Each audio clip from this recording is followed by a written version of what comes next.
This weak-faced young man is actually a master in disguise.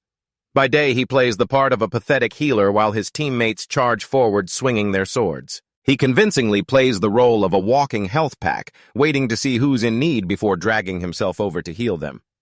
And naturally, Leorium is always looked down on by his friends.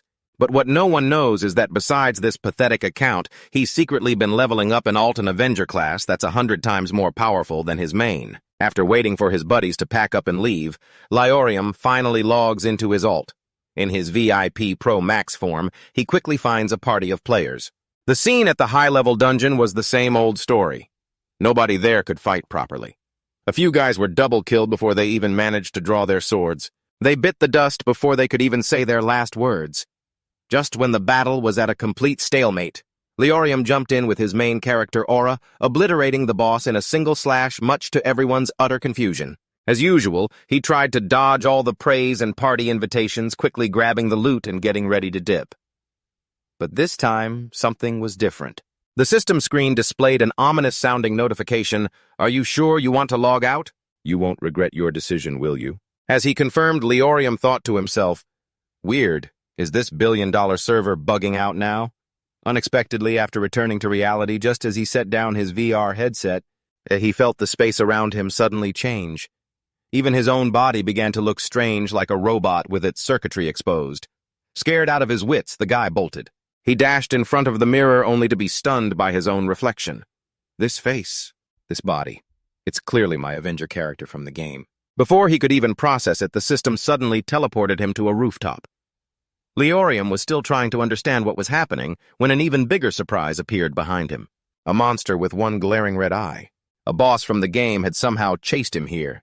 Seeing it rush towards him, Leorium couldn't dodge in time and was knocked right off the rooftop, but despite falling from 5 stories up, he was completely unharmed. As he collected himself, he noticed a few pedestrians nearby murmuring amongst themselves. It was then that he realized this was reality, not some game-induced delusion. His train of thought was cut short as the one-eyed monster came after him again. Leorium panicked and tried to warn the people around him, but strangely, even though he screamed his lungs out, nobody responded. Looking at their expressions, Leorium suddenly realized that this was the real world, but no one could see him or the monster. This was a total mind-bender. It's like letting a rabid dog loose in a pen of cows. Leorium was bewildered. He thought this invisible battle had nothing to do with the civilians. But just a few seconds later, the monster went on a rampage. With a roar, the ground suddenly cracked and collapsed into a fiery pit. A young man casually waiting for a bus became the first unwilling victim. His girlfriend and other bystanders screamed in horror, creating a scene of absolute chaos. Watching this, Leorium broke out in a cold sweat, his blood boiling. At that moment, an idea flashed in his mind. He had to lure the monster away so it wouldn't harm any more innocent people. Seeing Leorium take off running, the monster gleefully chased after him. Before long, it had him cornered in a dead end. Just as Leorium thought this was where he would die, he suddenly remembered the bizarre changes to his body. It seemed that for some reason the real world had connected to the game's dungeons and the monsters were trying to expand their reach. Perhaps that's why players like him had transformed into the avatars they used for grinding. Realizing this, Leorium tried using one of his in-game skills. It worked. A wicked grin spread across his face. He instantly flipped into combat mode. With just a few basic moves, he quickly defeated the one-eyed monster. It's a long story, but it happened in a flash. In short, fighting monsters in real life is both thrilling and exhausting. But the upside is just like in the game, you get rewards. At least it was worth the effort. The next morning, news of the previous night's explosion was trending everywhere. Leorium casually toasted some bread in the kitchen, listening to the report. He was certain now that the world and that VR game were glitching out somehow. Just then, the front door swung open and a woman's voice called out, "I'm home!" His older sister hurriedly kicked off her shoes and stepped inside. She looked up to say something, but when she saw the man standing in the kitchen, her tone changed instantly. "Excuse me, but who are you?" Leorium wasn't too surprised by her reaction. He tried to explain that he was indeed her little brother. After hearing him out, his sister stood frozen for a second, then calmly pulled a taser from her bag with a menacing look. "Cut the crap. I know my own brother and he's supposed to look like a scrawny addict, not some buff dude like you." Leorium didn't know whether to laugh or cry, never realizing his sister had such a pathetic image of him. Seeing her lunge forward about to jam the taser into his head, he quickly leaped backward. Whoa, wait. You like carrots and perilla leaves, right? And you grind your teeth in your sleep. And whenever you go on a bad blind date, you come home, get drunk, and complain for hours. I really am your brother, Leorium. Hearing the man in front of her list off her personal secrets, his sister's face went pale, but then she just clicked her tongue, thinking this creep must have done some serious research. It wasn't until she heard the story of her parents' death from the person in front of her that she truly came to her senses and against her will had to believe the young man was her little brother Leorium, because that was a secret only the two of them knew. The older sister quickly put down the stun gun and walked towards her brother, asking anxiously as she looked at the crisscrossing wounds all over his body. She was about to pull out her phone to call a cab to the hospital, but was stopped by Leorium. What kind of doctor would believe that playing a game for over 180 minutes could make you transform into your in-game character? Trying to explain it all would be more trouble than it's worth, so it was better to just keep quiet. Of course, teachers and friends would also be a big problem, but seeing Leorium's resolute attitude, his sister, with a pained look on her face, reluctantly nodded. To help this version of Leorium quickly integrate into society, the next step would be to go to school and explain things to the teachers. His sister ordered Leorium to get a move on, but the young man just stood there goofing off, thinking his sister was overreacting. He was sure he could handle everything by himself. Hey, Leorium? Yeah. Are you going to shut your mouth and come with me, or do you want a jolt to your family jewels? Seeing his sister's eyebrows furrowed so much they nearly touched, a shiver went down Leorium's spine. He quickly said yes, and immediately scurried after her. Down on the street, some bored people had already started to gather at yesterday's scene to live stream. This brown-haired girl stood on the sidewalk watching them. While checking her news feed, she muttered to herself, wondering if she should go check out the gossip. Her name is Kim Sewell. She dresses simply but has an extraordinary air about her. She's also a student at the school Leorium attends. The school hallway was quite empty at this time. Despite her friend chattering away in her ear, Kim Sewell glanced over and saw the two Lai siblings from a distance. Looking at the young man before them, who looked like a masterpiece of design, both girls' eyes went wide. Kim Sewell in particular felt a strange sense of confusion, as if she had met this young man before. Meanwhile, the Lai siblings had arrived at the faculty office. Although his sister kept reassuring him that it would be fine, he couldn't help but wonder what he was supposed to say once he got inside. If he said he just woke up from a nap and suddenly got isekai'd, who would believe him? Wouldn't they just drag him off to be a test subject? At that thought, Leorium hesitated for a moment, suddenly wanting to back out. He quickly used the excuse of needing the restroom. He pulled out the mysterious box he had looted from last night's battle from his pocket. Then he calmly used it to activate a skill. He heard a notification in his ear. Charming eyes. Brainwashing skill activated. Better to be lucky than good. Lucky. Just hearing the name of the skill made it sound totally legit, and it came at the perfect time. For persuading people, it was absolutely top-notch. Just as Leorium predicted at first, the homeroom teacher was extremely suspicious of his appearance having changed so much, to the point of being unrecognizable. Even with his sister, a nurse, vouching for him and explaining everything, the teacher just scratched his head, refusing to understand. Left with no other choice, our protagonist played his final card. However, he didn't use it directly on the homeroom teacher, but decided to brainwash the vice principal, who was standing not far away holding a cup of coffee. Leorium thought to himself that if he could successfully turn the vice principal into an ally, it would be like killing 10 birds with one stone. And sure enough, with just a few blinks, the vice principal's eyes sparkled with little hearts, and his whole body jolted as if he'd been shocked. He unconsciously walked right over and slapped the homeroom teacher's shoulder so hard it nearly popped out of its socket. He began to plead with all his might. Why don't we just trust Leorium? For once, handsome or not, he's still a student. Is appearance really that important? Is appearance really that important? The homeroom teacher, after getting an earful, just nodded his head vigorously like a chicken pecking at grain. The whole group stood there listening to the lecture while Leorium silently cursed to himself that he might have overdone the dose on the teacher. The vice principal loudly explained that in an age where dogs can fly to the moon, what's a little change in appearance? With that, he aggressively dragged the whole group to Leorium's classroom. He intended to personally enlighten everyone so they wouldn't discriminate against the boy. Standing before dozens of bewildered faces, the vice principal delivered a monologue while shedding tears. It left every single student stunned. No one dared to say a word against him.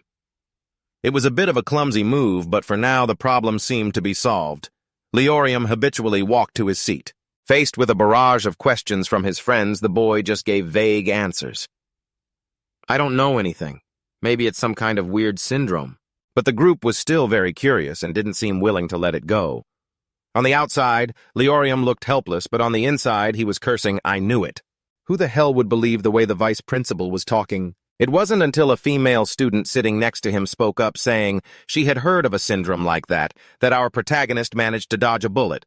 It turns out Kim Sewell is in the same class as our protagonist Lee Leorium. Unable to bear seeing him in such a difficult situation, she jumped in to save him. Kim Sewell is not only beautiful and the daughter of a pharmaceutical company CEO, but also incredibly calm and composed. Every word she says carries a lot of weight. Leorium shyly turned to thank her and even let her borrow his headphones, increasing his favorability by tenfold. Everything seemed to be going smoothly, except the class bullies didn't think so. Leorium glanced over at their leader Unyong, who was sitting not far away, only to see him glance back with a meaningful smile. Just when he thought he was in a new position now, that he was truly different from yesterday, and would surely be treated like a normal student, he ran into Unyong's gang at the end of the school day. Despite his complete transformation, when faced with the three bullies, Leorium still found himself trembling uncontrollably, unable to move a muscle. Seeing him like this only made them more pissed off. "Lee Leorium, did you inject some muscle enhancers or something? But let's see. A little extra fat on your body won't make my hands hurt anymore." With that, he lunged forward, using a dirty move to immediately lock Leorium in a headlock. The insult, "You piece of trash," echoed in Leorium's ear. Orium gritted his teeth so hard he could barely breathe, and to think just a few minutes ago class was about to end. He was still feeling hyped about his new body, and the two girls at the next desk had even invited him to go hang out and de-stress. But a text from that bunch shattered everything. Did they really call me all the way out here just to pull this stupid crap? The more Leorium thought about it, the angrier he got. He was angry at them, sure, but 10 times angrier at himself. It was like seeing his old self standing to the side, staring at him with eyes full of resentment. "Aren't you weak just because you refuse to fight back? It's not like you're some helpless kitten anymore, so why are you scared of these pests?" Leorium was getting an earful from his other personality, completely caught off guard. Just then, a skill suddenly activated, and fueled by a surge of anger, he violently threw off the bully who was pinning him down, much to the stunned surprise of the other two. Caught off guard by the resistance, the bully Seung-hwan got absolutely furious. He scrambled to his feet, screaming the foulest curses he knew. Orium, snapping back to reality, found his hands and feet trembling. He couldn't believe he'd actually pulled something like that off. But true to his nature of hating trouble and wanting to avoid any more conflict, his first instinct was to turn and run. At that very moment, Kim Sewell and her best friend were standing at a corner waiting for the light to change. Sewell was fiddling with the earbud that Orium had lent her, lost in her own thoughts. Unexpectedly, she glanced up and saw a figure across the street running for his life. Leorium. Without looking back, he darted into a deserted alley, feeling as if a giant mouth was right behind him, ready to swallow him whole. Turns out the bullies had caught up. Before he could even get a word out, he ate a kick from Seung-hoon right to the face. The bully scanned his prey from head to toe, cracked his knuckles, and then lunged in for the beatdown. Orium lay pathetically on the ground, his body writhing with every blow he took. Crushing thoughts of failure and self-blame threatened to swallow him whole. Suddenly, a loud crash echoed from behind the group of bullies, and Leorium. They all froze for 5 seconds, staring in that direction.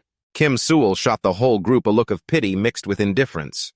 She stepped forward and said, "So noisy, you're giving me a headache. I'm actually short a shopping partner, and I was planning on hanging out with the guy on the ground there. So let him go, all right. And it's best if you don't meddle in my affairs. I do what I want." Leorium looked at the girl in front of him, who was radiating total girl crush energy and was completely in awe of the bullies. The other bullies, knowing she was the richest kid in school, got a little spooked. Only Seung-hwan, stubborn as ever, gritted his teeth and cursed right in Kim Sewell's face. "You think you can act all tough just 'cause you're rich? You want to get beaten to a pulp like that loser over there?" Kim Sewell looked at him with utter disgust. "Excuse me, but could you please take 5 steps back?" Before the bully could even process what she meant, Sewell fanned the flames. "It's because you reek of garbage. It's making me nauseous." Needless to say, the bully was absolutely livid. His face twisted with the rage veins popping on his forehead as he lunged forward to slap the girl. Seeing this, our hero Leorium heard that other personality of his egging him on. "Do something, you idiot! You're not a walking punching bag anymore!" Hit with that critical blow to his pride. Leorium's anger flared. He clenched his fists and let out a yell. Then, moving at the speed of light, he rushed forward and landed a punch that would have shattered the bully's face ID. Before the guy even knew what hit him, he went flying several feet back. Seong-hwan struggled to his feet and spat a mouthful of red syrup on the ground. So it's come to this. He swore he wouldn't let Leorium leave in one piece. Tossing off his jacket, he charged forward again, unleashing a flurry of punches while the onlookers thought our hero was just all talk. Yay, but he had already activated his absorption skill. Every punch Seong-hoon threw, Orium took head-on, absorbed its power, and sent back a counterpunch that was even more devastating. This time, the tables had truly turned. It was the bully's turn to eat a combo of hits. Still not satisfied, Leorium intentionally lowered his own health bar so he could unleash an even more relentless barrage of attacks. And for the finishing touch, he didn't forget to add a swift kick across the face, giving him back that same gut-wrenching feeling from before. He looked down at the bully sprawled on the ground with his eyes rolled back completely unconscious. Radiating a murderous aura, Leorium hauled him up ready to finish it with one final punch. "Hey! Get up and run your mouth! Why so quiet now?" The onlookers stared at the hateful glare in Orium's eyes and backed away in fear. Afraid he'd go too far, his diamond friend immediately stepped in. "That's enough, Orium, it's over. Let's go." Looking down at his victim gasping on the ground, his rage finally began to cool. The two of them prepared to leave the battlefield. But unexpectedly, another idiot charged from behind, wielding a weapon. "You bastard, you dare hit my bro. Stand still, I'm gonna mess you up." Leorium reflexively leaped in front of Kim to shield her. But before he could even make a move, the approaching bully suddenly seized up as if he'd been electrocuted. He crashed face first onto the pavement, butt in the air. Leorium was just as confused. He clearly hadn't touched him. He had no idea that behind him, his seemingly harmless female classmate had, with a single glance, made the bully bite the dust just as he'd threatened. The two of them left that place and moved to a better-lit street corner. Sewell helped Orium bandage his wounds, even taking a moment to snap a picture of his battered face with her phone as a souvenir. Staring at the beautiful girl beside him, our hero was completely flustered, scratching his head as he mumbled his thanks. But Sewell coldly brushed it off. "Consider it payment for letting me borrow your earbud. Anyway, it's getting late. I should get going. There's something I need to talk to you about tomorrow, but it's kind of a long story, so have lunch with me, okay?" Hearing this, our teenage hero's face turned beet red. It was his first time ever being asked out by a girl, and he felt incredibly awkward. As he watched Kim Sewell's silhouette disappear into the distance, his mind exploded with a million questions. What could she possibly need to talk about in private? Don't tell me she's interested in my body.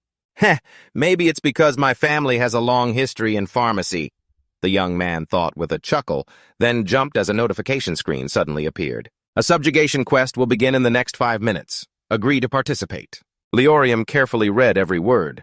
Thinking of that eye-rat monster from yesterday, he shuddered and immediately pressed no. Why would I be crazy enough to rush headfirst into danger again? To his surprise, the damn system displayed another message. "You have accumulated too many demerits, therefore this quest cannot be skipped." Huh. Are you kidding me? Orium almost cursed out loud. The system giving him a choice seemed like a nice gesture, but it was just a cruel joke. Checking again, he realized he'd been silently docked points during the exam, when he adjusted the skill on the vice principal, and when he used it to beat up those thugs earlier. Leorium couldn't believe it. Everything was happening too fast. He wanted to protest, but when he opened his eyes again, he found himself falling straight into a shin-deep creek. Damn it! If you're going to teleport someone, at least give a warning. Couldn't you have picked a more decent spot? Thinking of the phone in his pocket and the books in his backpack, Orium scrambled to his feet. Suddenly, he noticed a door nearby. Strange. It's just floating in midair. What is this? Is this the monster I'm supposed to defeat? Orium cautiously approached, observing his surroundings. The system popped up with another reminder, only 10 seconds remaining until the quest begins. Just as our hero was trying to process everything from the other side of the door, a giant, distorted face suddenly appeared. It was followed by a massive body that passed right through, heading towards him. According to the information he received, this monster was called the Cursed Cavalier Aben. But hearing that made Orium even more terrified. What the hell, I've never even encountered this thing in the game. How am I supposed to fight it? The monster's attack speed was several times faster than the one from yesterday. For a moment, Orium had no idea what to do. He had no choice but to use a skill to defend himself. For the next 10 seconds, his mind raced, constantly analyzing. I don't know what kind of monster this is, but it uses a sword. Plus, it's a humanoid monster. I should be able to predict its next move based on that. Realizing this, Lyorium felt a surge of hope. This might not be so tough after all, he told himself. He immediately leaped to dodge its attacks, landing a few convenient slashes on its back. But just as he prepared to strike again, he found his entire body had gone stiff. He couldn't move. He couldn't even swing the sword in his hand. Looks like I've been hit with some kind of sensory paralysis. A chill ran down Lyorium's spine. Seeing the monster raise its greatsword to cut him down, he desperately used every ounce of his strength to parry the blow and escape. But trying to cast another skill sent a sharp pain through his head. A bright red menacing notification popped up, skill cast failed. He had never imagined a situation like this. His reflexes were slowing and his body felt like it was weighed down with lead. With his skills locked, he was a sitting duck. Don't tell me this monster is so overpowered because it can paralyze its opponents. Am I really this unlucky? Lyorium, calm down and think, use your head. He lowered his head, trying to calm himself down. Okay, this monster seems way more overpowered than the one yesterday, but it doesn't seem to rely on speed. If it's this slow, dodging should be easy. The problem is, I need to use a combination of skills to finish it. In that case, I'll just have to kite it like I do in games. That strategy is exhausting and takes forever. But staying alive is the priority. Wait a minute. This isn't some superhero show where the monster waits for the hero to power up before attacking. While Orium was lost in thought, the monster beside him was already getting impatient to fight. It lifted the greatsword in its hand and swung down. A brilliant aura radiated from the blade. By the time Orium realized what was happening, he found he was temporarily blind. It was an attack meant to obscure his vision. Using that opportunity, the monster instantly closed the distance and threw a punch. Orium was sent flying completely helpless. Damn it, this is so unfair. If only I had a healer here right now. As his head slammed against a rock, Lyorium suddenly had a brilliant idea. He immediately called on the system, demanding it open the 2 mysterious boxes he had left from yesterday's rewards. Damn it. I don't even need anything amazing. Please just give me something useful. As soon as the words left his mouth, the 2 boxes opened. One contained a golden tree branch used for summoning crows or for decoration. The other one was even more of a joke.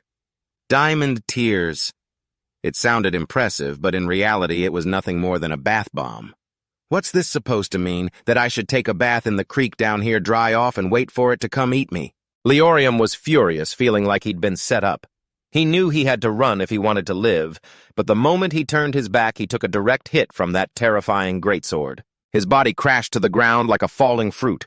Orium staggered back to his feet. At this point, he no longer cared about keeping up appearances or being the nice guy. What is this useless junk? Random or not, this is just too cruel. Am I really going to die here? Suddenly, an idea sparked in his brain again. Lyorium cursed himself. Idiot. Why don't I just try using those 2 things? What have I got to lose? As soon as he thought it, he did it. Orium called the system using the golden branch to summon a flock of crows while simultaneously opening the battle preparation screen. As predicted less than 3 seconds later, a flock of crows swarmed in, cawing like a chaotic marketplace. The Cavalier monster was momentarily stunned. It swung its greatsword around wildly to drive them off, but it was completely useless. Meanwhile, Lyorium stood quietly in a corner and exchanged the bath bomb for a paralysis potion, preparing to give the monster a taste of its own medicine. Spotting Orium, the monster angrily charged straight through the murder of crows. But as it swung its sword down, the blade got stuck, and its body grew heavy, as if caught in molasses. In a flash, Orium appeared behind it and whispered mockingly in its ear, I've stacked up enough physical damage now. Time to pay you back. As he said that, before the monster could even react, Orion's face hardened with immense killing intent as a barrage of blades rained down from the sky like a storm. Pierced by 1,000 arrows, the monster died before it could even gasp. And that's that, Lyorium thought to himself. I'd rather play 10 video games than grind like this in real life. He panted, summoning the system to claim his reward. He had decided not to choose the mystery box this time, but a blood-red notification appeared before him, warning that another player had illegally entered the area. A chill ran down Orion's spine as he read it. Could it be that besides him, someone else had been dragged into this goddamn system's endless loop? Suddenly getting a bad feeling, Orion spun around just in time to see a masked figure lunging at him with a scythe. He threw up his hands to cast a defensive spell. He managed to avoid a fatal blow, but the masked man was clearly still malicious. Orion quickly drew his own sword, and their powerful clash sent them both flying backward. He carefully observed the masked figure. It was a person, not a monster, but their attacks were absolutely ruthless. If he hadn't turned around in time, his head would probably be off his shoulders by now. Again, that's right. The skill he's using now, he must have the Avenger class. Just as Orion reached this conclusion, he saw the man charging at him again. Unable to take it anymore, he yelled in frustration, "What the hell do you think you're doing? Why are you attacking me?" In response, he only received a chilling glare and a voice that sounded like a call from hell. "I don't know, I've never thought I needed a reason to go hunting in a game, pal." Oh, this guy's one of those. He was truly insane, and his attacks were just as dangerous. Orion cried out in pain as the scythe sliced cleanly into his shoulder, but the man's attacks were simply too fast. Just when he was at a loss, a barrier suddenly materialized around them. To his surprise, the one who had arrived was his classmate, Kim Sewell. Both Orion and the masked man were completely stunned. This small, pretty girl actually possessed an O-rank defensive support skill from the Labyrinth Master class. Kim Sewell slowly descended, glanced at Orion, and then said casually, "This time I'm not helping you because of the headphones. You have to treat me to lunch tomorrow. And remember to buy the most delicious thing in the world, too. Strawberry milk." With Kim Sewell's help, the tables had almost turned. The masked man no longer had the upper hand. He still grabbed his scythe and charged forward aggressively, but he was stopped in his tracks by Sewell's beast trap. Orion, standing to the side, felt like the whole world was spinning. Watching Sewell in action, he could only utter a few words, "Absolutely freaking amazing." But it wasn't over. Kim Sewell suddenly shouted for Orion to dodge. The masked man had escaped the trap. He was now diving from above at an incredible speed. He aimed straight for Orion and mumbled, "Skill blacklist final entry." Orion couldn't dodge in time. But after taking the hit, he didn't feel anything different about his body. Just then, Sewell shouted urgently, "Hurry and open the system. Finish the reward selection from before, because another player invaded time has stopped. That's the only way to end this round." Orion, completely surprised, could only nod furiously and do as she said. Seeing this, the masked man wanted to charge forward and stop him, but he didn't realize that his current position was still within Kim Sewell's control. Only then did he remember from the moment she joined the fight. The first skill she used was this invisible labyrinth trap.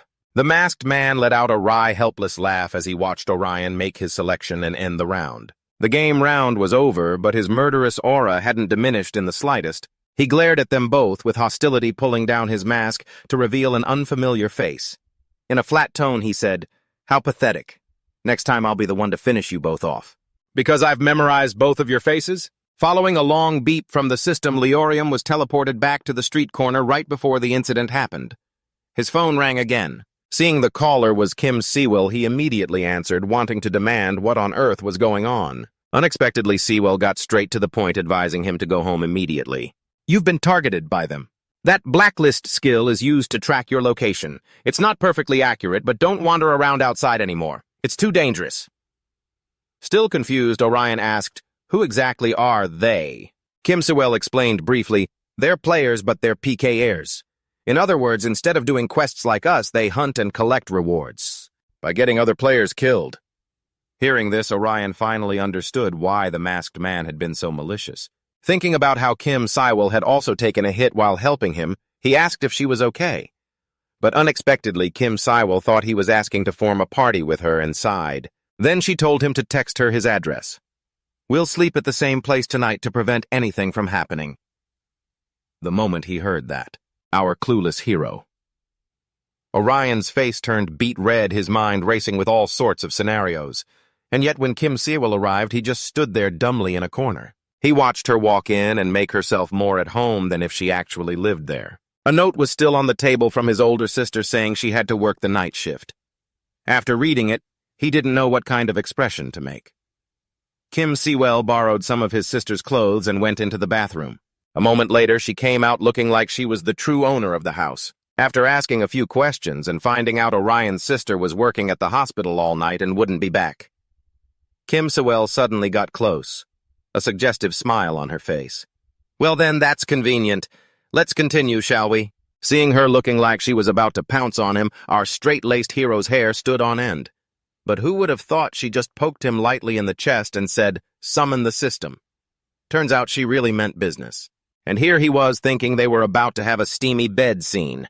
Leorium slapped himself a few times to snap out of it, realizing he was getting way ahead of himself. Just then his system displayed a notification. Player Kim Quell has sent a party request to player Leorium.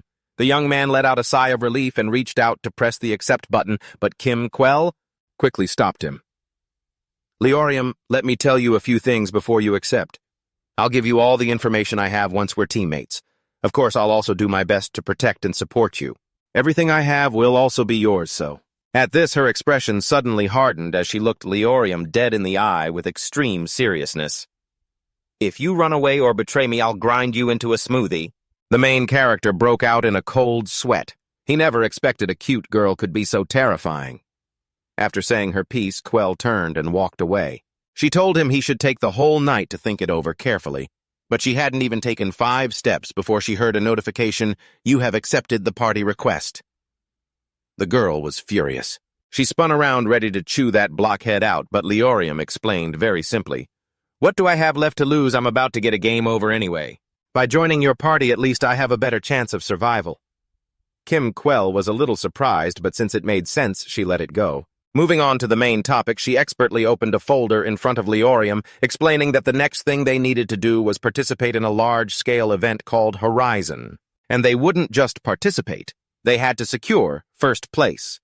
In another corner of the game, the bully Unyong was currently brawling with a group of newbies. Just when the battle was getting tight and his group thought they were done for, Unyong suddenly flew into a rage at the thought of Leorium beating his lackeys to a pulp. He unleashed his fury on the monsters in the game, and in the blink of an eye, he sent them all to Kingdom Come. Thanks to that, he also leveled up from archer to executioner, constantly muttering, "Losers have to grovel on the ground, don't they, Leorium?" As for Kim Quell, she explained that she wanted to join the event because the prize was incredibly appealing. 20 billion won to a rich young lady was like loose change. The important part was the prize that came with it, a single wish that would be granted to the winner. Hold on a second. Blockhead Leorium's brain finally kicked into gear. The money made sense, but a wish that sounded like some kind of BS. Kim Quell nodded in agreement, but thinking back on all their experiences since the game began, it seemed that in this world logic had gone out the window. There was no other way, other than to try it and see for themselves. According to Kim Sewell, she had been stuck in this endless loop long before Leorium. Since the winter of her 3rd year of high school, she had already participated in monster hunts 17 times. She had died and been revived 5 times. Kim Sewell had also tried contacting the game's headquarters many times, but as a result, the people there all thought she was a psycho, who had escaped from an asylum, even her own parents. At home didn't even care about the changes in their daughter, despite the fact that the chosen ones undergo certain physical transformations. For Kim Quell, it was her hair color, while Leorium got a smoking 8-pack body. They hadn't been having their heart-to-heart for long when a loud noise erupted outside. Both of them instinctively glanced in that direction. Their bodies tensed as if something big was about to happen. "What was that? Don't tell me it's a PK player," compared to Leorium. Kim Quell was much calmer. She began casting a spell as she answered cautiously, "I think it was just a normal sound. But just to be safe, I'll use a skill to check." True to her word, the girl waved her hand, creating an invisible watchtower. Leorium asked, still worried, "If you use a skill like that, is there a chance we'll be detected?" Kim Sewell replied in a low voice, "They won't find it unless they're deliberately scanning for it. In fact, this will help me watch out for those guys." Her tone was as firm as steel. The young man didn't know how to argue with that. Kim Sewell, who was still staring at him, suddenly frowned her annoyance clear on her face and then yelled, "Hey, Leorium, take off your shirt now!" After all these years, he still doesn't dare to hold a girl's hand. The young man's face went pale after hearing her demand. Well, this kind of scene shows up in movies a lot, but Kim Sewell calmly explained, I just want to treat your wounds. After a spirited struggle, Leorium finally surrendered at her feet. He was a bit embarrassed, his face ashen, and he didn't dare to move a muscle. But his mouth still had to run off on its own. But seriously, why do you want to party up with me? You've mastered so many high-level skills while I'm nothing but dead weight. I can't do a damn thing to help. Is it possible that instead of giving me luck with ladies, fate decided to let me latch onto a genuinely powerful sugar mommy instead? Kim Sewell wasn't too happy to hear that. Well, yeah, it's because you're an idiot that you're easy to boss around. Sorry, okay? Seeing Leorium's bewildered expression, she didn't say anything more harsh. I'm just kidding. Initially, I was only planning to scout out what class you were, but then I suddenly discovered a very interesting fact. It turns out that the goddess Kim Quell herself had once been just a mercenary in an incredibly difficult game event with only a 0.5% clear rate. Kim Swell had once seen Leorium fighting on his pro-level account. That encounter left a lasting impression on her, making her determined to capture that stubborn king for herself. He was anxious all day, and it followed him into his dreams that night. Leorium had a rather restless dream. He found himself lost in an endless corridor, with the added bonus of a monster that looked just like that PK player from yesterday. He finally managed to run to an emergency exit, only to find the person who had bullied him his whole life on the other side slowly turning around with a distorted face. Leorium shot up in terror. He was so scared his balls were clacking together. Realizing it was just a dream, he let out a sigh of relief, only to be startled by a voice beside him. What are you screaming about in the middle of the night? Having a nightmare. Leorium saw Kim Quell lying right next to him and immediately started freaking out. What the hell aren't you supposed to be sleeping in my sister's room? Kim Kung yawned wearily. I can't sleep in a stranger's bed. This girl sure knows how to seize an opportunity. So sleeping on the bed is a no-go, but rolling around on the floor with a young guy is perfectly fine. Is that it? Then again, Leorium was a young man himself. How could he possibly withstand the sight of those rolling hills before him? The next morning, as soon as the sun peeked out, the two of them headed off to class, acting as if nothing had happened, Kim C. Well hastily sipped her milk carton while carefully warning Orium about many things like how he had to be mentally prepared to face challenges from now on, and how he had to be careful not to lose credibility points, and especially not to be like last time, recklessly using his skills whenever he felt like it. Orium, chewing on his bread, nodded along, trying to remember all these unwritten rules. Kim Kung's all-knowing expression always left Leorium in absolute awe, but contrary to that image, her attitude was always about 30% serious and 70% silly. As soon as she was asked what she planned to do if she got the wish reward in the upcoming event, she immediately threw up a smokescreen. Of course. I'd build a paradise full of handsome men, what else? The two of them laughed and talked completely unaware that they had fallen into the sights of a few pairs of eyes from afar inside a car parked on the roadside. At that moment, a pair of players looked at the uniforms Leorium and Kim Kung were wearing and immediately guessed they were just students. The man behind the wheel had a look of utter contempt, but he was cut off by the white-haired woman. She argued that eliminating both of them now wouldn't bring any benefits, especially since one of those two kids had a job class that their team didn't have, so they'd have to consider recruiting them instead. Who cares about age? If their skills are good, we can use them. Another boring day came to an end. After school, as Leorium was walking and pondering his next move, he was ambushed by two guys. Strangers jumped out to block his path. One of them had his face covered in bandages, trying to look cool, and the other was in a gray shirt with blonde hair and a black mask.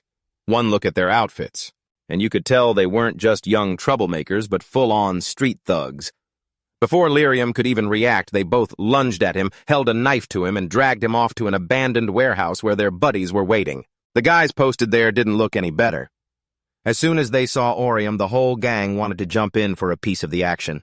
In moments like these, with his special main character aura talent, Leorium should have shouted, "Yeah!" or transform, and then rushed in to punch each of them in the mouth as is proper. But remembering Kim Kung's warning, Orium told himself he had to fight them one-on-one to avoid losing points. Having skills and not being able to use them is so damn frustrating. Filled with frustration, he rushed forward, vowing to show no mercy. Just like that, one after another, the thugs dropped like autumn leaves.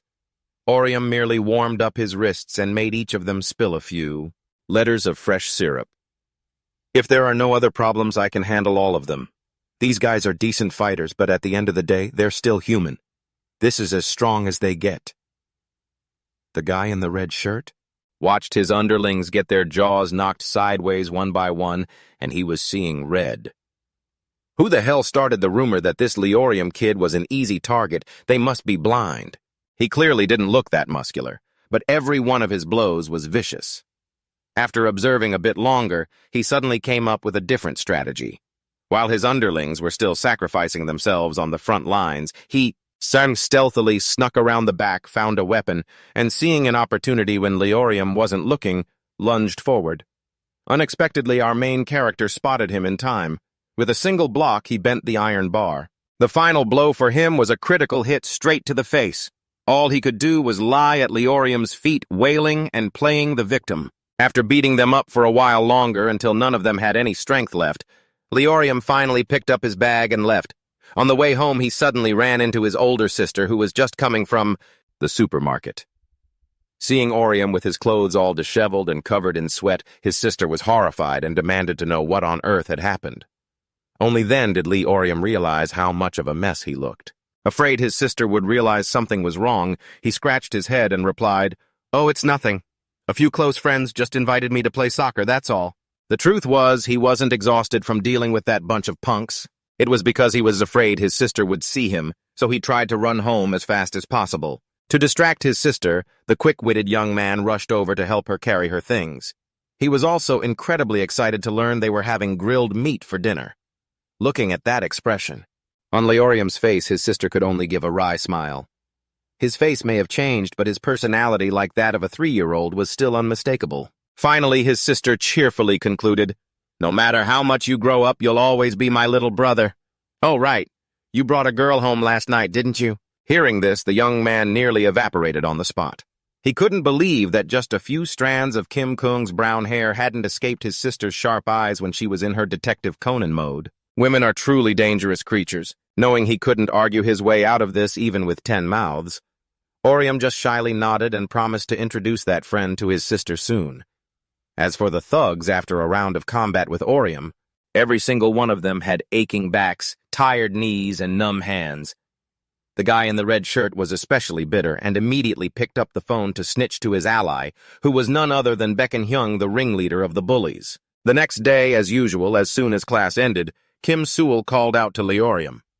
The girl at the next desk, seeing how close the two of them were, wanted to walk home with them, but Kim Sewell gently declined. "We're not going out to have fun. Wait until we're done with our business and I'll explain it to you later, okay?" This very ambiguous answer successfully made the entire class stare blankly. Everyone was surprised because, after all, Kim Kung was considered a goddess. Seeing her side by side with Leorium was like a beautiful flower planted on a pile of cow dung. There were even rumors that these two were openly dating behind the principal's back. And sure enough, this was exactly what Kim Quell was thinking after dragging Leorium to a deserted corner. She directly proposed, "Don't you think we should just start dating?" Hearing this, the young man lost his composure completely, even spraying out the mouthful of milk he hadn't swallowed yet. According to Kim Kung's explanation, this was so that people around them wouldn't pay too much attention. Their relationship had to be like this to make sense.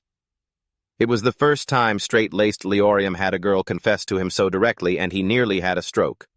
Luckily, he managed to hold on to a shred of decency, and solemnly replied, "Let me think about it." Kim Sewell snickered. The next second, upon hearing an announcement, she regained her serious old lady-like demeanor. Tonight, the system arranged for them to participate in a duo mission. Leorium was hesitant at first, but he saw it as an opportunity to learn more about how Kim Sewell fights. Besides, the reward was great, so he quickly nodded in agreement. When the time came, the two of them quickly found the tallest building in the area and climbed to the rooftop. They observed their surroundings. Seeing the worry written all over his teammate's face, Kim Sewell pressed him for an answer. She learned he was trying to find something called a black gate. "What's that? You really don't know. Isn't that where all the monsters come from?" At this, Leorium suddenly felt that something was off. His knowledge of this game was far too limited. It seemed he couldn't afford to be careless. Just then, a notification screen popped up reminding them, They only had 1 minute left before the mission started. Leorium tried to suppress his usual panic and saw that Kim Sywell had already started opening her inventory and sending items to him. Of course, it came with an explanation that the items were very expensive and that tomorrow she wanted to be paid back with bread and strawberry milk. The countdown timer then let out a loud beep. A giant shadow swept over their heads at the speed of light. This time, they had to face a wolf monster famous for its incredibly fast movements. This species was rumored to be quite docile and wouldn't bite without reason if not attacked, but its speed was its most formidable trait, making this mission much more difficult. Leorium tried to squint and observe it. He suddenly exclaimed, "All right, let's set a trap." This strategy required one person to dig a trap and another to act as bait to lure the dog in. Kim Sywell initially disagreed, but she suddenly realized she was sort of at the guy's mercy now. He was incredibly confident. Without another word, he grabbed his sword and shot off after the wolf like an arrow. It should also be mentioned that this monster was the type with all brawn and no brains. It was only fast. Overall, it wasn't too tough to take down. Just as Leorium thought things were going smoothly, a figure flashed past him from behind and changed everything. It turned out that besides their party, there were other players participating in this mission. The girl who just zipped past Leorium was using incredible speed. It seemed she wanted to steal the kill. She quickly closed in, drew her sword, and landed 2 slashes, leaving the monster deeply traumatized. On top of that, her teammate was right ahead. He expertly jumped out to block its path, preparing to land the final blow and finish things for the night. But just at that moment, Leorium, unwilling to accept this, jumped into the combat with his sword. His appearance immediately turned the tables, while the other group was still stunned. The young man had already managed to land a slash on the monster's head. Unfortunately, it wasn't strong enough and only dealt physical damage like a surface scratch. The other players standing aside now flew into a rage. They argued that even though it was a shared mission, jumping in to steal a kill like that was not okay. The girl in the pink shirt had a particularly fierce reaction, constantly scolding our main character as if he were a misbehaved child. Leorium gave her a look that was 3 parts pity and 7 parts patronizing. It seems I really did bother you all, but I'm sorry. Next time I'll be more considerate." As soon as he finished speaking, he didn't even spare them another glance and quickly dashed away. The girl in pink was so mad she could burst. Meanwhile, her male teammate was calmer. "He's right, this is a competition. As long as we kill the monster, tripping up our opponent is also a valid method." With that, he flashed a strange smile and cast a spell towards Leorium. The young man, mid-flight, nearly smashed his head into the barrier he had just created to stop him. "Oh, you have got to be kidding me. Talk about the pot calling the kettle black. In the end, everyone's playing just as dirty as each other. This barrier could only be affected from the outside, but unfortunately for that guy, he didn't know that I'm basically the author's favorite. In a flash, I found the right skill to break out of the cocoon. But right after a bigger surprise awaited, Leorium quickly caught up with the other party. He found them in a complete panic. It turned out this monster wasn't so easy to beat after all. Besides its godlike speed, it now had an upgraded instant teleportation ability, something that wasn't even in the game. The first victim was the young man from the other team. Each bite into his flesh made him unable to stop screaming in pain. The girl in pink saw her teammate being mauled and saw red quickly charging forward, but in the blink of an eye, the monster was gone. This incredibly tense situation was beyond Leorium's predictions. Fearing that the mutt would wreak more havoc, Leorium rushed out to personally block it while the girl in pink was unable to defend herself. "I thought I was about to meet my maker. I never expected to be saved like this."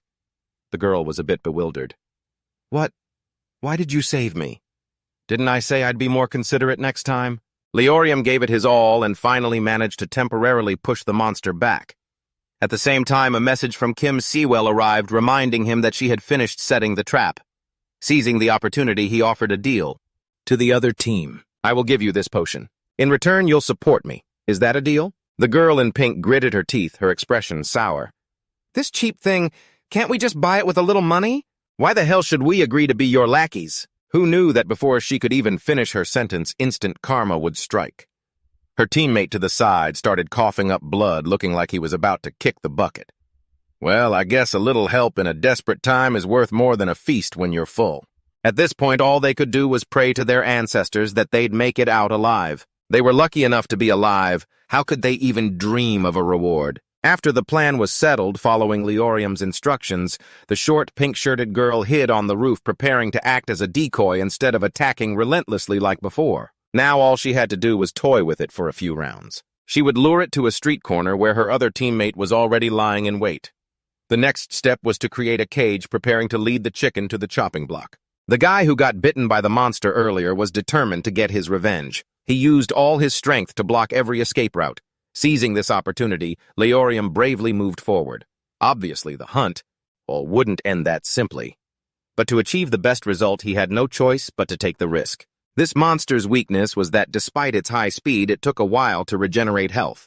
To put it simply, if you could withstand 2 of its consecutive instant teleports, then you could easily take it down. You've got to admit, when faced with the main character's plot armor, even a wolf turns into a house dog. Oh well. The first time it teleported, it wasn't suspicious at all. But the second time, after observing carefully and seeing Leorium standing still as a statue, the wolf risked its life and pounced. This time, it finally achieved something. A few fang marks appeared on Leorium. Unfortunately for the wolf, this was exactly what he had been waiting for. He endured the pain and immediately unleashed a direct attack skill. The monster was hit, roared in pain, and turned to flee.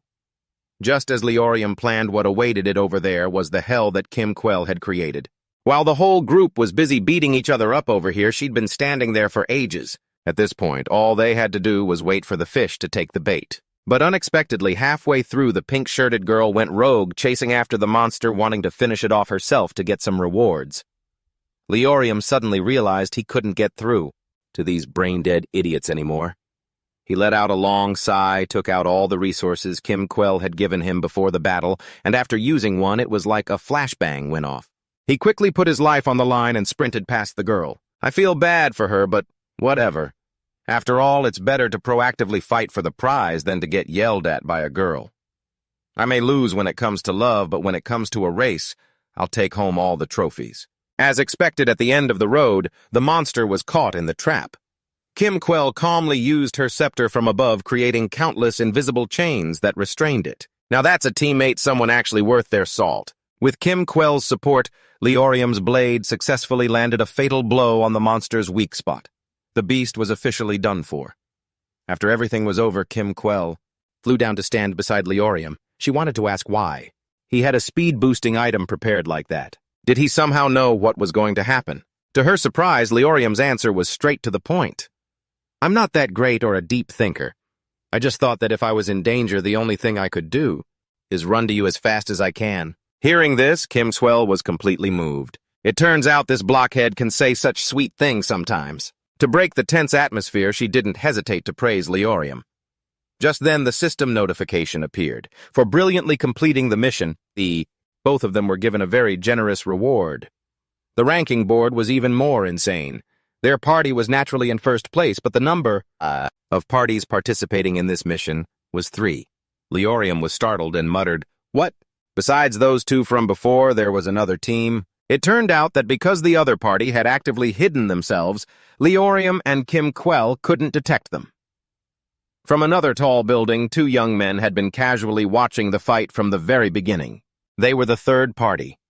But ever since they realized Leorium and Kim Quell were 2 players with extremely high potential, they decided not to participate and just quietly sat back and watched. They used their sharp eyes to judge their every move. As usual, after the mission ended, the winner would get to choose a personal reward. Leorium glanced over, wanting to see if Kim Quell would choose the points. Unexpectedly this time, she wanted cash to fill her purse. You guessed wrong. I'm saving up to buy a time transformer. This thing doesn't just reverse time. It's also very useful when facing a formidable opponent. In other words, having this is like having an extra life in this game. That's right, Kim Quell was always so calculating. He had almost forgotten. Even though they were playing a game, they were playing it in the real world. One small mistake and you could still be toast. The team on the other side, after being thoroughly defeated, really wanted to get acquainted with Leorium. Seeing Kim Quell's surprise, the young man took the opportunity to introduce them. These guys wanted to leech at first, but they ended up providing a little support later on. I guess that redeems them. Model. The guy over there looked like he was about to jump up and scream, but the girl in pink was quick on the uptake and turned to roast him. Oh, so this is the character. That you said you'd protect with your life, huh, Humph, really? Friends like these are just waiting for a chance to stab you in the back. So, do we have a deal on this alliance, or what? To smooth things over for the girl in pink, the guy in black quickly jumped into the conversation. You're really good. Let's add each other as friends, okay? Leorium was a bit stunned to hear this. He still had to turn to his better half and get a nod of approval before he dared to agree. The group over there also made their attitude clear. They just saw this as an extreme sport. They had absolutely no ill intentions. However, as soon as he opened the screen to add them as friends, the notification screen suddenly flashed a familiar, ominous red. Another player has illegally invaded. It's happening again. In less than a few seconds, the group saw a figure dash towards them from a distance. He wore a demon mask, had ferocious eyes, and was carrying a heavy weapon. He was clearly a PK-type player.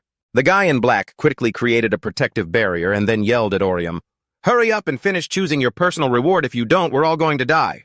Before he could finish his sentence, a fatal blow pierced through the barrier, skewering him like a shish kebab. The girl in pink flew into a rage, leaped behind him, and began slashing frantically. But it was clear that neither of them was a match for that guy. Luckily, Kim Sywell's wolf trap was still active. He accidentally stepped on it and was instantly frozen solid in place. Just at that moment, Leorium lunged forward with his sword and successfully relieved him of an arm. But the trap couldn't hold him for long. In a flash, he broke free and ran away. Leorium looked at the players lying bloodied all over the ground and quickly instructed Kim Sewell, "You stay here and heal them. I'll be back in a bit." The moment she heard this, Kim Sewell's face went pale as a sheet. Of course, she 1000% disagreed, but it was always the same. Leorium's attitude was always so resolute that no one could stop him. So after a dramatic, tearful goodbye, she could only obediently listen. Leorium mounted his his sword, and shot off into the distance. When he reached a fork in the road, he suddenly saw the masked man sitting there comfortably, as if he'd been waiting for him all afternoon. Crap, it's a trap. He wanted to lure him out alone for an easy one-on-one. "To be honest, I don't want to get rough, but for a piece of scum like you, this is still too light. I'll give you two choices. One, run away within 10 seconds, you dog. Two, stay here and suffer my wrath." After hearing this, the masked man gave a contemptuous smirk. "You were pretty damn decisive when you made me one-armed, weren't you?" "You're scared now, you idiot." Leorium thought that smirk looked familiar. It definitely rang a bell. Sure enough, the man pulled something out of his pocket that he never expected. The time changer. Kim Sewell had just been advertising how incredibly overpowered this thing was, and he never thought he'd see it in action so soon. In a flash, the masked man's arm grew back as if it had never been gone. So that's how it is. This guy wasn't some brainless warrior at the very least. With his arm back, he was twice as strong. Every move he made carried immense killing intent. Leorium didn't dare to underestimate him, carefully dodging each blow. He observed him closely. This guy wasn't just reckless. He was also very fast. Messing with guys like this, one wrong move and you'll be toast. At first, the young man struggled to parry each blow. A moment later, he realized the situation wasn't looking too good. His defenses were actually getting pierced. It wasn't until he coughed up a mouthful of blood that he realized he's using insanely strong buff items. That has to be it. Things seemed to be getting out of control. This masked man was clearly a high-level player, as if he'd become the lord of PvP, the king of carrying the game. Leorium was trapped by him in a one-on-one arena, so no one could help him. I can only rely on myself. A bold idea suddenly popped into Orium's head this time. Charging forward, he tried to close the distance with him. The masked man was delighted to see this. This idiot. How can you even survive with that pile of garbage skills? If you want to wipe it out my whole team, you'll have to speed it up. His words were grating. Orium was like a moth drawn to a flame, ignoring the masked man who was closing in. His spear thrust towards his head, firing continuously. But unfortunately, he missed. He saw Orium dodge to the side. He yelled in a deranged voice, "What's this, little buddy can't win, so you're running away? I'm done playing with you. Let's end this." This time, he impatiently channeled all his damage into his weapon and unleashed a massive amount of heat, creating a terrifyingly huge crater in the ground. He thought it was all over. Unexpectedly, after the dust settled, he saw Orium's figure standing there unfazed, his sword gripped tightly in his hand. It turned out this young man had successfully used the copy skill.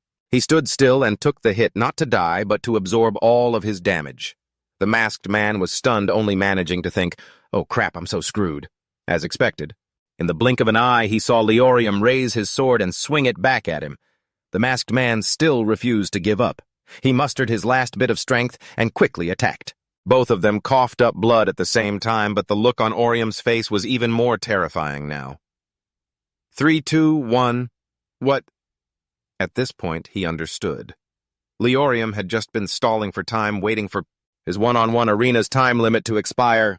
Then he wouldn't be bound by it anymore. This time it was the decisive blow. He was knocked down from above. The blade slashed across his chest, sending blood flying everywhere. After taking a direct hit like this, there was truly no coming back. He lay sprawled on the ground, watching Orium slowly walk towards him. Why are you doing this? This isn't a game anymore. You're trying to actually kill people, aren't you? What do you even get for doing this? An event reward? Or just the thrill of watching others suffer? The masked man chuckled. He knew he didn't have a chance, so he became more blunt. I lost everything because of this game. My friends and family don't even recognize me anymore. I want to destroy it all, I will. Before he could finish, he was suddenly impaled by an incredibly sharp scythe. Orion was absolutely horrified when he saw that weapon. Just as expected, another figure emerged from the mist behind him, carrying an immense bloodthirsty aura. The PK player from before landed gently beside the corpse. He absorbed his power as if he were sipping coconut water. The world seemed to spin. What the hell is wrong with this world? Leorium screamed, "Are you also hunting people because you hate the world?" The Grim Reaper pulled his mask up to cover his face and replied coldly, "We're different. I don't have any reason. I just want to win." Before Orium could recover, he was pulled into a fight with the Grim Reaper. After just a few basic moves, he realized the man seemed to be twice as strong as last time. Every move he made was blocked, and every attack was quickly broken. Do these guys level up like it's nothing? God, this is so unfair. Lee? Orium, completely bewildered, suddenly noticed an incoming attack that seemed a little different. It turned out that the Grim Reaper hadn't come alone this time. He was with his comrades, a girl with a necromancer class, and another young man who looked like he was ready for a massacre. 3 against 1 isn't a fair fight. The author is really making things difficult for him this time. At first, the Grim Reaper was incredibly annoyed that the other two wanted to steal his prey, but I don't know how they negotiated. But a moment later, all 3 of them turned to attack Orium simultaneously. I'm getting a headache just thinking about it. At this rate, losing my account is only a matter of time. Just as Orium was struggling, not knowing what to do, a new element jumped into the fight. The Hello Kitty pajamas and bunny slippers were a stark contrast to the sword. The enormous sword was next to the guy who had been sitting leisurely on the rooftop just a moment ago. He had been watching the 2 kids hunt monsters, and now he had jumped down wanting to play too. It turns out this guy has the Dragon Hunter class, a type that's rare and hard to find. In the entire country, only about 3 people have achieved it. Despite that, his attitude was incredibly friendly, and his initial impression on Orion was also very good. We can chat later. Let me help you clean up these insects first. What followed was the sight of the Grim Reaper's faction switching to combat the Dragon Hunter. In reality, to end this match, the prerequisite was still for Orion to finish choosing his reward. The Dragon Hunter, after toying with the others for a while, got bored and quickly turned to urge the young man, "What are you still standing there for? Choose a reward and end this quickly." Leorium was initially worried about Kim Sywell's group. They were still seriously injured, and he wondered if ending the match would affect them. Unexpectedly, a few seconds later, he saw that she had also run over. It turns out that while the Dragon Hunter was here, helping Orium, his remaining teammates had gone to Kim Sywell to heal them. The whole group came over, arriving just in time to jump in and block another attack from the Grim Reaper's side. Finally, Leorium managed to choose his reward. Before everyone logged out, Leorium hurriedly turned and asked, "Who are you guys, really? Why did you help us?" The Dragon Hunter kept a friendly smile on his face. "Oh, I forgot. We're the Jon Guild, don't you worry. We'll meet again soon." The next day, according to the information they gathered, the Jon Guild was one of the top 3 guilds in the game, a large-scale guild with 800 members, and it had been popular for a very long time. Normally, the Jon Guild only did raids or in-game battles, but that didn't mean the guild that Leorium met yesterday was the same. The Horizon event is having some problems. They might operate differently than in the game. People go crazy when they're about to lose money. To keep everyone safe, Kim Sywell reminded Leorium. It's best to keep a distance from them and watch from afar. Just then, Baekhyun appeared out of nowhere with a grim, murderous expression, dragging Leorium along with him. Seeing him, Kim Sewell was immediately annoyed and yelled at him not to come and bother people. "You have nothing to say to him after everything you all caused." But Leorium signaled for his friend to stop. He ignored her and told the girl to just stay put. "I'm not afraid of a single damn person. If anything happens, I'll handle it just fine. So you don't need to worry. I'll call you when I'm done." Kim Sewell, annoyed, put on a pouting face. Even though she was told not to interfere, she still had to drag herself over to eavesdrop. Baekhyun put on his million-dollar face and began to threaten Leorium. Specifically, he said that Seungwon had been seriously injured and taken to the hospital after taking a few loving slaps to the face from Leorium. Seungwon had broken some bones but had now partially recovered. "The problem was his parents intended to sue you, so we don't know what the police will do next. But if they continue their investigation, Leorium will be in trouble. In the end, you could be expelled and at worst go to jail. However, there's a solution for everything. It's not like there's no way out." After that long-winded speech, Baekhyun offered to persuade the defense attorney at his father's company to get the family of Seungwon to drop the matter, to steer this in the right direction until the verdict and to make everything go smoothly. To make a long story short for this, all to disappear quietly, Leorium needed to go to Seungwon right now and kneel down and apologize to him. That's it. Like hell, I will apologize for what he thought Leorium would cower in fear like always, but no. You're wrong, little bro. I'm a different version now, a better version of the Leorium from yesterday. So I have nothing to apologize for to anyone.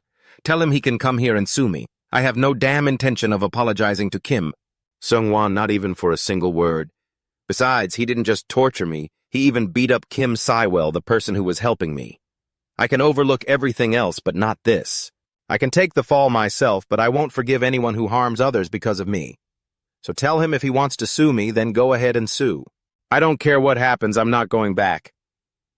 After saying everything he needed to Baekhyun, the kid let out a sigh of relief, slung his bag over his shoulder, and walked away. But the tree wants to be still, and the wind will not stop. That guy still wouldn't give up.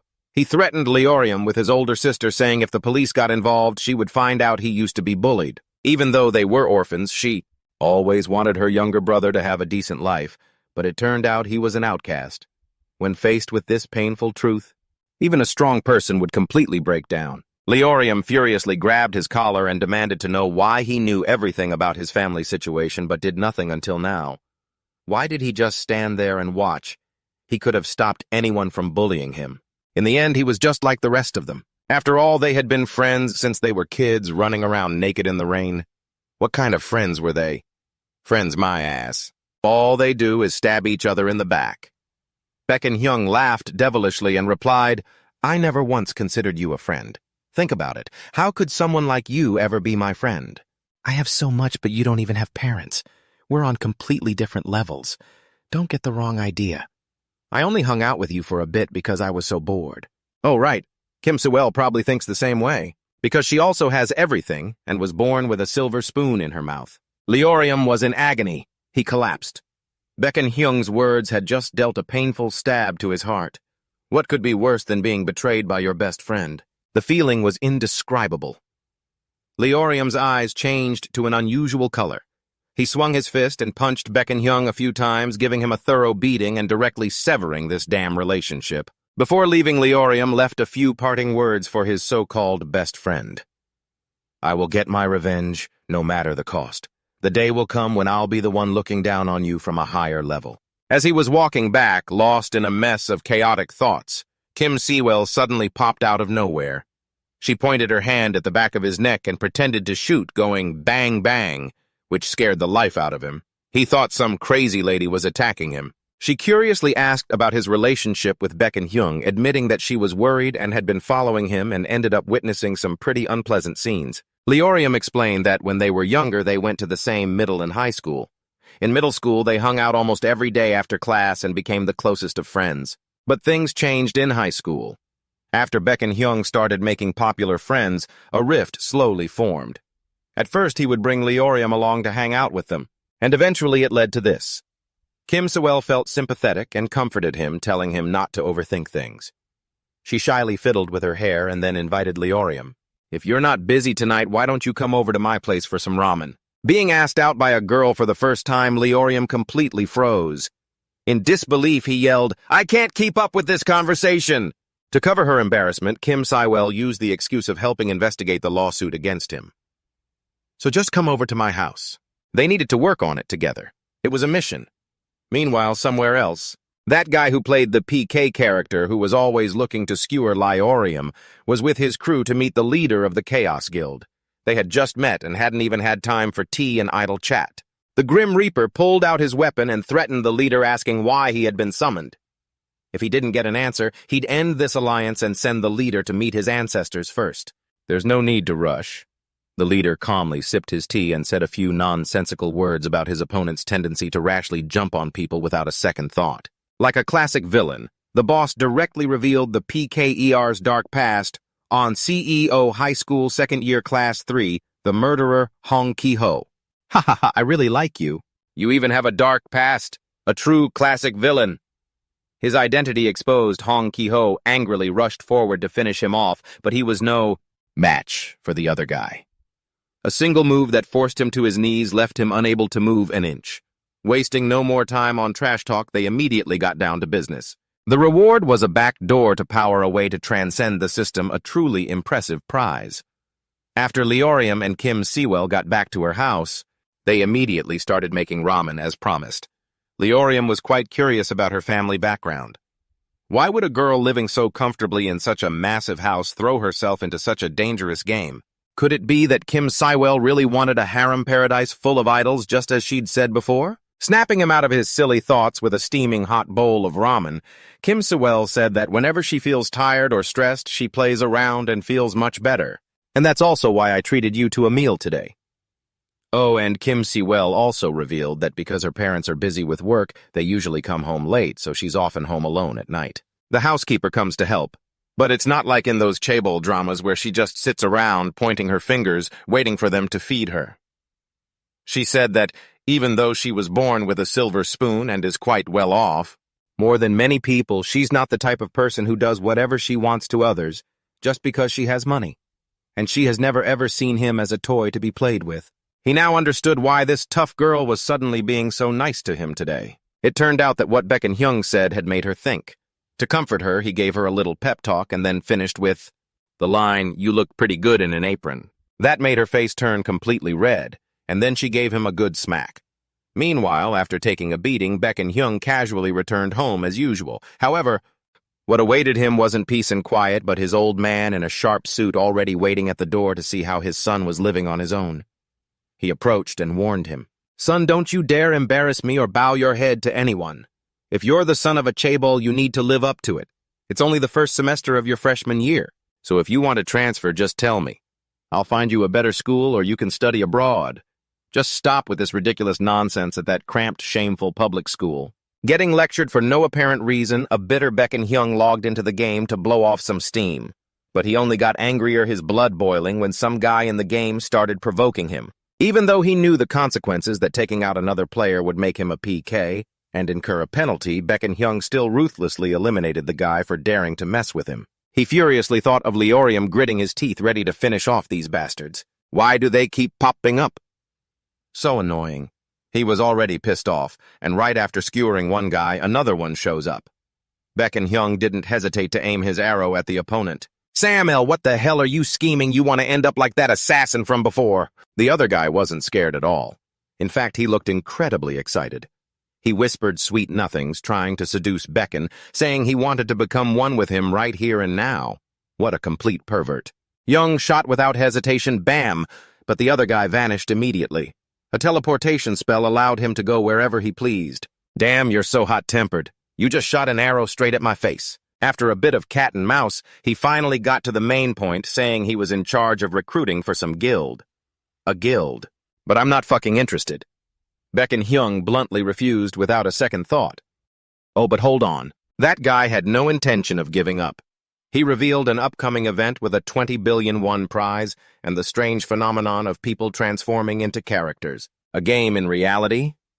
Unyong suddenly remembered Leorium's strange appearance and power and was completely dumbfounded before he left. He told him to go to the Isle of Chaos if he was interested. If he could kill all the PKers there and climb to the top of the tower, he would reveal more secrets. At least put some effort into it. If you want to know something interesting... After hearing this, Baekhyung's mind was filled with images of Leorium, wondering if it could all possibly be real. The next day, at the school gate, a new model sports car appeared, making everyone who passed by gasp in admiration. Kim Diamond joked with Leorium, "Is that what you got for me?" But a poor bastard like him, where the hell would he get the money? So of course not. Just last night, Leorium was still pretty worried about going to jail, but after hearing from Kim Diamond that she'd asked her cousin, and as long as he could prove he was being harassed by a group, he wouldn't be taken away, he finally felt a bit relieved. Despite his tough talk, the thought of being locked up still terrified him. While they were busy chatting, a purple-haired woman and a blonde-haired guy got out of the car and waved hello to them. They invited the two to skip school and come with them to their base. Seeing this, the two boys froze for 5 seconds, turning to each other and asking who they were. A moment later, they came to their senses. That's when they realized these must be people from the Jon Guild. Faced with the offer, they thought Leorium would refuse, but to their surprise, he told Kim Quell to get in the car and go with him. The girl seemed a bit hesitant and asked him if this was really okay. Leorium reassured her that since these people knew their names and their school, it meant they could have attacked anytime they wanted, but they didn't. That's proof that they just want to talk. Maybe they'd be lucky and get more information about Horizon from them. Waiting for them were the members of the Jon Guild. They thought there would be around 10 people since it was a big guild. But to their surprise, there were only a handful of them. The purple-haired woman explained that while Jujion was a big guild, not everyone got the chance to transform. They call the phenomenon of turning into a game avatar in the real world transformation, and they've learned a little bit about it, although they don't fully grasp how it works. But they did try to investigate by gathering opinions on the conditions for it to occur. What Jujion found out is that you need to be a high-ranking player in the top 100 of the game. Although not all the rankers in the guild have transformed, that is the common trait among those present here. The purple-haired woman told the two not to be surprised because they were also in the top 100. Leorium was ranked 89th, and Kim Diamond was ranked 47th. Not only that, but the protagonist had an insane profile. He was a special case who managed to get on the leaderboard just by completing personal quests and events. Moreover, he didn't participate in any PvP fighting content, even when they were equivalent to ranked matches. They discussed and debated for a while, and in summary, their specific purpose was to recruit Leorium and Kim Diamond into their guild. The guild master listed quite a few benefits for joining, for example, sharing information they didn't know, a monthly living allowance for quest completion activities, or healing, blah blah blah. More importantly, there was a policy to protect them from the grasp of chaos, the island where PKers were punished and exiled to. And it was also a nickname for PKers with malicious intent, and in reality the name of a guild comprised of such people. Faced with this sudden offer to join the guild, Leorium was a bit hesitant. There was nothing bad about it. In fact, playing the game would become much simpler than what he had been doing so far.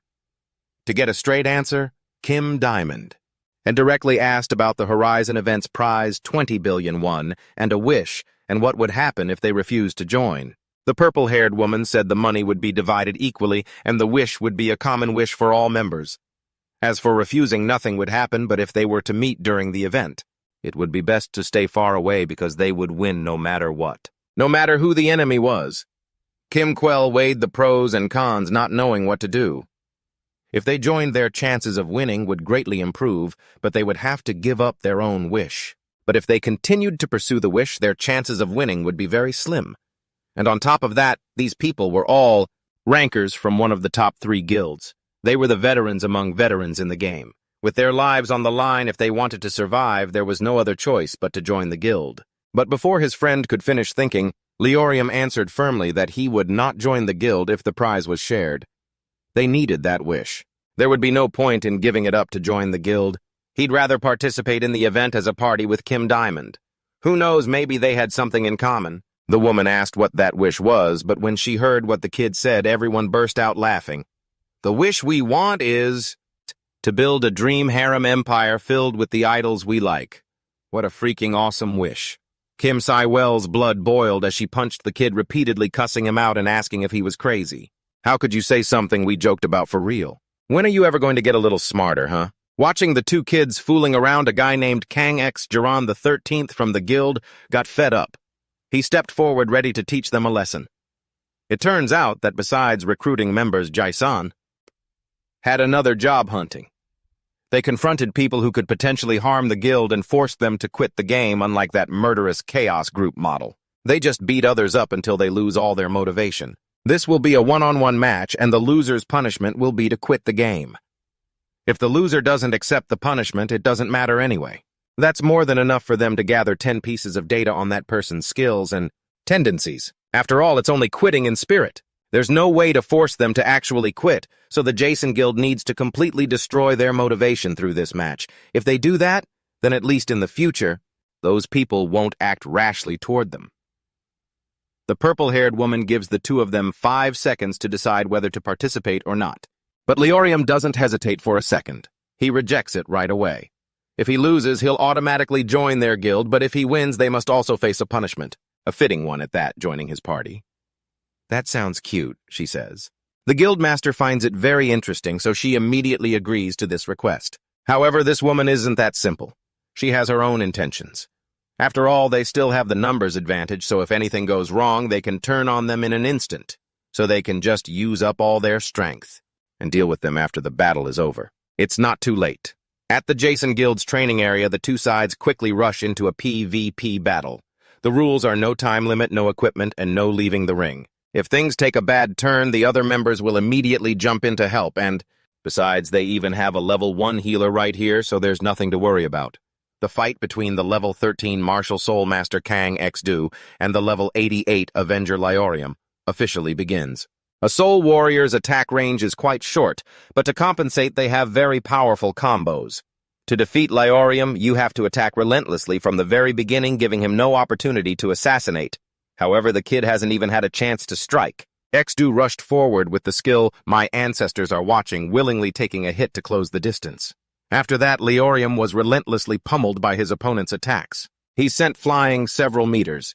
It seemed like he couldn't do anything to the Martial Soul Master, but the kid had it all planned.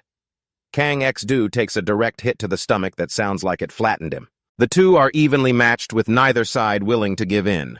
Kang X-Do lunges and Leorium raises his arm to block. This goes on for a while until both start to get tired, trading their opponent's attacks back and forth. Leorium punches him right in the face. Who would have thought an Avenger would fight with his fists? It seems he created a new fighting style for himself after getting beaten up by his classmates. It's a special style used only when fighting people, a duel-style combo with a swordsman in one hand and a fighter in the other. Faced with this unconventional opponent, X-Do is suddenly pushed back. With the advantage, Leorium keeps pressing forward. The moment an opponent loses their rhythm, an opportunity appears. That's the time to land the finishing blow. However, it's not over till it's over. Right after that, X-Do unleashes his incredible skill. Appearance of the Ancient God, which increases damage by 600% for 5 attacks. Leorium gets beaten to a pulp. 1 hit, 2 hits, then 4 hits. Blood sprays continuously from all over his body. Only the final decisive blow is left before he's a goner.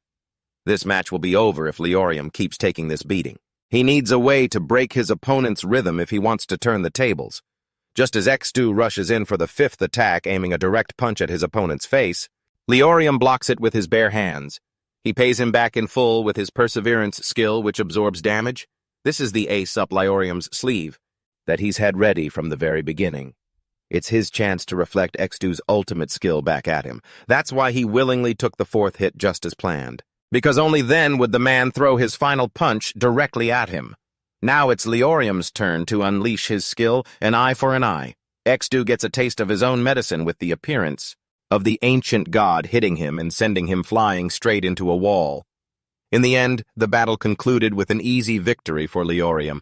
Kim Sywell is overjoyed, rushing over to hug her friend and express her delight. With the Angel's healing skill, everyone's health is restored immediately. Leorium now realizes that his healer character wasn't useless before. It was just that his teammates were crap, so he couldn't level up properly. Everything is settled, so now it's time for the punishment. The childish Kim Sywell suggests changing the punishment to renaming the Jason Guild to Kim Sywell and Her Idiots, and all members must get a 72-point Gothic font tattoo. Only she could come up with such a bizarre punishment, so that everyone can negotiate peacefully. Lyorium suggests they form an alliance, even though he had previously said the loser would become the winner's subordinate.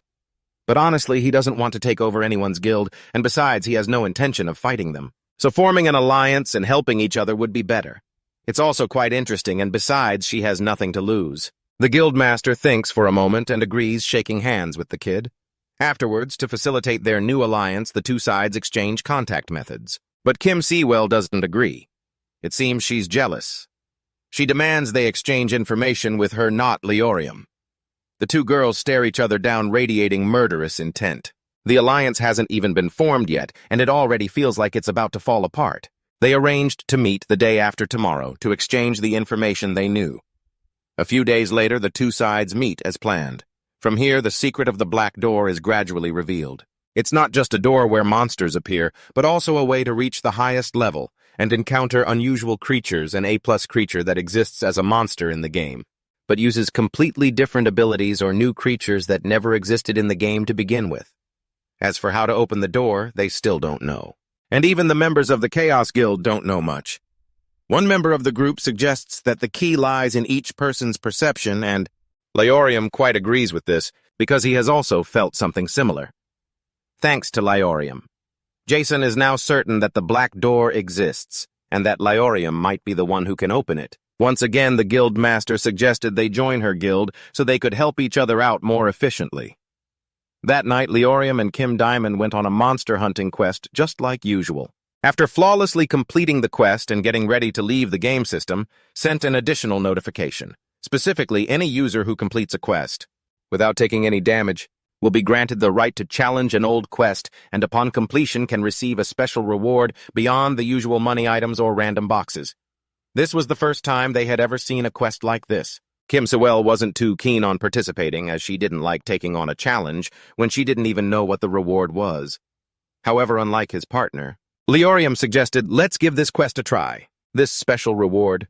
It could be something like information about the horizon or the game itself. Well, since her partner insisted, Kim Diamond reluctantly nodded in agreement. The next day at the quest rendezvous point, the mission began promptly. It was a timed mission, and the objective was to hunt 8 abandoned prince monsters from the Asen Kingdom in 15 minutes. Even though being on a time limit was a bit annoying, they had already accepted the quest, so they had to see it through. Speaking of the Asen Kingdom, Kim Sewell suddenly recalled a story she used to love. But before she could even start the story, the monsters appeared, ruining the mood.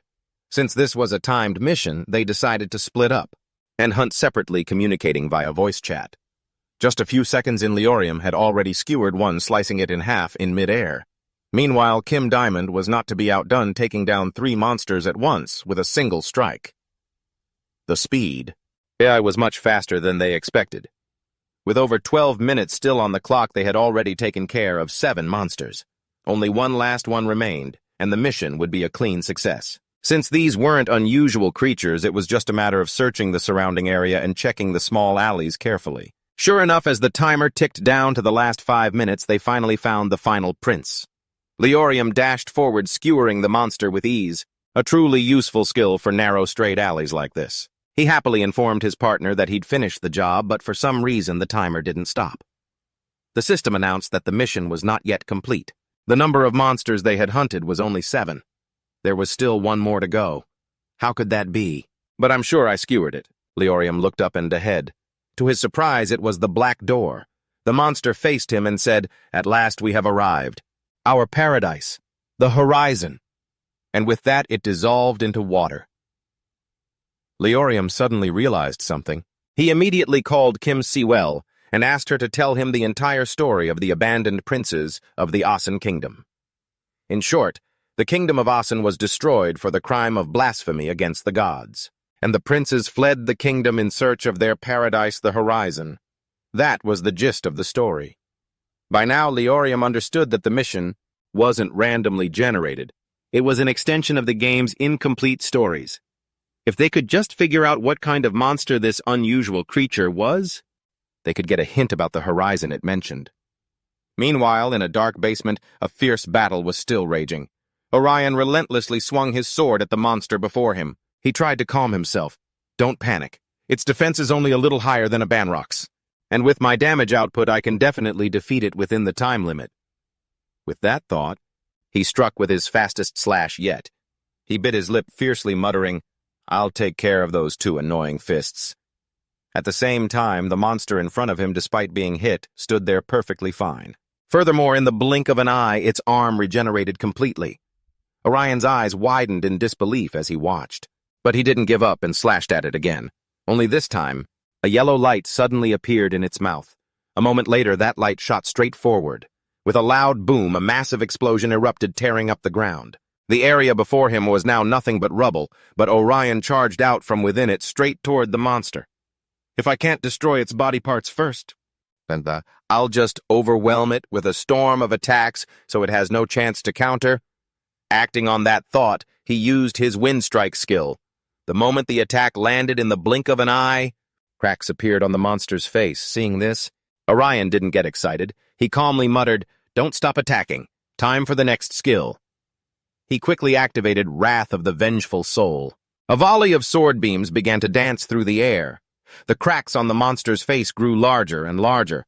Orion was very pleased with this. The damage was slowly accumulating. "If I keep this up, I can clear the mission." He charged forward without hesitation, sword in hand, but just then, the monster's aura changed.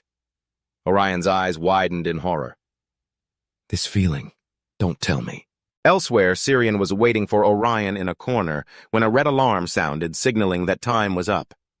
The monster stopped fighting Orion as a blue light began to envelop it. Orion's expression immediately sank. "Did the mission fail? What's going to happen now?" As he was worrying, Syrian ran over to him. Orion let out a soft sigh and said apologetically, "I'm sorry, I was so close to killing it." But I ran out of time." Syrian shook her head. "It's okay. At least you didn't die." Orion frowned slightly.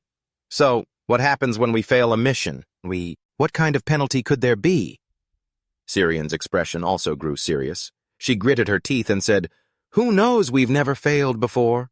Not on any mission up until now.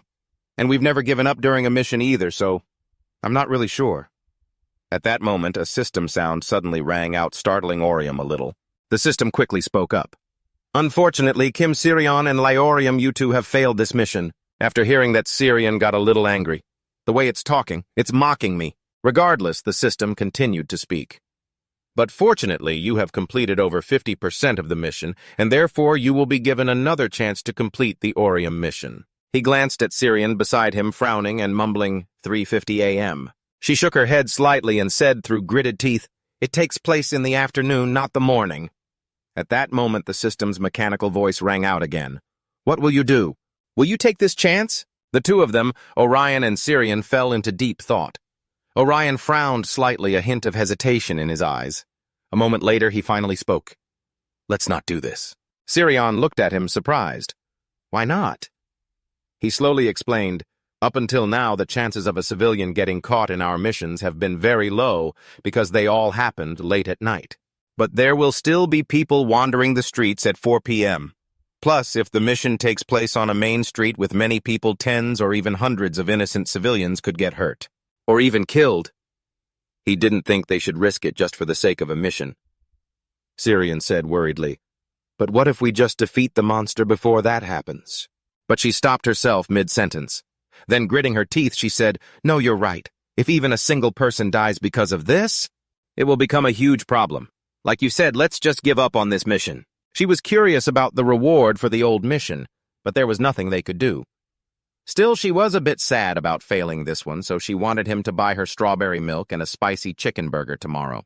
Orion nodded slightly in agreement. "But at least we found out from this mission that Skyline is related to the game's plot. Why don't we review the game's story until the next mission comes up?" Hearing this, Syrian didn't object. "Okay, I'll check the plot related to the missions we've already completed." The next morning, after a noisy night, dawn began to break. Students carrying their bags started arriving at school. The school day passed just like that. Of course, Syrian and Orion were no exception. Just as Syrian stepped out of the restroom, someone called out to her. So Young approached from a distance, speaking cheerfully. "What are you doing after school? Do you have any plans?" Syrian shook her head slightly and replied, "Not yet. I'm just going to talk with Orion for a bit and then head home. Hearing this, Soyoung winked. Perfect. I have a career counseling session with our homeroom teacher and I'm skipping prep class today. Want to go shopping with me? Syrian smiled and replied, sure. Why don't we get something delicious to eat while we're at it? The two of them walked side by side, chatting and laughing happily. A moment later, Soyoung said goodbye to Syrian. Anyway, I'll text you after my counseling session. See you later. Syrian watched Soyoung's retreating figure, feeling a bit emotional. She's so cute. I'm going to make her eat a ton today and see her chubby cheeks. After school ended and everyone had left, only Orium and Syrian remained in the classroom. Orium scrolled through his phone for a moment before speaking. I was reading about the lizard wolf Wahaham, and there's a story behind Wahaham's teleportation skill. The lizard wolf Wahaham killed a group of thugs who were about to attack a mage, breaking the taboo against killing. But God sympathized with Wahaham's feelings and promised to give him the ability to visit the mage. Without him needing to say it, Syrian had already guessed. That promised ability must be the teleportation skill. Orium nodded slightly. Of course. In the game, Wahaham couldn't stand his longing for the mage and escaped from his prison. And the story ends with the player having to subdue Wahaham. Syrian said casually, I think this storyline is actually continuing in real life. Because all the stories I've looked at are connected to the real world in one way or another. That means the game's main plot is also continuing in real life. Orium's expression turned serious as he said, I considered that too. But it doesn't quite fit. The main story of the game is about heroes and monsters, those who were granted God's power appearing in the living realm in God's world. Even so, there was one thing that caught my attention while reading through the stories. When the NPCs refer to God, they all refer to the black hole in the sky. Syrian frowned slightly. Is that strange? Isn't it just a part of the game? Orium shook his head and replied, I don't know for sure, but aren't black holes sometimes considered pathways to other universes? And I just thought that it might be hinting at some event. I'm not really sure. Syrian sighed helplessly. There are too many plot lines to think about, and I don't think I can get to that one first. Just then, her phone suddenly buzzed with a notification. It was a message from Soyoung. She told Syrian to come to the main gate. The message made her realize how late it had gotten. She looked over at Orium and said, I have plans, so I'm taking off. Are you heading home now? He nodded slightly. Of course, I should have been home by now. The two left the classroom together. As they walked, Orium asked, Are you going to share this with Jason's guild? Syrian shook her head without hesitation. We're not sure about anything yet. She would hide this information until the very end and use it properly later, because they've put so much effort into it. After hearing that, Orium could only give a helpless, bitter smile. I don't think you need to be so harsh with Jason. We're allies after all. But before he could even finish his sentence, Syrian cut him off with a cold huff. No exceptions. As the two were talking, the system's voice suddenly rang out, causing... Orium was startled as a notification window suddenly appeared in front of him.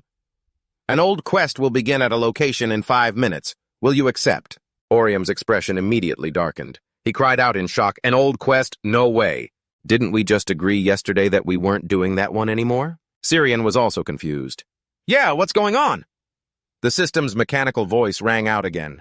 Another user has accepted the old quest that you abandoned. But since it was originally your quest, would you like to take this opportunity to redo it? If you accept, the quest will become a competitive quest and you will be eligible for the rewards. But if you refuse this opportunity, it will be considered interference with another user's quest. Orium frowned and asked, Who's the user that accepted the quest? Are they in this school right now too?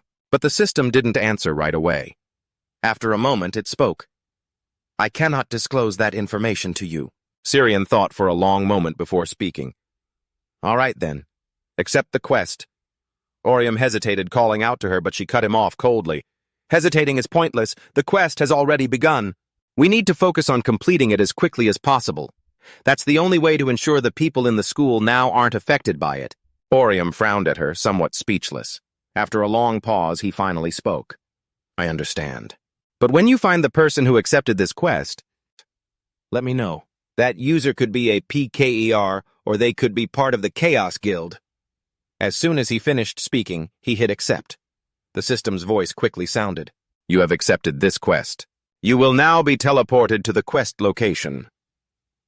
As the words faded, a blue light enveloped the two of them. In a flash, Orium and Sirian's figures vanished without a trace. The hallway was now empty, but in a corner of the wall, a person appeared from out of nowhere. He concealed himself in a hoodie, a malicious smile creeping across his lips. In another corner of the hallway, two students for some reason were only just leaving school. The boy with glasses spoke cheerfully. "Do you want to hit up the PC cafe before we go home?" The other boy pouted and asked, "Why do you go there so often, when you're not even good at the games?" Hearing this, the boy with glasses immediately got angry. "Shut up! At least I'm better than you." Suddenly, a sound echoed from up ahead, startling the two boys. "What was that?"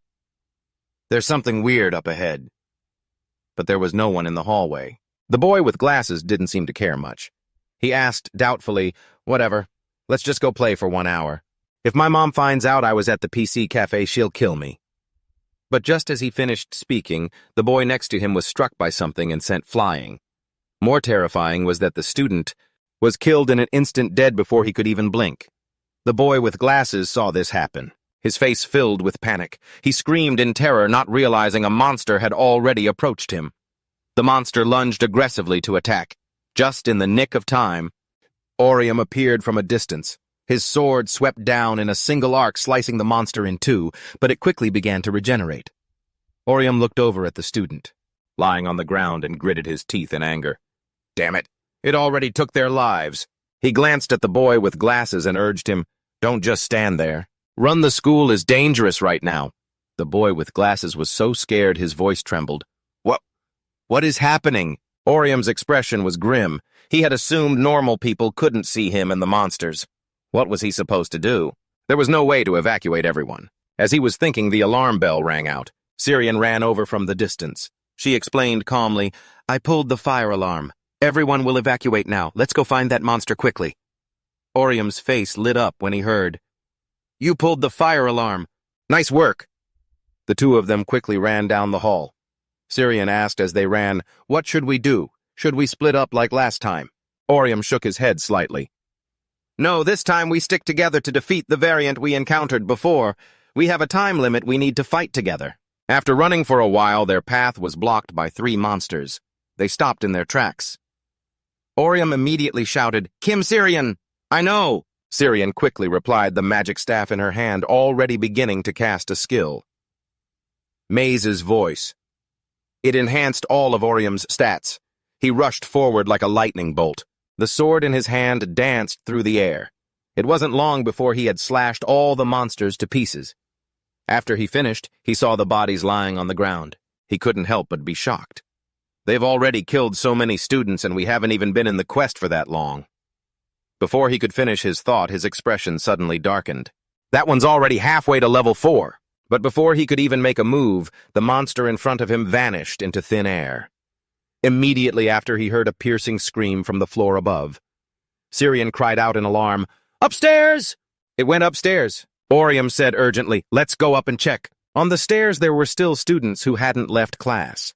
Seeing the monster before her, a female student was so scared she couldn't move her feet, muttering in a trembling voice, "What's going on? Someone please tell her." The monster was swinging its sword right at the female student, but just before it could strike, a sudden flash of light revealed Orium, who had appeared to block the creature. He gritted his teeth and shouted, "Diamond, now!" Sirian responded instantly, magic gathering in her staff as she cast the thorn trap skill. Countless sharp thorns erupted from the ground, impaling the monsters and trapping them. Seizing this opportunity, Orium turned to the female student and urged her, "All right, you're safe now. You should run quickly." But the student just kept crying for her mom. Seeing this, Orium's expression soured. "This isn't good. She's not listening to me." He bit his lip in frustration and gave a slight wave of his hand. Immediately, the monster's screams echoed out again, scaring the student into running away. Orium let out a sigh of relief. That was the only way. No time to think. He looked back at Sirian and yelled, "Head to the main building now. I think we can finish off the monsters there." But after he finished speaking, Sirian didn't answer. She just stood there, completely silent. This confused him. He took a step forward to see, and then froze because he saw So Young lying in a pool of blood. Only then did Sirian speak. She said, "I was waiting at the front gate. That's why she's here." She gripped her staff so tightly that her veins bulged. Orium knew she was heartbroken. He quickly put a hand on her shoulder to comfort her. So, Young's not dead yet. If we use a potion or a skill, a healing one on her, we can save her. Syrian bit her lip, asking doubtfully, but if we do that, we'll get a penalty. We might end up with another penalty quest, or all the rewards we've gotten so far could be taken away. Orium shook his head. It doesn't matter. Nothing is more important. As long as we can save her, whether it's a penalty quest or anything else, I'll do it with you. So he told her not to worry. As long as they could save someone they were able to, that's what mattered. Syrian hesitated for a moment, then nodded. I understand. But the important thing now was that there were only 8 minutes left. Considering the complex layout of the school, he didn't have time to wait for Syrian to heal everyone. With that in mind, Orium looked at Syrian and said, I'll go to the main building first. Come find me after you've saved So-young, okay? With that, he took off running. But Syrian called him back. Wait, Orium, take this with you. Orium was startled and turned his head, asking, What is it? Syrian didn't answer. Something just flew towards him, and he quickly reached out to catch it. Only then did Syrian slowly explain, It's one of the high-grade weapons I got last time. I was going to trade it for something else, but I think it might be useful in a situation like this. So make sure you kill all of them this time, including the variants. Got it. Orium nodded slightly. I'll see you later at the main school building. Monsters were wandering the area. Their bloodshot eyes darted around searching for prey. But while one wasn't looking, Orium leaped down from above, plunging his sword straight into its head. This monster is level 7. All the rest are variants. The quest will end when I defeat it. But as he was searching for the monster, his eyes widened in horror. He saw the 3-headed, 6-armed monster from before. Only this time it had transformed again. Orium frowned. This is no time to be scared. The variant is still slaughtering people inside. Suddenly, there was a noise from behind as Orium burst through the door from outside. His eyes were now filled with determination. He just had to focus on it and destroy it. He immediately activated his skill Wrath of the Vengeful Spirit. Countless streams of sword energy began to dance in the air. The sword in Orium's hand was now shrouded in a bloody aura. A powerful beam of light from his sword shot towards the variant's face, which quickly began to show signs of cracking. But at that moment, a magic circle suddenly appeared behind it. A foot emerged from within and immediately kicked out at Orium. Although he was quick to jump back, he was still hit. As he tried to block, the variant lunged at him. Not daring to be careless, Orium raised his sword to defend, and there were only 30 seconds left. The skill, his passive skill, made him invulnerable and boosted his damage, and he had to use the dragon soul that Syrian had given him. Only 30 seconds left. He didn't have enough time. He had to end this with the next attack. With that thought, he raised his sword to block the variant's assault. Immediately after, he activated a damage boost 5 times for 5 seconds. After using it, his stats would be cut in half, so if he didn't finish it with this attack, there would be no second chance. This attack had to work. This is the final blow. Without hesitation, Orium attacked. At the same time, the variant's countless blades stabbed towards him. With a loud crash, an explosion erupted in the hallway. The massive explosion sent debris flying everywhere. Inside the cloud of smoke, Orium had landed a huge slash on the variant, cleaving it in two. He finally let out a sigh of relief. I did it. Now the quest was... But before he could even celebrate, his eyes widened in terror. A beam of light suddenly shot towards him. He hastily jumped back to dodge it. You muttered in astonishment, "What is that? Why are you here?" Before you, a figure appeared. It was Unyong, who hadn't been seen for a long time. In his hand, he held a crossbow, and he gave Orium a smug smirk. Sometime earlier, in a crumbling castle, Unyong was lying on the ground, seemingly exhausted. Just then, a deep voice rang out, "Congratulations, Baek Unyong!" It was the man he had met before. He raised an eyebrow at Unyong and said, "It's quite unbelievable that you were able to climb the Tower of Chaos. And so quickly. How does it feel to be the strongest and youngest PK player?" As soon as he finished speaking, an arrow was pressed against his head. Unyong said coldly, "Cut the crap and spit out what you owe me." About how he could bring a character into the real world and how Orium has changed. Orium, huh? The man scoffed. So you've met the one who has undergone biological conversion?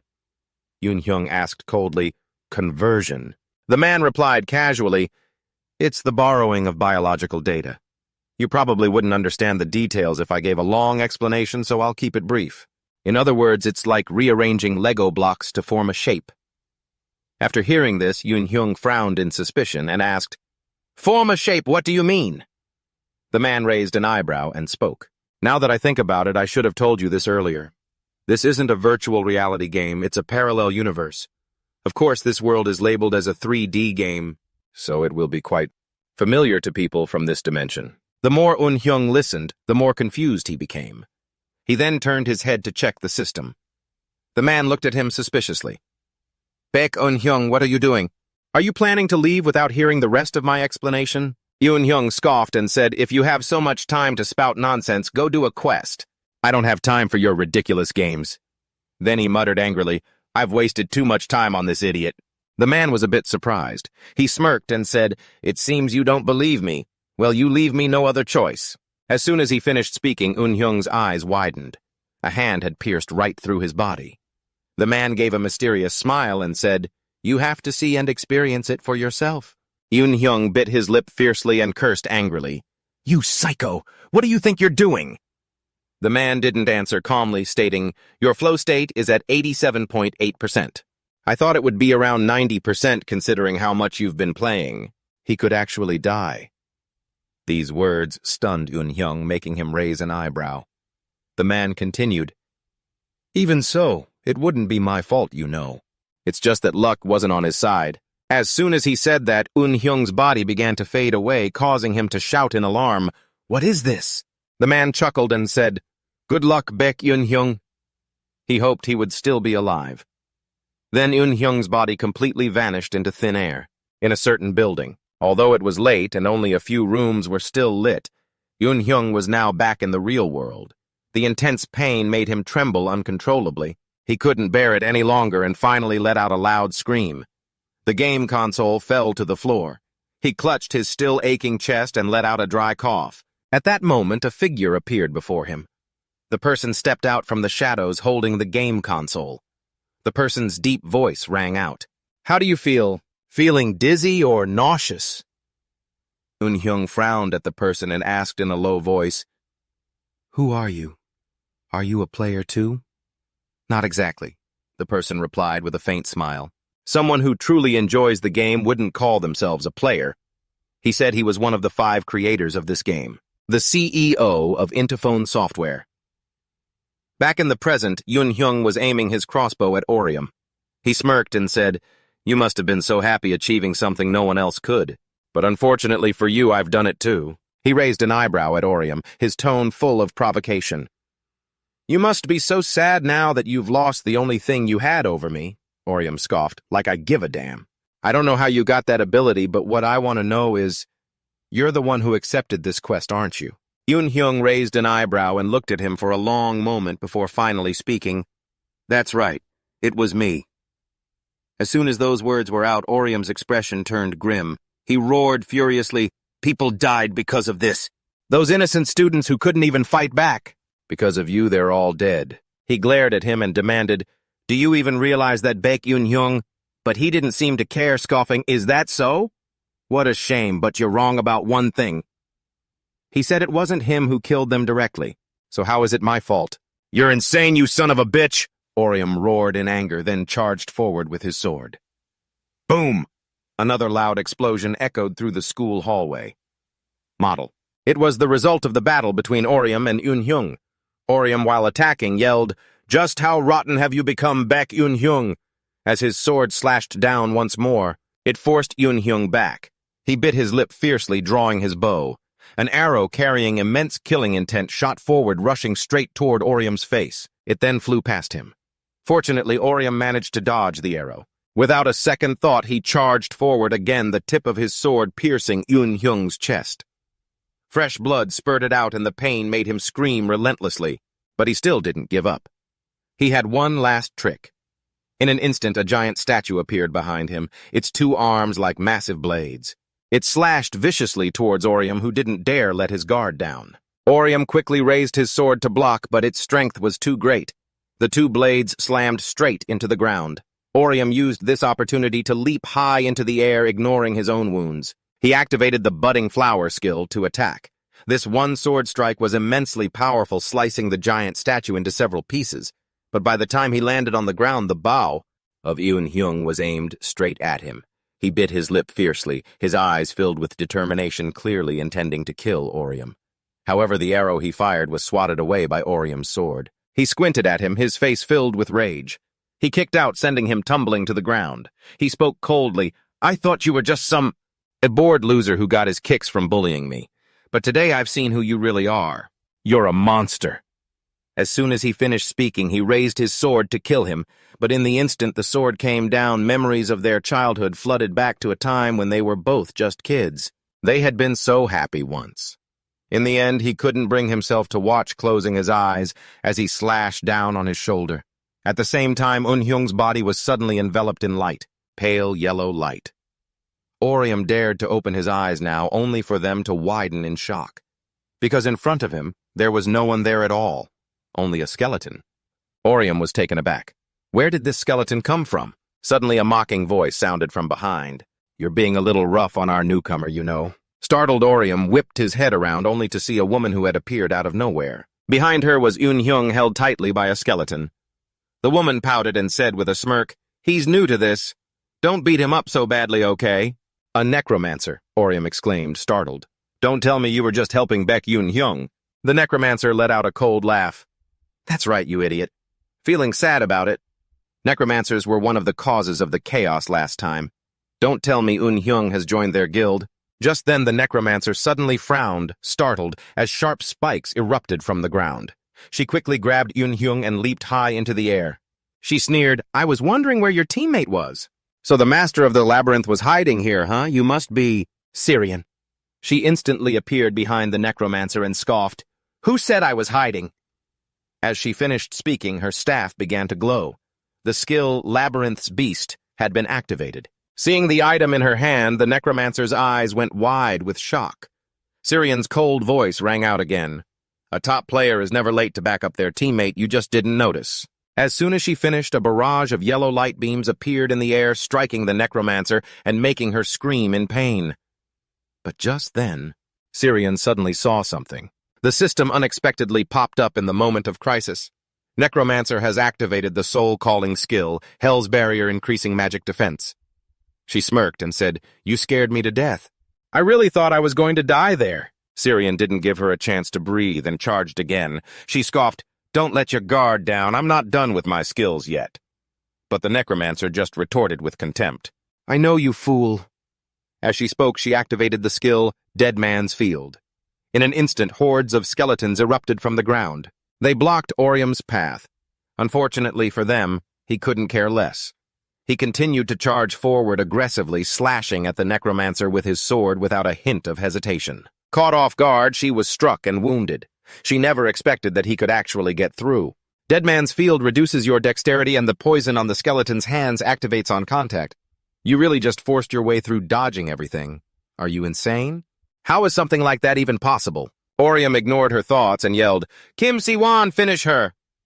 Syrian, who was already attacking the necromancer, gave a slight nod and called out, "Right!" The necromancer bit her lip fiercely. "Who are these people? How are they so strong? Am I really going to die here?" While she was stunned, Syrian attacked again, sending beams of light at her. The ground was blasted into ruins, but inside that golden light, the necromancer was using bone fragments to defend herself. A mechanical voice from the system suddenly rang out, "Quest reward selection. Time limit reached. You will now be moved." As soon as the voice finished, their movements were restricted. Their bodies were enveloped in blue light. The necromancer was immediately thrilled. "Yes, perfect timing. I'm not dead." In contrast, Orium was furious. "The timer for reward selection pauses if we're interrupted by another user." He remembered what the system had said before. He just realized that was why everyone treated it like a competition, and it wasn't an interruption. The necromancer, having just escaped danger, was now incredibly smug. "Hey, you conservative kid. Did you just say your name was Leorium?" She warned him to be more careful in the next fight. She would destroy him. "Are you sure about that?" Orium scoffed coldly. "From our fight today, I feel like I could easily beat you even without trying my best." As soon as he said that, the necromancer immediately flew into a rage and screamed, "Did you just wish for death? I didn't fight well today because of the rookie I brought with me. Okay? That's why I went easy on you. Next time I'll show you my real skills and destroy you both. She would kill both of the foolish kids. As soon as she finished speaking, the schoolyard was empty. On the once empty classroom hallway a moment later, Orium and Syrian were teleported to this spot. Syrian glanced over at Orium. Are you okay? Your face is seriously injured. He raised an eyebrow slightly. Really, I didn't know since I can't see it. He told her, anyway, look out the window. There are so many ambulances and fire trucks out there. There are a lot of people, too. Syrian nodded slightly and replied, let's get out of here quietly. It'll be a pain if they see us here. Orium thought so, too. It's not like we're going to tell them anything anyway. Due to the huge commotion, there were already many ambulances and fire trucks outside the school. In another corner of the school, 2 people. Orium and Syrian were resting in this place. Syrian looked at the wound on Orium's face and said worriedly, I don't think anyone can see us now. I'll heal you. You shouldn't go home with your face like this. Orium nodded slightly. Right, I just used a healing potion. We can't let that chaotic mob catch us when I need time to use a healing skill. Right, so what should we do, Syrian? Feeling that he had a point, she didn't press the issue. Just then Orium asked suspiciously, by the way, how's Hanso Young? She was badly injured earlier. Syrian nodded slightly. I already used it to heal her and took her to a safe place. She's probably in the hospital by now. While the two were talking, Syrian's phone suddenly rang. She quickly answered it, then said goodbye to Orium. I'll head out first. I got a call from my housekeeper. Orium nodded slightly in response. All right, get home safe. Watching her back as she left, Orium felt a little sad. A call from home, huh? Of course they'd call. Because they must have been so worried after seeing the news. Orium also wondered, did anyone call me? But after pulling it out of his pocket, he discovered his phone was burnt black. How could he get any calls? It's just strange that it hasn't broken until now. Elsewhere at a high-rise building in the city, the members of the Jon Guild were here. The masked man looked at Unyong with some dissatisfaction and spoke up. I had high hopes for the new guy because everyone said he was good, but he's completely useless. He got destroyed by an Avenger like a long-range dealer. The necromancer chuckled softly and said, Don't be so hard on the rookie. He doesn't even have a rank. At least his face is more useful than yours. Hearing this, the masked man got angry and cursed. You're the most useless one here. You useless bitch! We had you keep an eye on the new guy and you got beaten too.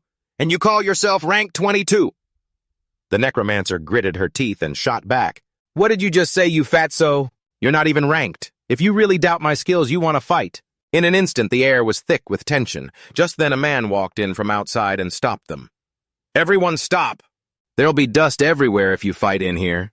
If you really want to fight, go find somewhere far away. It doesn't matter if they die as long as no one sees.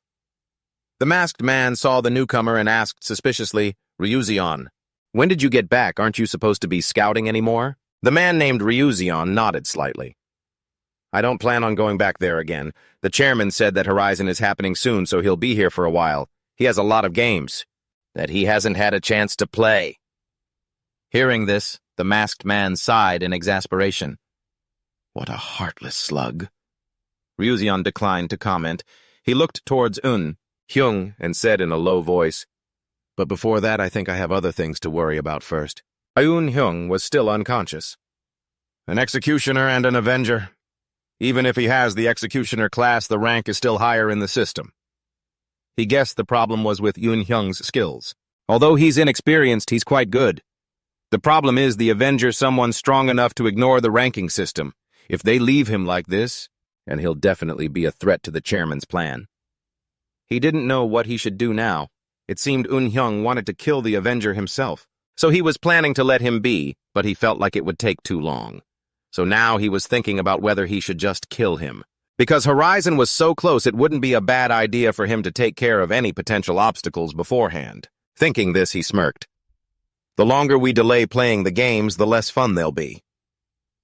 At Orium's apartment building, it was late at night, but a few rooms still had their lights on. In the building's stairwell, someone was waiting. It was Orium's sister, constantly looking at her phone, seemingly waiting for something. Her face was tinged with worry. A moment later, Orium appeared in the distance. As soon as she saw him, she called out his name loudly. She startled and ran over to him. Are you okay, little brother? Why are you so late? Orium scratched his head in embarrassment. I was just chatting with a few friends. But his sister couldn't help but worry. Why didn't you answer your phone? Do you have any idea how worried I was for you after seeing the news? Orium flinched slightly. But what news are you talking about? What happened, sis? Orium's sister hurriedly explained. There were a few explosions at your school. 9 people are dead and 12 are injured. The school collapsed and the whole place is a mess. Orium looked at the information on the phone. His face grew a little pale. He decided it was best not to tell her that he had been there. She would only worry. Just then, Orium's sister suddenly cried out, "Wait a minute!" She had seen something on his shirt. She exclaimed in shock, "What's that on your shirt? That's not a blood stain, is it?" "And why is your shirt torn?" she asked worriedly. "What happened?" Orium quickly shook his head. "It's nothing. I slipped while playing soccer during lunch and got a nosebleed." Orium's sister frowned slightly. "You fell while playing soccer. Are you sure? Then why isn't there a scratch on your face?" Orium flinched. Only now did he remember that detail. He didn't know how to explain it. With no other choice, he sighed and said, "I'm sorry I lied. I was at school when the incident happened." But he insisted he was fine and that she as a nurse should know that just by looking at him. But she sighed softly. "I don't see any external injuries, I know. But you could have internal injuries. People have even died from internal bleeding because they didn't realize it. They have injuries inside their bodies. How can I know if you're okay just by looking at you? So I'm not going to do that. You need to go to the hospital right now and I'll contact a doctor. The one I know will see you tomorrow for a checkup." Orium, of course, didn't want to and shook his head in refusal. "But I feel perfectly fine and I need to go to school tomorrow." His sister's voice became stern. "You don't need to worry about that. The school will be closed for a week because of the incident. And another thing, don't talk as if nothing happened. I was truly worried about you. I was afraid you were one of the 9 people who died." As soon as she finished speaking, she threw her arms around Orium, startling him a little. This was the only time she had ever acted like this. For a moment, it was like when they were kids again. In the end, not wanting to disappoint his sister, he nodded in agreement. "I understand. I'll go for a checkup tomorrow, like you said." So he told her not to worry about him so much. The next morning at the city hospital, Orium really did go for a checkup. Although he had agreed last night, he was worried he might get some strange test results. Strange results from the checkup, like finding out he wasn't human or something like that, would be the end of him. While he was lost in thought, a nurse called him loudly into the doctor's office. Orium pushed the door open and entered. He politely greeted the doctor, who nodded in return. The doctor smiled cheerfully and said, "You're Ariel's little brother, aren't you?" He believed the two of them had met before. He asked if he remembered. Orium frowned at the doctor before him and asked suspiciously, "Have we met?" He let out a soft chuckle and replied casually, "You don't remember." "We met last Christmas." "Last Christmas." Orium mumbled the words, trying to think. A moment later, he remembered. He really had met him with his sister. He spoke up cheerfully. "You must be Dr. Anoa, the one who brought my dead drunk sister home, right?" Anoa gave a slight nod, acknowledging it. Orium was suddenly impressed. "You've changed quite a bit since then. I didn't recognize you at first." But before he could finish, Anoa cut him off. "It's perfectly normal to keep growing at my age. I even grew 10 centimeters taller in middle school." He suggested they look over his test results now. As he said this, his expression suddenly turned serious. Orium was startled and asked, "What is it? Is there a problem with my test results?" Anoa shook his head. "No, they're perfectly normal. I don't think we need any more tests, but I still find one thing strange. All the results are artificially perfect. For example, if 8 is a normal number for a test result, Orium's result would be exactly 8. Not even a professional athlete. And could have a perfect score of 8. After hearing this, Orium asked back suspiciously, "Is there something wrong with that?" With a soft laugh, Anoa casually replied, "Of course not. I'm just saying I found a perfectly healthy body. Perhaps it's because you're still going through puberty." "I see." Orium nodded slightly. All his test results were perfect, probably because he was a character in a game. Anoa glanced at him and asked, "Anyway, how are you feeling?" Orium, lost in thought, was startled. "How am I feeling?" Anoa slowly explained, "I heard about that terrible incident at your school. Many people died and were injured. I was just wondering how you felt about it. Someone was out there while that incident was happening." Orion flinched slightly. "How are you feeling?" He remembered those students who had died. Even the students he didn't know and his two classmates like So Young, they were all deeply etched into his memory. And then there was the mastermind behind it all, that Unyong. Whenever he remembered it, he couldn't hold it back. He gritted his teeth and said, "I feel so angry. I can't even put into words how angry I am." If he had just tried a little harder, he could have stopped it from happening. He was just angry at himself for being so helpless. Hearing this, Anoa could only sigh. "It's not your fault, Orion. It was just an unfortunate accident. But I understand where you're coming from. Many survivors of terrible accidents feel guilty. Questions like, why am I the only one who survived? Or, maybe I could have saved everyone, will always pop into their heads, and they convince themselves of that guilt. But if you really think that way, you should focus on doing better now." Orion flinched slightly. At that moment, his eyes returned to normal. Anoa continued to advise him, "You should forgive yourself. If something like that happens again, you can do even better." Orion frowned, lost in thought. He had a very strange feeling. His body felt light, as if someone was healing him. Anoa chuckled softly and said, "Of course, that's just my opinion. And if it bothers you again, I recommend you see this therapist. Mental scars from when you're young can last forever." Orion nodded slightly and replied, "I understand. I'll go right away." As soon as he finished speaking, he stood up to leave. But just as he had taken a few steps, he heard Anoa call out to him. "Oh, right, Orion. I want to ask you something." Orion's steps faltered. Anoa suddenly asked a confusing question. "Do you still play games? Even though I'm not as good as you." Orion was a little surprised that he would ask something like that. Hearing no reply, Anoa continued, "When you have time, let Ariam know, okay?" Orion could only mumble in agreement, "I'll do that."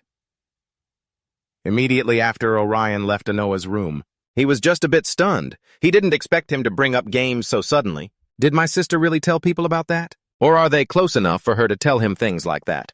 But he quickly dismissed the thought. No way. He thought his sister wasn't dating anyone, but looking back at how they drank together during Christmas, that was a sign of a complicated relationship. Just then his phone suddenly rang. Orion took it out and saw the caller was Syrian. At Orion's school campus, Orion had run all the way from the hospital because Syrian had asked to meet him. He suspiciously asked the person waiting there, "What's up? Why'd you call me out here in such a hurry?" Hearing his voice, Syrian turned her head and stared at him for a long moment before replying in a low voice, "I already told you. Ryzen wants to see us tonight." Orion nodded slightly. "I know, but why did you want to meet me here? Can't we just go straight to the base?"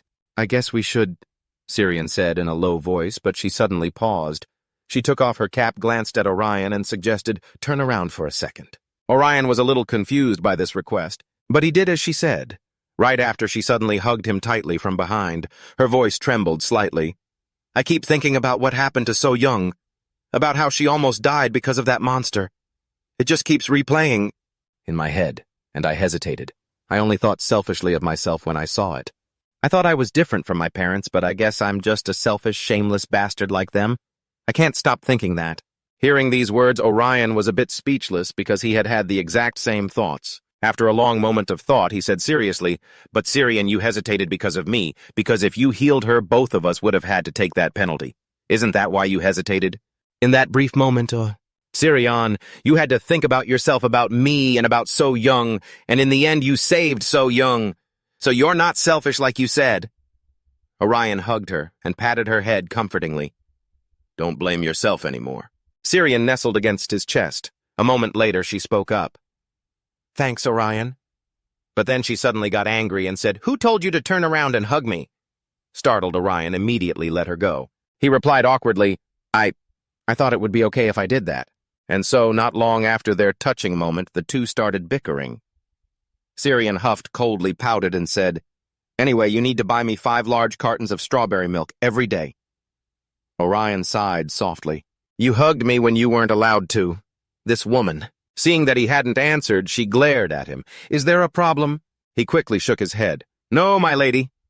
Letting out a small humph, Syrian pouted and said, "Great. Isn't that better?" Orion declined to comment on the matter. You asked suspiciously, "But why does Jason want to see us? Is something wrong?" Syrian gently shook her head. "I don't know either. They just said they wanted to see us. It must be about something important. Information or an item trade, probably." Soon after, they arrived at the Jon Guild's building. CEO Ha looked at them, smiled, and said, "We're going to hunt the chaos bastards tonight." Hearing this, Orium and Syrian's faces immediately darkened. Seeing their reaction, Seongha chuckled softly. She slowly asked, "Do you two want to destroy the scum who trashed your school and hurt your friends, annihilate them completely?" Orium frowned slightly. "What kind of idea is this?" Seongha glanced at them for a long moment before finally speaking. "Of course that's not what I want you two to do. I'm only asking because I didn't want you two to be furious if we didn't tell you about this opportunity." She asked if they wanted to join the raid on their base tonight. Orium fell into thought, his brow furrowed and his expression serious. Finally, he said with determination, "I'll go." He said he knew someone in that Chelsea Guild. He used to be his friend, but not anymore. That's why I don't want anyone else to take him down. I want to do it myself. Hearing this, Seongha was clearly surprised, but she quickly smirked and spoke. "Fine. I'll leave him to you.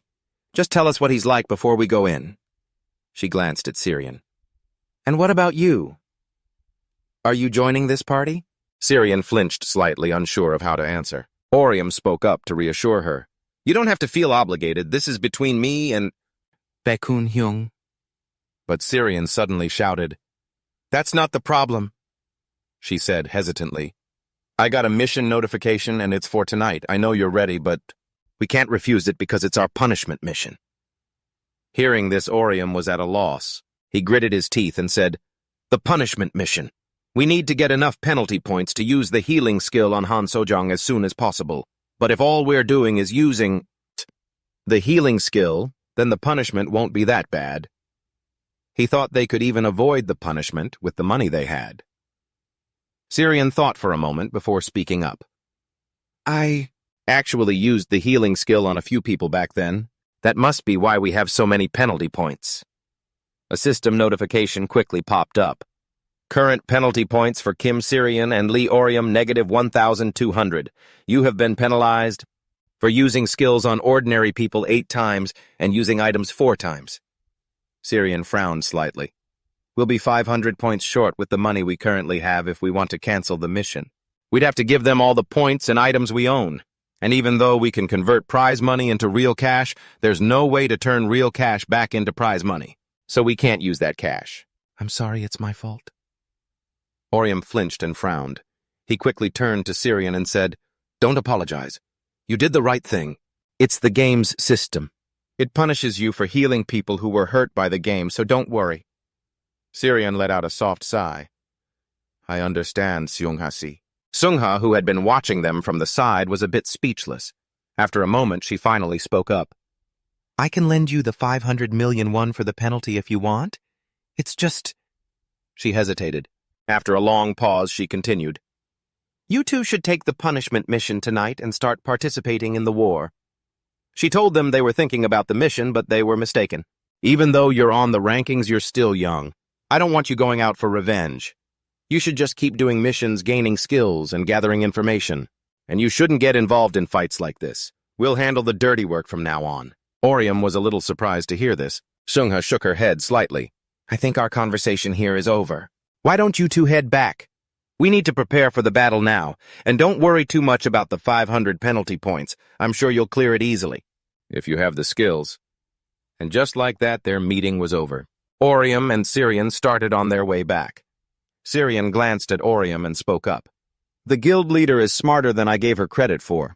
I thought she was the type to do anything to achieve her goals, and would try to drag us into the war at any cost." Orium frowned and mumbled, "Or maybe she thinks we aren't suited for guild wars, so this could be part of her plan to keep us out of this fight." "That could be it." Syrian nodded in agreement. It was a deliberate act. Orium didn't dwell on it. He asked, a hint of suspicion in his voice. "Oh yeah, Syrian.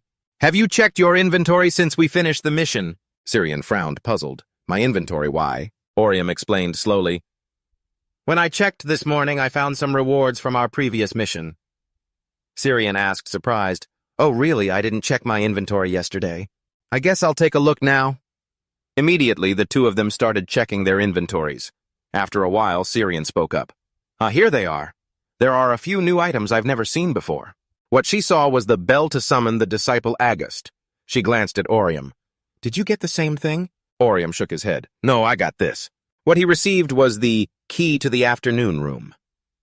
Sirion's eyes widened. I've never seen items like these in the game before. Maybe they have some kind of special effect. Orium thought for a moment before answering, I guess we won't know unless we use them. Just describing it is pointless. Sirion spoke up, suggesting, use your item first. My item is limited to 2 uses. Orium nodded in agreement. As soon as he finished speaking, he took a key from his item inventory. He quickly used it, inserting it into the magic circle in front of them. Immediately after, a blue light suddenly flashed twice, and the ground shook along with it, startling Orium and Sirion. By the time they realized it, they were in an unfamiliar room. A mechanical voice chimed in, Welcome to the private space, the afternoon room. Here you can relax and train, and you can also use this space to store items. You can also share this space with your companions. If needed, you can grant access to non-members. Hearing this, Orium was startled. Are those the functions of a rest area in a game? Sirion also cried out in amazement, This is insane! We can even drink freely in this room. Orium pouted slightly. What are you talking about anyway? I think it'd be better if we met here before our next mission. It would help us choose more effective items to buy. Just as he finished his sentence, he saw Sirion doing something to the pillar next to her. He frowned suspiciously. What are you doing? He asked vaguely. Is something wrong? Is something wrong with you? Sirion, startled, replied shyly. No, it's just... I was wondering where this place came from. Everything looks so real, but the scenery outside isn't the alley we were in before, so... That means they were teleported here. But where exactly is this place? Her words made Orium ponder for a long time before he spoke up. Could this be... the afterlife? Sirion complained with dissatisfaction. Don't say things like that. Smiling faintly, Orium said nonchalantly, Don't overthink it. With our current knowledge, we can't figure it out anyway. Sirion felt he was right and nodded slightly, replying, You're right. Now let's find out about my item. She called the system and asked about the item August's Disciple Summoning Bell. She wanted it to explain the item to her. The system's mechanical voice immediately rang out. When the designated item is used, the user can access the knowledge of the Disciple of August. You can ask about missions like which monsters are weakest, and if there is no answer, you will be blessed with a skill from it. Orium glanced at Sirion and suggested, It would be more worthwhile to ask them a question. Sirion frowned and said, Because we can get blessed skills from other items instead. After thinking for a moment, she nodded. All right. She decided to use the skill of August's Disciple Summoning Bell. Seeing this, Orium quickly interjected, Wait, Sirion, are you sure you want to use it? You only have 2 uses. It would be better if you thought more carefully before using it. Sirion shook her head slightly. It doesn't matter. We already know the question we need to ask. Orium looked at her with some doubt. We do. But just as he finished speaking, he saw a yellow light envelop the room. In a flash, a girl carrying a staff appeared. The girl slowly opened her eyes, looked at the 2 of them, and spoke. I am here to share with you the unenlightened, the knowledge from the 3rd disciple of the great and venerable sage. Orium and Sirion stared blankly at the girl, unsure how to react. A moment later, Orium suddenly let out a sigh of admiration. She's so cute. Hearing this, Sirion glared at him. Her voice tinged with jealousy, she shouted, First question, tell me all about Orium's secret sex life. The girl replied helplessly, I'm sorry I cannot answer that question. Sirion immediately scoffed. Cute but useless. Orium was even more annoyed. What the hell are you doing? You've already wasted a question. But Sirion didn't seem to care much, pouting as she said, All right. This is the real question.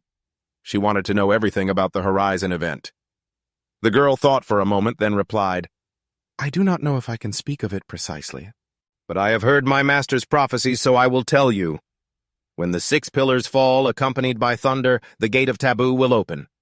On a night when the moon is stitched shut, the sky will fall. Those who are not yet enlightened will fall from the Holy Land to hell. The survivors will lose their lives to wild beasts. Therefore, fight and fight some more. That is the only way to fulfill the wishes of those who remain in the Holy Land and the only way to end this banquet. Meanwhile, in a high-rise building in the city inside a dimly lit apartment, a guy was sitting on a chair playing a game. He was so bored that he let out a long yawn and sighed.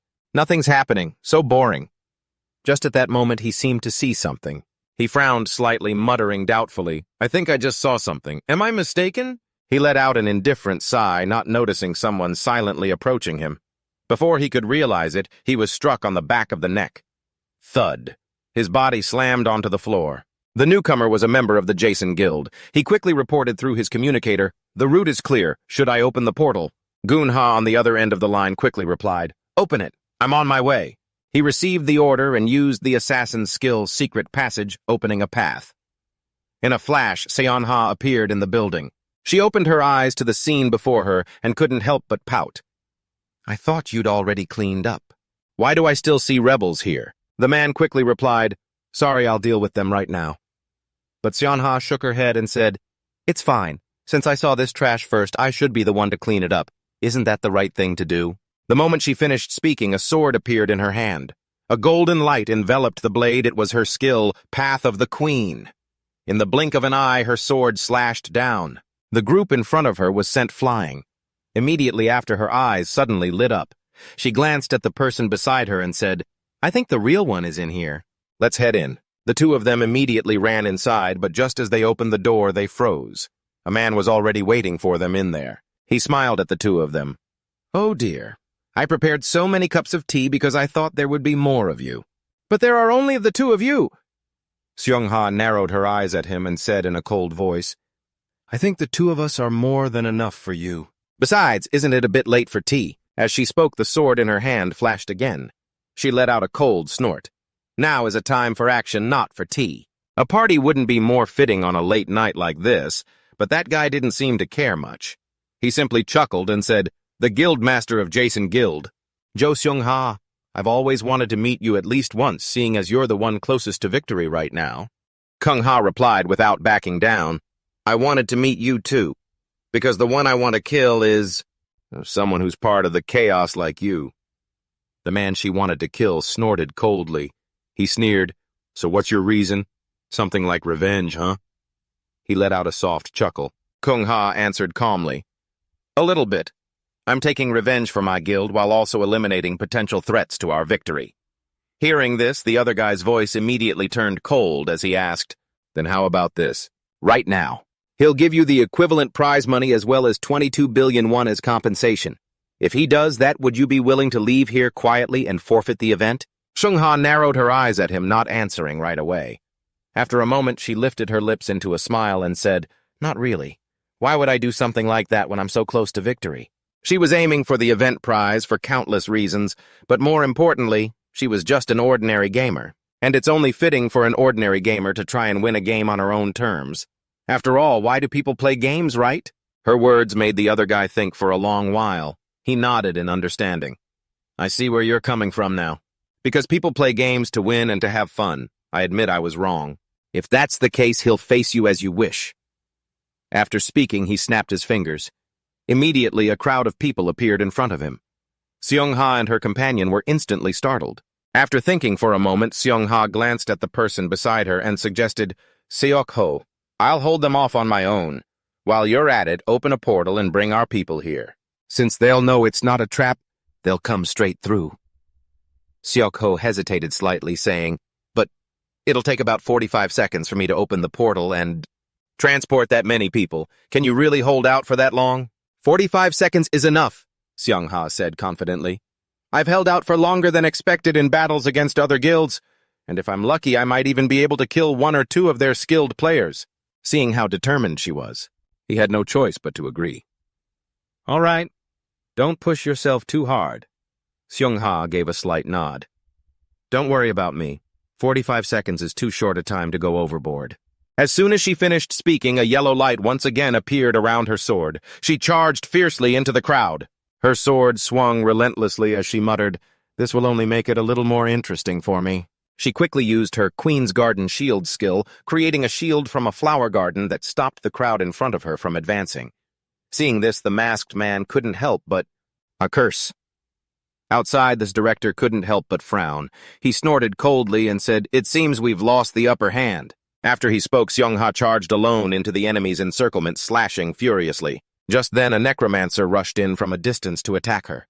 Numerous bone spikes appeared in her hands. Seong-ha was a little surprised to see this, but she reacted quickly. She activated a speed-enhancing skill. The sword in her hand began to dance through the air, and immediately the crowd was struck by her slashes. Agonized screams rang out once more. After finishing off that group, Seung-ha saw someone else charging at her. Jujion appeared swinging a sharp sword towards her.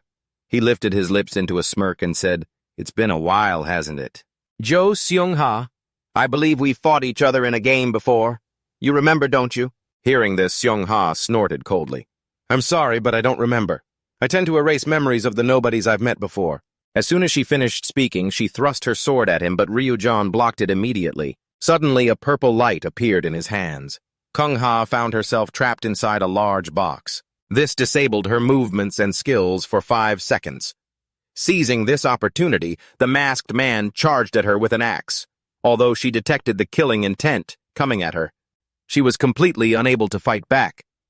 At that critical moment, Shu appeared and blocked the masked man's attack. Seeing this, the boss couldn't help but get angry. Seung-ha glanced at him. Shu asked worriedly, "Are you hurt anywhere?" She shook her head slightly and replied, "Everything's fine. I'm in perfect condition. What about you guys?" Shu slowly spoke up, "I already checked before we came. We're all in good shape. And it's not just me." Members of the Jon Guild had also appeared. Seeing everyone, Seung-ha couldn't help but let out a soft laugh. "Well then, I won't ask for anything more. Nothing special. Just do what you guys always do. You fought these guys before. Just tear them apart mercilessly." Jujion was now a little worried. He asked, "Director, what should we do now?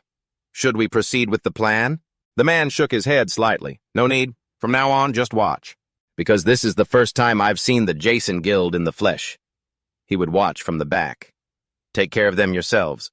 Jujion nodded slightly and replied, "Leave it to me." But he wasn't entirely confident. The strength of the two guilds was basically on par, which meant that until someone died and the balance was broken, it would be impossible to determine the outcome.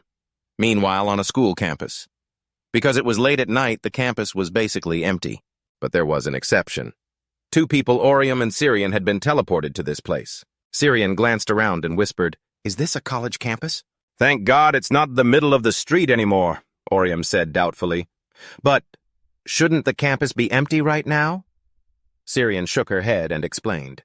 "They said the graduating students are wandering the campus because they can't go home." He was startled when he heard that. "In that case, we need to be more careful. By the way, about what I heard from Aegis's disciple earlier. I was thinking about it on the way home. What if the Horizon event isn't about when it will happen, but under what conditions it will happen?" Syrian frowned slightly. "Conditions. Like a final boss that you need to meet certain requirements to unseal, like what the prophecy said or something." Orium shook his head slightly. "It didn't mention it exactly, but it did say when the 6 pillars fall. So I'm wondering if that's the condition to trigger the event, and once a player meets that requirement, the event will begin." Syrian thought for a moment before speaking. 6 pillars. Do we need to destroy the columns of the buildings or something? Just then the mechanical voice of the system chimed in again. 1 minute until the mission.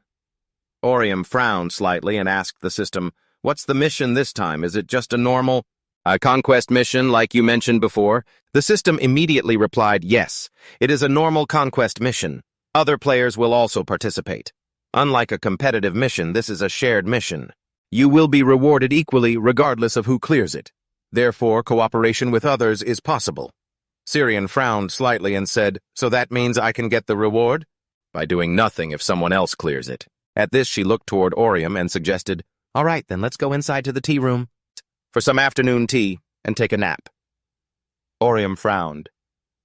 I am a little sleepy."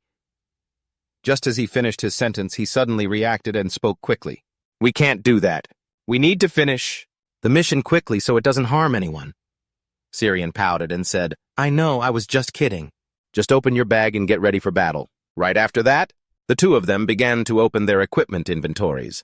As Syrian looked, she spoke. "I wonder what kind of players they'll be. I hope it's not anyone from the chaos." "I don't think so," Orium replied, shaking his head. "They're probably fighting the Jon Guild right now. Are you hoping to meet good people like the ones we met last time?" Syrian frowned and asked, "The Wind Knight and the Wall Builder?" Orium nodded slightly. "That's right. They had pretty good teamwork and skills. I guess having people like that would make things easier for us." Just then, the system's voice suddenly rang out again. Mission preparation time has ended. After that, the mission has begun. As soon as it finished speaking, the system interface vanished without a trace. Orium and Syrian quickly and vigilantly looked around, but after a long while, still nothing appeared. Syrian glanced at Orium and asked hesitantly, "Isn't it a little too quiet?" Orium nodded in agreement. "It should be a bit noisy, with some sounds like boom boom." Just as he finished his sentence, a sound rang out from behind them. He raised an eyebrow and said, "Yeah, like that." Syrian looked toward where the sound came from and asked doubtfully, "Did that come from behind the building?" Orium suggested without a hint of hesitation, "Let's go check." "It could be a monster." Syrian thought for a moment, then a magic staff appeared in her hand. She said casually, "I don't think we need to go there ourselves, because something is coming to us right now." Orium was startled by her words. The two of them stared straight ahead, their eyes full of caution. A moment later, a figure came running slowly toward them. The two of them quickly pointed their weapons, but the thing running toward them was a person, and what's more, they were crying and screaming for help. Orium and Syrian were a bit speechless at the sight. The young man ran toward them with a terrified look on his face, but just then, he saw Orium and Syrian on the other side. He quickly yelled out, "There are people over there! I found you guys over there! Please help me!" he begged the two of them. Orium and Syrian glanced at each other, neither saying a word. However, in perfect sync, they both pointed their weapons at the man in front of them. His eyes went wide in astonishment, his face filled with disbelief. He frowned and asked, "Why are you doing this to me?" "I'm not even holding a weapon," Orium said in a cold voice. "The mission has already started. The fact that you're not holding a weapon is what makes us suspicious.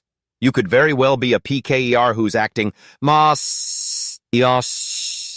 all innocent and planning to attack from behind."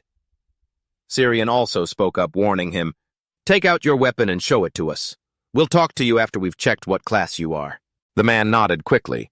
Okay, I'll take it out for you to see." Immediately after, a sword appeared in his hand. He hurriedly explained, "Look, it's Kyria's guiding sword. This is a weapon for the adventurer class."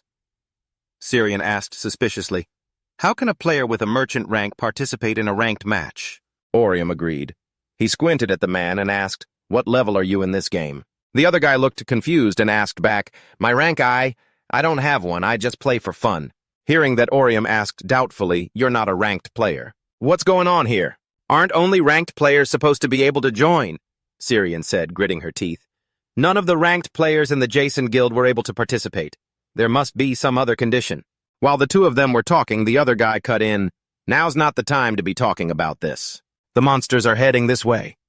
Orium hesitated for a moment, then his eyes hardened with resolve. "All right, let's do this." He immediately gripped his sword and charged forward. He swung a single slash at the monster's waist. In the blink of an eye, a red liquid gushed from its body and the massive beast collapsed to the ground. Orium exclaimed in surprise. He was right. The waist. It really is its weak spot. Syrian said nothing. "Now it's my turn." With that thought, she immediately activated Magic Beast Trap Treasure's Guardian. In an instant, a massive wall materialized, trapping the monster. The creature's agonized screams echoed out. Syrian asked doubtfully, "Is it dead?" "That was easier than I thought." Orium hadn't expected it to be so simple either. "So is the mission over?" Just then, the young man behind them suddenly spoke up. "Not yet. There's another monster. This one is probably the gatekeeper of the northern castle. There are usually 2 gatekeepers, so I think there must be another one." Orium frowned, looking at him with suspicion. "How do you know all this?" "I've never seen monsters like these in the game before." He slowly explained, "Technically, they've never appeared in the game before, but if you give a specific item to an NPC, you can hear the story of the locked northern castle. It's a tale about a count who sealed the gates to his castle after his heart was broken by his nephew's rebellion. If you find the key to the northern castle item, you'll be able to hear the story. The story mentions the gatekeepers who protect the locked castle. According to the tale, they were injured while fighting the count's nephews, but they still chose to stay and protect the castle with the count." Syrian asked skeptically, "But how could you possibly know the monster we just fought was from that story? It's not like you've actually seen these monsters in-game before." The young man continued, "You can find the story about the monsters and the count in the Northern Darkstone section. There are illustrations that depict the story there," Syrian said with a sigh. I didn't even know that story existed in this game. Orium frowned and asked, "Do you know every single story in this online world?" The young man shook his head and answered hesitantly, "I don't know everything. But including the one I just told you, I'd say I know about 98% of them." Orium and Syrian were stunned. He knows that much. He continued to explain, because Agosvia Online is an action-based RPG, and people tend to overlook its other elements. But if you really dig into it, there are so many little things hidden away. So many stories. Stories about minor things like items or passing NPCs. And if you look into them, it's like you're living in a completely different world. Orium and Syrian listened to him ramble on. What a load of nonsense. After a moment, Syrian cut him off impatiently. "If you love this game that much, then why were you running away? When you saw the monster, I mean. I know the adventurer class is a little weak in combat, but you can still fight, can't you?" "That's because I'm scared," the other guy said, scratching his head in embarrassment. He could barely defeat anything. When fighting monsters, he was practically putting his own life on the line, wasn't he? "It's just too scary. So I've refused every single combat mission so I can just survive and live a normal life." As he said this, he suddenly paused, making the other two lean in with anticipation. But his next sentence made them despair. "I accidentally used a discount skill when buying second-hand items online and got a penalty for it," he protested indignantly. "I haven't done it since then, I swear, so could you please protect me during this mission? I've been watching you two play for a while. You seem really good at this game." Syrian looked at him like he was an idiot, then leaned close to Orium's ear and whispered, "What should we do? He doesn't seem like a player killer. Should we help him?" Orium hesitated for a long time. Finally, he spoke up. "All right. We'll help you survive this mission. But in return, you have to tell us about the Horizon event." "The Horizon event," the young man unfrowned slightly in thought before speaking. "Are you talking about the sanctuary and the rituals of the cults?" Orium and Syrian were once again surprised to hear this. He began to speak slowly. "I'd be happy to tell you about that. There are some biases woven into the story, and some of it is my own speculation. But I'll tell you everything I know." Orium and Syrian looked at each other, then nodded in unison. Orium held out his hand and said, "Excellent. For now, let's have a good partnership." "But you want him to help them with everything he has?" He gave a slight nod. "Of course. I will do everything in my power to help you." Shortly after, on the school grounds, a collaboration between the three began. After a long while, Syrian looked toward Orium and spoke up. "If we're done talking, let's go accept the mission. We've already wasted too much time." The other person said with some hesitation, "I'll try to use my skill. It's an incredibly useful skill for adventuring, you know." The skill he mentioned was Pathfinding Light. It can instantly display the location of a mission objective monster or valuable item. In a flash, a light emanated from his sword. Orium followed it with his eyes and muttered, "The light is pointing toward the back of the building." Syrian quickly suggested, "Let's go. There might be a monster there." A moment later, at the back of the building, the three of them quickly followed the light's direction to this place. But when they saw what was in front of them, Orium was startled, because there wasn't just one, but two monsters. Syrian glanced at the person behind them. It made him tremble as he apologized in a shaky voice. "The story didn't mention how many monsters there were, so I didn't know about this. In any case, what should we do now? One was already tough enough, but now there are two." He suggested, "It would be better if we deal with them one at a time." "No." But Orium immediately refused. "We know their weak spots now. We don't need to do that." The other guy looked at him confused, not knowing what he meant. He didn't explain, just looked at Syrian and proposed, "I'll take on both of them. You stay back and support me." Syrian nodded slightly. "All right, I'll find a suitable place to cast my spell." Hearing this, the young man immediately cried out in shock, "No way! You're going to fight two of them by yourself." Orium nodded coolly. "I wasted a lot of time because I wasn't used to their attack patterns, but I'm used to them now. Two of them isn't a huge problem. Besides, they're nothing compared to the Buddha-shaped monster." As soon as he finished speaking, he immediately charged forward, his sword dancing through the air. "It's only worth 500 points?" The young man in the back watched his every move, his eyes wide in disbelief. "How is this possible? He's bravely fighting two monsters, and he has the ability to adapt to new things. I've met many people, but he's the only one with skills this good. If that's the case, then that alone should be enough." In the midst of the battle, Orium was relentlessly fighting the monster. Every slash of his sword struck its weak spot, making it scream in pain. Another one charged from behind to attack him. He jumped into the air to dodge. At the same time, Syrian from the back began to cast her magic. She activated the Swamp Labyrinth trap skill. In an instant, the monster fell into a swamp. It hurriedly leaped up high to escape, but Orium had been waiting for it for a long time. The moment it jumped, he slashed it across the back. Right after, he also activated the skill Twin Blossom. The gleam of his sword began to dance in the air again. The monster was slashed to death just like that. As soon as one was down, the other bared its fangs and charged. Orium sensed the killing intent coming towards him, but he didn't do anything. The monster was struck by a beam of energy, dying instantly on the spot. From the side, Syrian saw this and couldn't help but say, "It really fell for such an obvious trap." The young man beside her also silently marveled. Such perfect coordination. This party might actually be able to stop that plan. After hesitating for a moment, he finally spoke up. "I have a question I'd like to ask." He asked, "How can you two do this, while risking your own lives? Don't you two have any goals in life?" Syrian glanced at him for a moment before she spoke. She replied coolly, "Because people are getting hurt. People can get hurt if these monsters are just allowed to run around freely like this. That's why people with special abilities like us have to go out and hunt them down." Hearing this, the young man's expression became a little embarrassed. A moment later, he chuckled softly and said, "I see. You two are even better people than I thought." Syrian narrowed her eyes at him. Perhaps I shouldn't tell him about the reward. Just then, the mechanical voice of the system suddenly rang out. "You have completed the mission by eliminating all of the North-Locked Castle gatekeepers. Please choose your reward." Syrian nodded and muttered, "These are fine, but you know what, you can take them from this set as a penalty. Just pick something else and send us home." The system quickly replied, "Understood. You two will be teleported in 60 seconds. Syrian paid no more attention to that issue. She glanced at the young man beside her and reminded him, "We protected you as promised, so you have to tell us about the Horizon event, all right?" "Of course." He nodded slightly and replied sincerely, "I'll compile it into an itemized list and send it to you." "No," but Orium cut him off.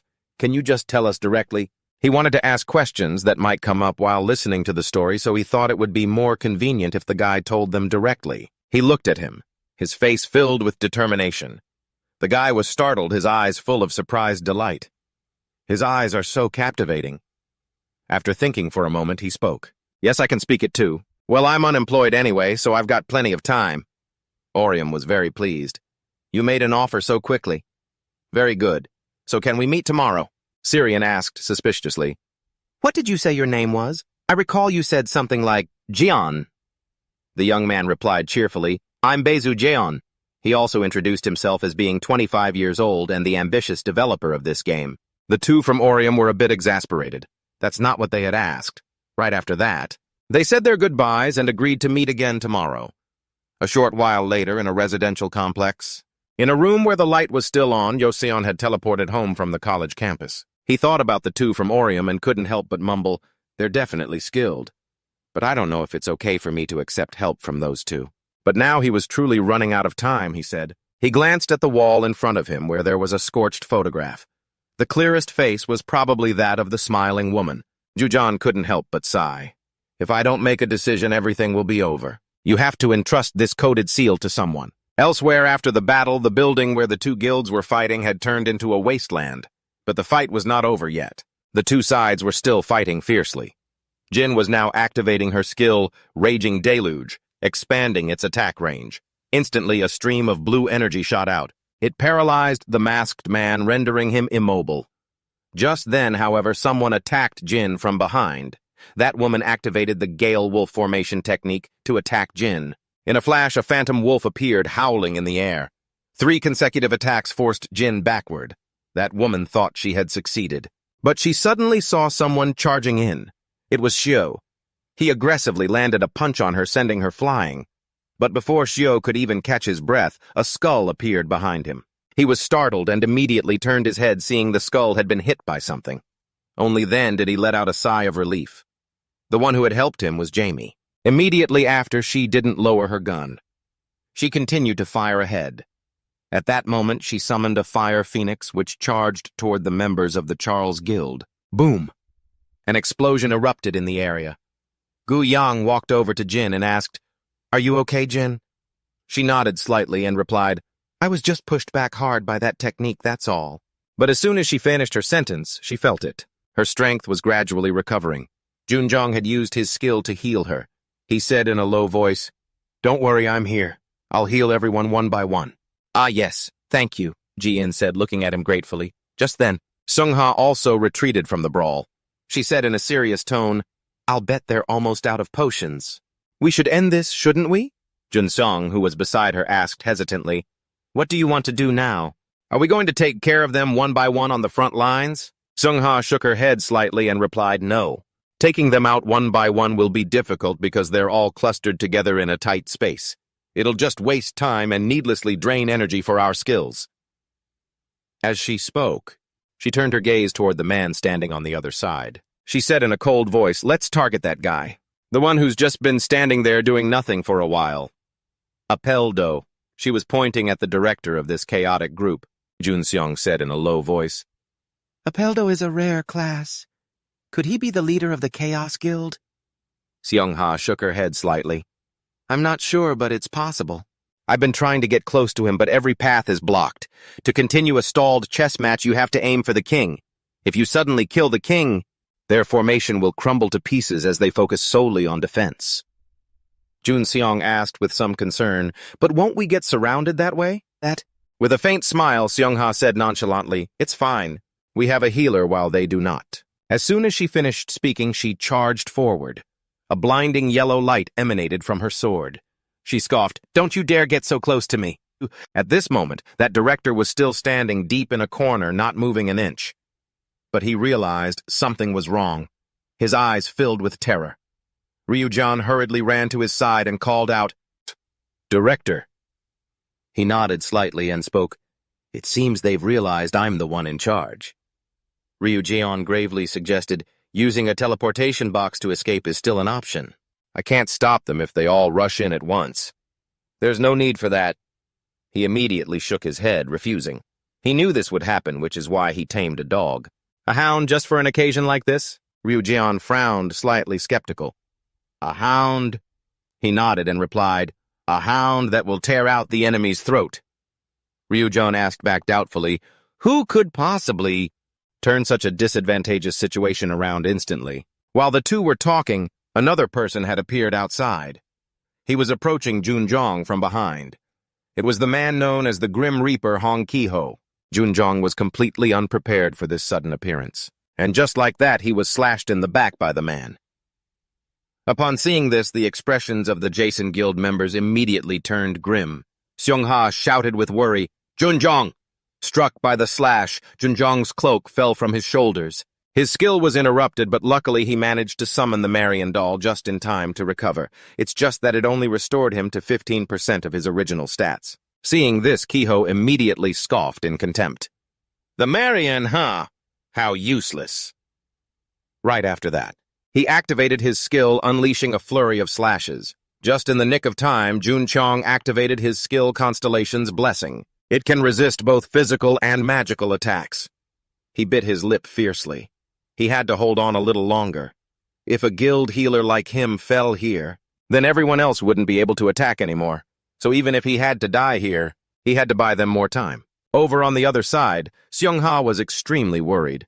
She looked towards Shu and Jamie and hurriedly gave an order. "Don't just stand there, go help Juncheong. The rest of us will handle the attacks." "Understood." Shio nodded and accepted the order, but Jamie hesitated, saying, "There aren't many of us. Will this be okay?" "We'll just get surrounded in an instant." Seungha gently shook her head and replied, "Don't worry about us. As the vanguard, I'll somehow make up for our lack of members." As soon as she finished speaking, she slashed at the person in front of her. The director, seeing this scene, couldn't help but chuckle in admiration. "That little girl is really persistent. She's got more guts than I thought." After saying that, he looked towards Ryujon and spoke. "But now that they've split into two groups, you know what to do next, don't you, Ryujion?" "Yes, I know very well." "Leave it to me," Ryujon immediately replied. He ran towards his guild members and shouted, "Everyone focus your attacks on Seungha right now. Once we kill their leader, The rest of them will be as helpless as babies, charge and kill her. But just as he finished speaking, Unyong rushed forward. You little runt! What did you just say? The great sword in his hand swung down fiercely, making Jujion jump back in surprise. He snorted coldly and said, And what about you? A cockroach that lives in a public toilet. Jujion narrowed his eyes at him, thinking to himself, a rare-grade dragon slayer. Then he clicked his tongue and said, What a pain in the ass. The director, observing everything from the outside, smirked coldly. I guess they're still just a bunch of brats. They won't be defeated so easily even when they're not in formation. So why not try something myself? As soon as he thought that, he raised his hand. A pale yellow light emanated from his palm, and in an instant, the bodies of Seongha's entire group froze inexplicably, forced to their knees. Seongha was startled and horrified. What is this skill? She couldn't move her body. Guk-ho was also suspicious. Is this a debuff skill? Unyong ground his teeth in anger. What the hell is this damn technique? His body was now kneeling on the ground, unable to move. Seizing this opportunity, Jujion slashed at him viciously, laughing in contempt. If I'm a cockroach, then you're just the rotten food I eat. Immediately after, he looked towards his people and shouted, Everyone, now's the time! Use everything you've got to destroy Seongha. The moment he finished speaking, the members of the Cursed Guild attacked her all at once. In a flash, a massive explosion erupted in front of her. Energy waves spread out everywhere. Jin shouted worriedly, Seongha! But inside that wave of energy, the members of the Cursed Guild didn't seem very happy. In fact, they were horrified into silence because Seongha had blocked their attack. She glanced at the person kneeling beside her and said, Junsung, just in time. Junsung calmly replied, Anytime. Please don't let my efforts go to waste. Of course not. Seongha nodded confidently. As soon as she finished speaking, she quickly stood up, surrounded by an immense aura of energy. This is the skill, the Lord's Salvation for the Queen. It both reduces assassin damage and increases speed and attack power. Seongha spoke coldly. You bunch of fools. You should have killed me sooner. Now, the game ends here. Immediately after, countless streaks of sword light began to dance in the air. The members of the Cursed Guild were cut down by her, unable to fight back. Desperate screams echoed continuously. Now Seongha didn't need to face them one-on-one. She just needed to take out one person before the skill's effect ended. Her target was the ringleader of this chaos. But on her way to him, she was blocked by Jujion. He smirked and said, I know what you're planning. I won't let you do it. I'll stop you with my own hands. With that, a skill activated in his hand and a defensive mirror wall was summoned. Seongha frowned slightly, raising her sword to defend. But his technique couldn't defend for long. She regained the offensive, piercing directly through the mirror wall and slashing at him with a cold, contemptuous snort. This is what you asked for. Jujion hadn't expected this at all. He was struck by her slash, gritting his teeth in pain, but Seongha paid him no mind, charging straight for the director. She spoke in a cold voice, Die. The director was trembling with fear. He tried to activate a skill, but unfortunately, before he could do anything, Seongha lopped off his head. Seeing this, Guk-ho cheered happily. She did it. Jujion was sitting amidst the rubble, grinding his teeth in fury. But the moment Seongha saw the head, she was stunned because that thing was just a puppet, not a real person. This is a technique for creating puppets that seem almost alive. At that same moment, on the rooftop of a nearby building, in the gloomy darkness, a woman's voice suddenly cried out in shock, Oh my God, it's dead! A wooden puppet in her hands had been torn apart. She looked at the person beside her and said, Director, your 13th puppet was just destroyed. I guess it's difficult when only 40% of your power was embedded in that puppet. It turns out these two were the ones who created that puppet. The man called the director didn't seem to care much, replying coldly, I'm aware. My senses are connected to it after all. He had used his abilities to control that puppet. The woman then asked doubtfully, What are you going to do now? Unfortunately, we're at a disadvantage. He replied calmly, Tell them to retreat. Our goal was just to collect data anyway. Today was just a greeting. They were merely bait for that group to bite. Although it's unfortunate that he lost a few members, it was worth it because they got to see the full power of Jason's group. Next time, he'll personally tear them apart. The next morning, at an apartment complex in the city, the early morning sun began to shine into the homes. Orium was cooking lunch. Arium walked out of her room and exclaimed in surprise, Orium, what are you doing? Are you already making lunch? I told you we could eat a little later. I don't have to work today after all. Orium glanced at his sister and explained carefully, I have plans with some friends today, so I'm making dinner now. Orium, a bit startled, asked suspiciously, even so I can still cook for myself, you know? Orium chuckled softly. It's my turn to cook dinner tonight, so I have to. Orium was a bit speechless, seeing her brother like this. After a moment, she asked, Can I help with anything? Orium thought for a moment before speaking. Could you go buy some salt for me? We're out of salt. And so right after that, Orium had to go downstairs to buy the groceries. But she still had her doubts. Most kids your age would probably forget their dinner duty and just go hang out with their friends. She was proud of him, but at the same time it made her feel sad. It felt like he was trying to act like a grown-up, as if he was trying to say he was grown up now and she didn't need to worry about him anymore.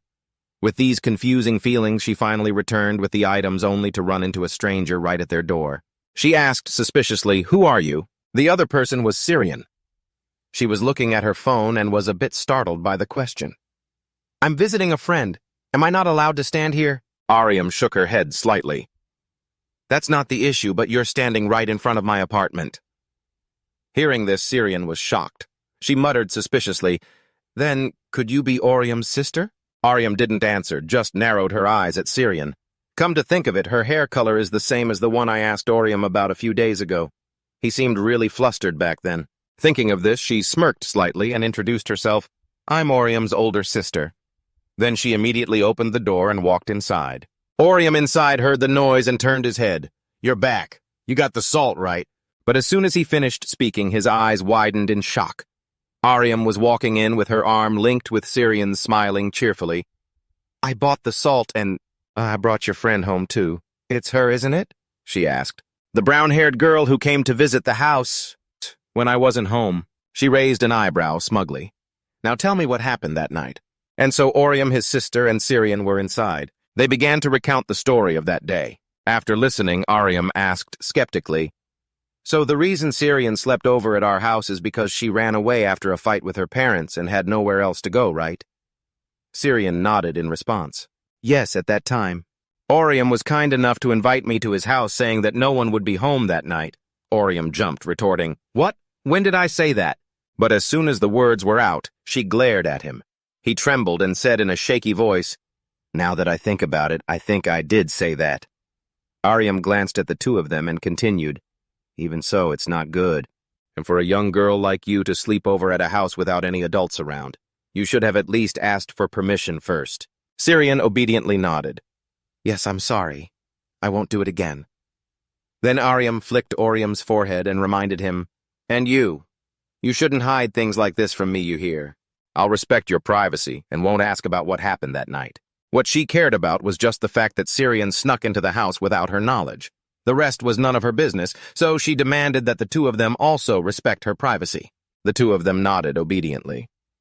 Yes, we're sorry. Orium was very satisfied with this. Then she looked at Syrian and told her, If anything like this happens again, contact me before you call Orium, okay? I promise I won't say anything about your family situation. At the very least, I can give you a temporary place to stay, so if anything comes up, just stop by so we can talk. Just like today, all right? The three of them continued talking just like that inside the house. A little while later, Orium and Syrian left. As they walked, Syrian said, Your sister is so kind and beautiful, too. Now I understand why. You have a big sister complex. Hearing this, Orium frowned in annoyance and asked, What are you talking about? With a soft chuckle, Syrian smiled and said, I'm just kidding. I'm just jealous you have such a wonderful sister. Orium pouted and said, You think so? Syrian didn't answer, getting straight to the point. I tried looking up information on Jujion yesterday. Orium was startled. You mean that user with the blonde hair we met yesterday? Syrian nodded slightly and spoke slowly. I thought I'd be able to find a related social media account or something, but there was nothing. Orium asked doubtfully, Isn't that pretty normal? I have social media accounts too? But I never used them. Right, that's what I thought at first too. Syrian nodded, her expression turning a little serious. But I just find it strange that someone with such strong emotions wouldn't have a significant presence on social media, so I started thinking that maybe he's hiding his true self behind a mask. Hearing this, Orium frowned thoughtfully.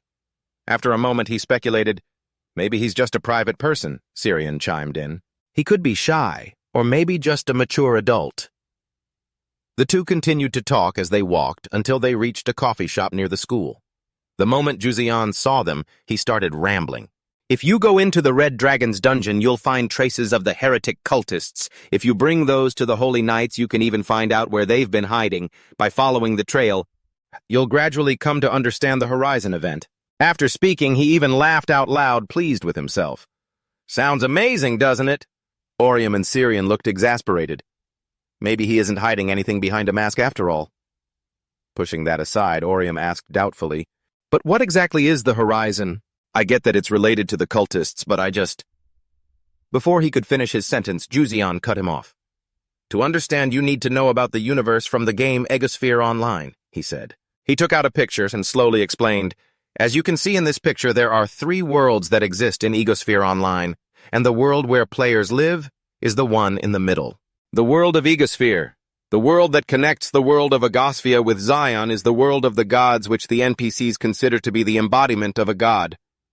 Orium observed for a moment before speaking up. So the black hole that the cultists always worship must be the gateway connecting to the third world. Jujion nodded slightly. They believe the world of Egosphere is about to be destroyed by the god from the world of Zion, so their goal is to open the black hole to connect to another world where they hope there will be a new god. Orium asked again. So what about the world below? Egosphere is the place with the question mark in the picture, the divine world where we are living. I think so, Jujion replied hesitantly with a frown. At first I thought it was just the setup for another big update, but based on what has happened so far, this is the conclusion I've come to. Syrian then spoke up.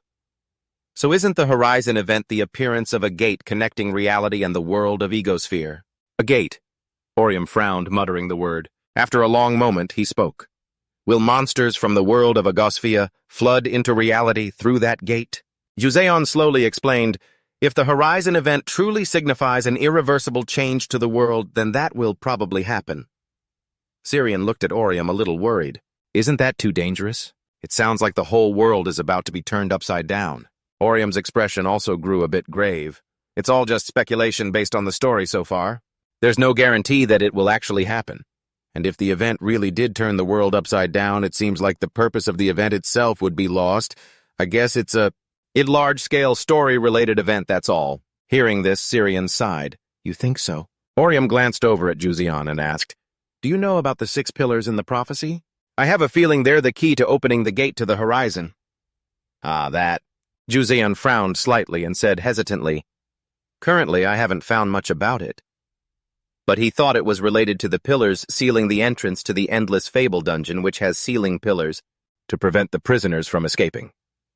Hearing this, Orium fell into deep thought. Sealing pillars, 6 pillars, and the 5th guardian that I defeated. If I combine these 2 things, it means there are a number of pillars preventing the Horizon event from happening, and each pillar is protected by a guardian. That's how I see it. With that thought, he muttered aloud, that means there's only one guardian left. Syrian looked at him suspiciously. What is it? He shook his head slightly. It's nothing, I'm just organizing my thoughts. He also thanked Jujion for helping him so much today. Jujion waved his hand and said with a smile, it's nothing. This is the least I can do to repay you for saving my life. Just let me know if I can help. Right after that, the 3 of them headed back. But just before they left, Orium suddenly spoke up. Syrian, I'm going to the restroom for a second. Wait for me out here, okay? Syrian nodded slightly. All right, I'll be in front of the train station. Lost in thought, Orium entered the restroom. He stood at the sink washing his hands while thinking. He now understood a little about the Horizon, but he still didn't understand what kind of event it was exactly. He figured he would only find out when it started. At that moment, a voice suddenly came from behind him. Don't you think this event will be dangerous? The person who had spoken was Jujion. He walked up beside him and said in a low voice about that Horizon event. A lot of people could die just like what happened at your school. Don't you think it would be better if you warned people before it happens? Orium calmly replied, we still don't know what the event is exactly or how we would stop it. We're just innocent players caught up in this game. Hearing this, Jujion seemed to be hesitating about something. A moment later, he spoke up.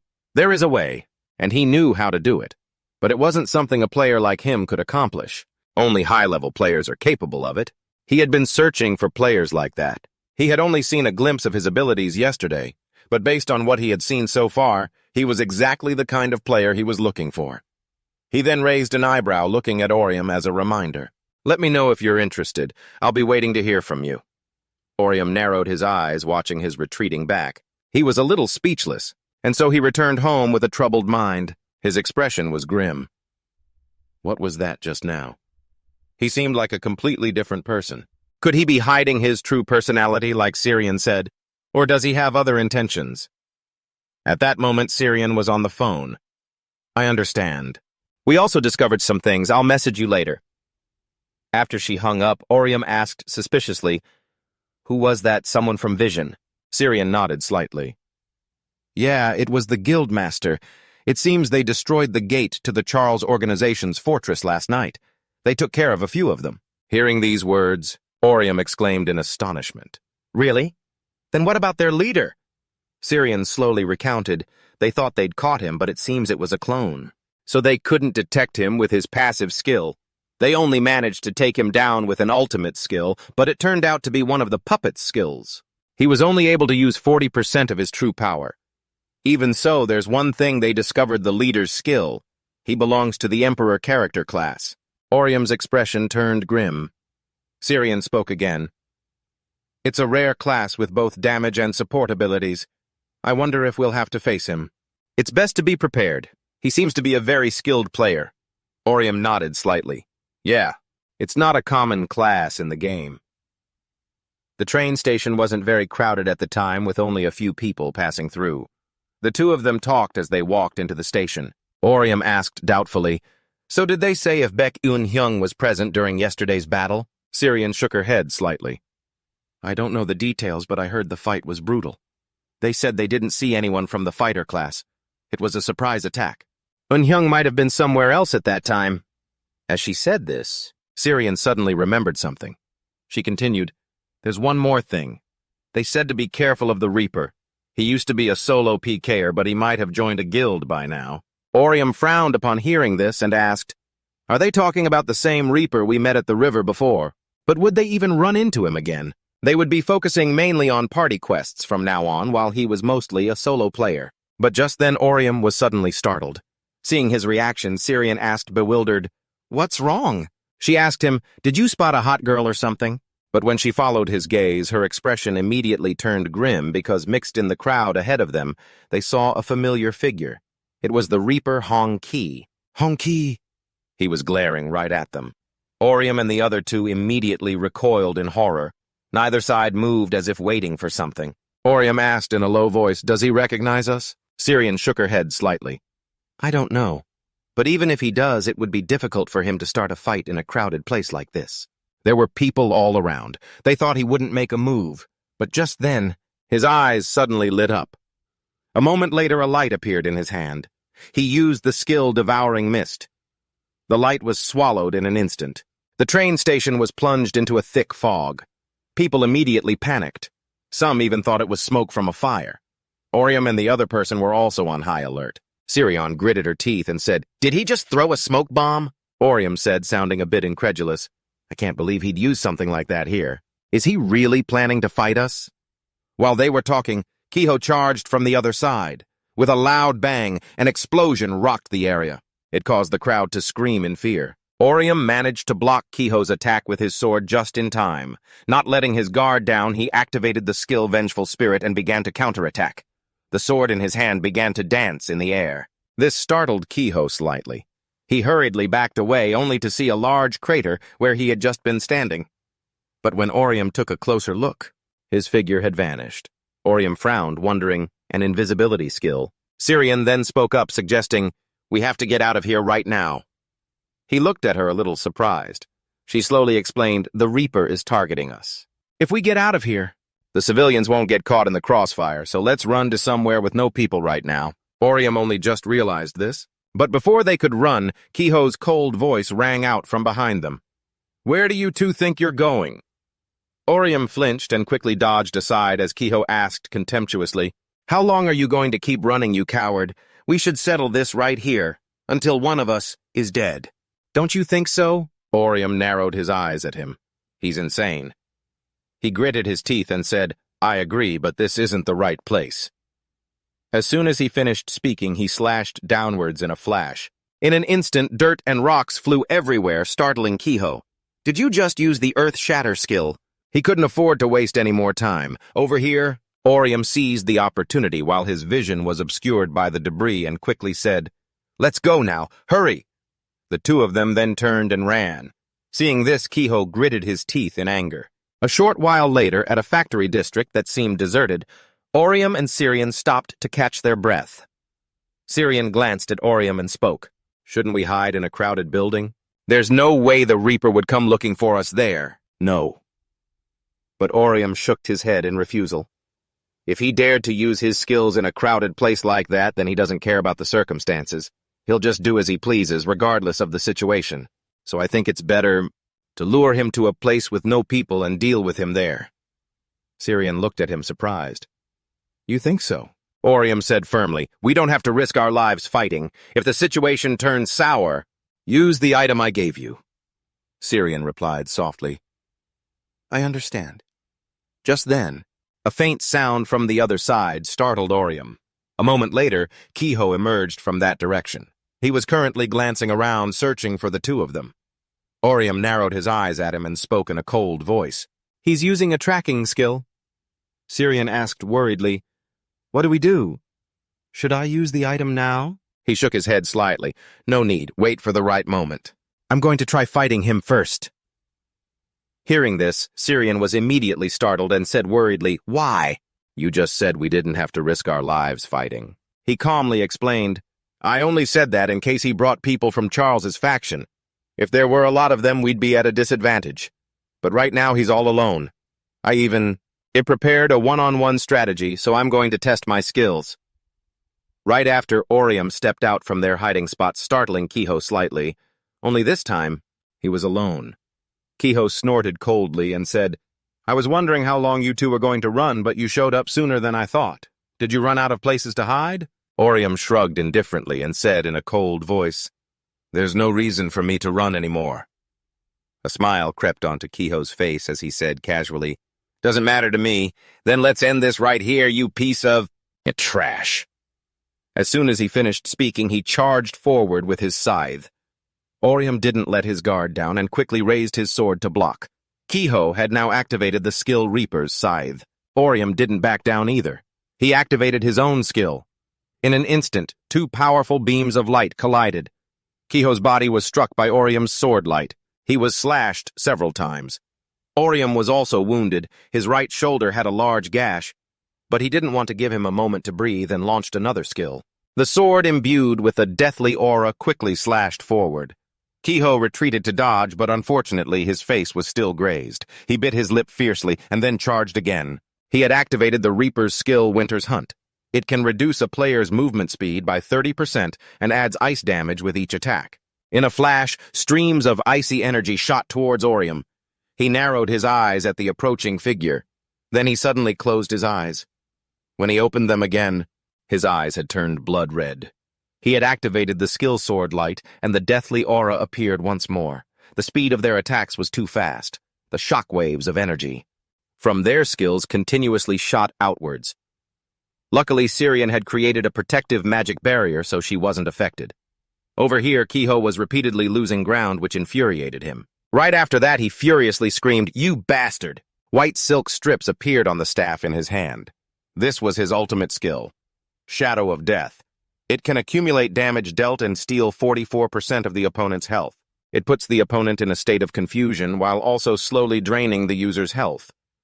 Orium watched this skill with some caution. Syrian cried out with some worry, That skill has a damage stacking effect. The damage has already stacked up quite a bit, so it's really dangerous. The damage accumulation effect doesn't deal much damage at first, but this effect increases damage gradually over time. When the accumulated damage reaches a certain threshold, it triggers a critical attack that deals massive damage instantly. In addition, this effect also puts the opponent in a bewildered state along with the critical hit. In this state, the opponent can't use items or skills including buffs and debuffs from passive skills, Just then, Kiho scoffed coldly and said, "In the middle of this fight, you can still afford to daydream. Are you waiting for someone to come save you like last time?" "Of course not." Orium curled his lip in contempt. "I can handle you." He said he just needed a moment to calculate. As soon as he finished speaking, he rushed forward like a moth to a flame. Seeing this, Kiho immediately scoffed, "What is this nonsense?" While he was talking, Orium dodged his attack. With his eyes fixed firmly ahead, he calculated every single move. His figure moved nimbly through the air. He successfully dodged Kiho's attack. Seeing this, Kiho got a little angry.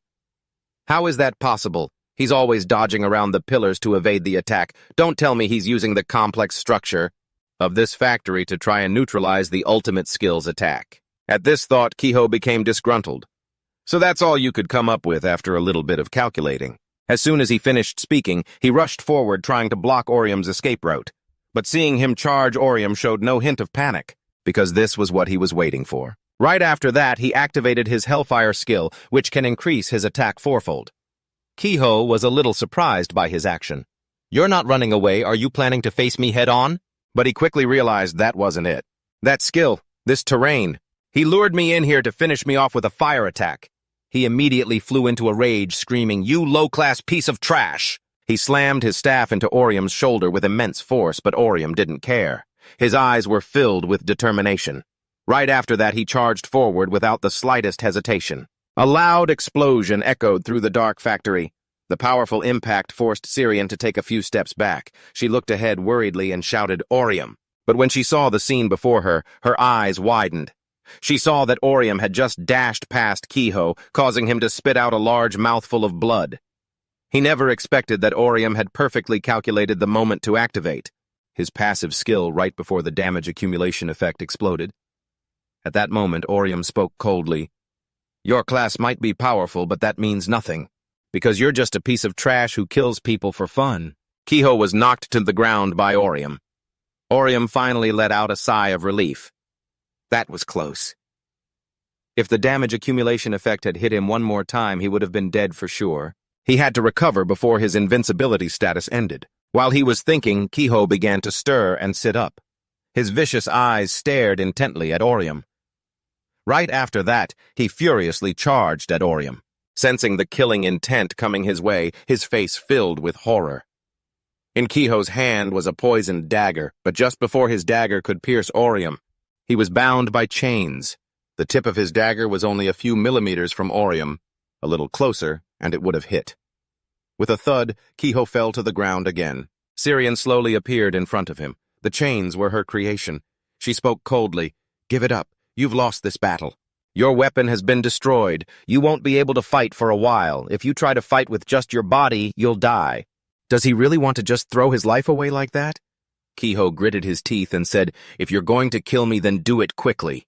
If you really think you've won, then you should be able to do it." Hearing this, Syrian's expression darkened. The magic staff in her hand began to cast a spell. She said in a cold voice, "If that's what you want."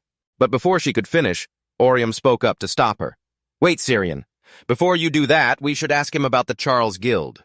Like the guildmaster said, if they belong to the Charles Guild, they might know some information." Syrian thought for a moment before speaking. "That's true. But do you think he'll answer just because we ask this bastard is a real scoundrel?" But just then Kiho suddenly spoke up. "If you want to ask, I can answer." But he smirked coldly. "The only thing I want to say is, go to hell, you piece of trash." As soon as he finished speaking, he viciously slashed down with a knife. Fortunately, Orium dodged to the side. He gritted his teeth and warned, "If you dare call Syrian that one more time, I'll kill you in the most painful way possible." Kiho glanced at him but didn't reply. Orium pointed his sword at him and said in a cold voice, "First tell me what your and the guild's objective is." "What is Charles? What the hell do you people want, and why do you have to kill people?" With a slight scoff, Kiho said coldly, "How many times have you asked that question?" To win this game, of course. Just as he finished, his tone suddenly changed. "Right. That bastard of a guildmaster has a slightly different objective." Orium frowned in surprise. "A different objective?" Kiho spoke slowly. He's richer than you could ever imagine, so there's no way he's doing this just for the 20 billion prize money, right? Assuming he's not just doing it for fun. Maybe he has other goals unrelated to money. Syrian thought for a moment before speaking up. Perhaps he's aiming for the wish that will be granted, to the winner of Horizon. He might want things money can't buy like eternal life or everlasting youth. Or maybe he wants to be reunited with his deceased wife. Orium felt a little helpless at her line of thought. But whatever his purpose is, the Jon Guild is still one of the groups that wants Horizon to happen. Even so, there are also people like Jujion who for some reason hope that Horizon never happens. This game isn't just a competition between ordinary players, but between players so powerful they can be compared to the mythic class. While he was lost in thought, Kiho suddenly attacked.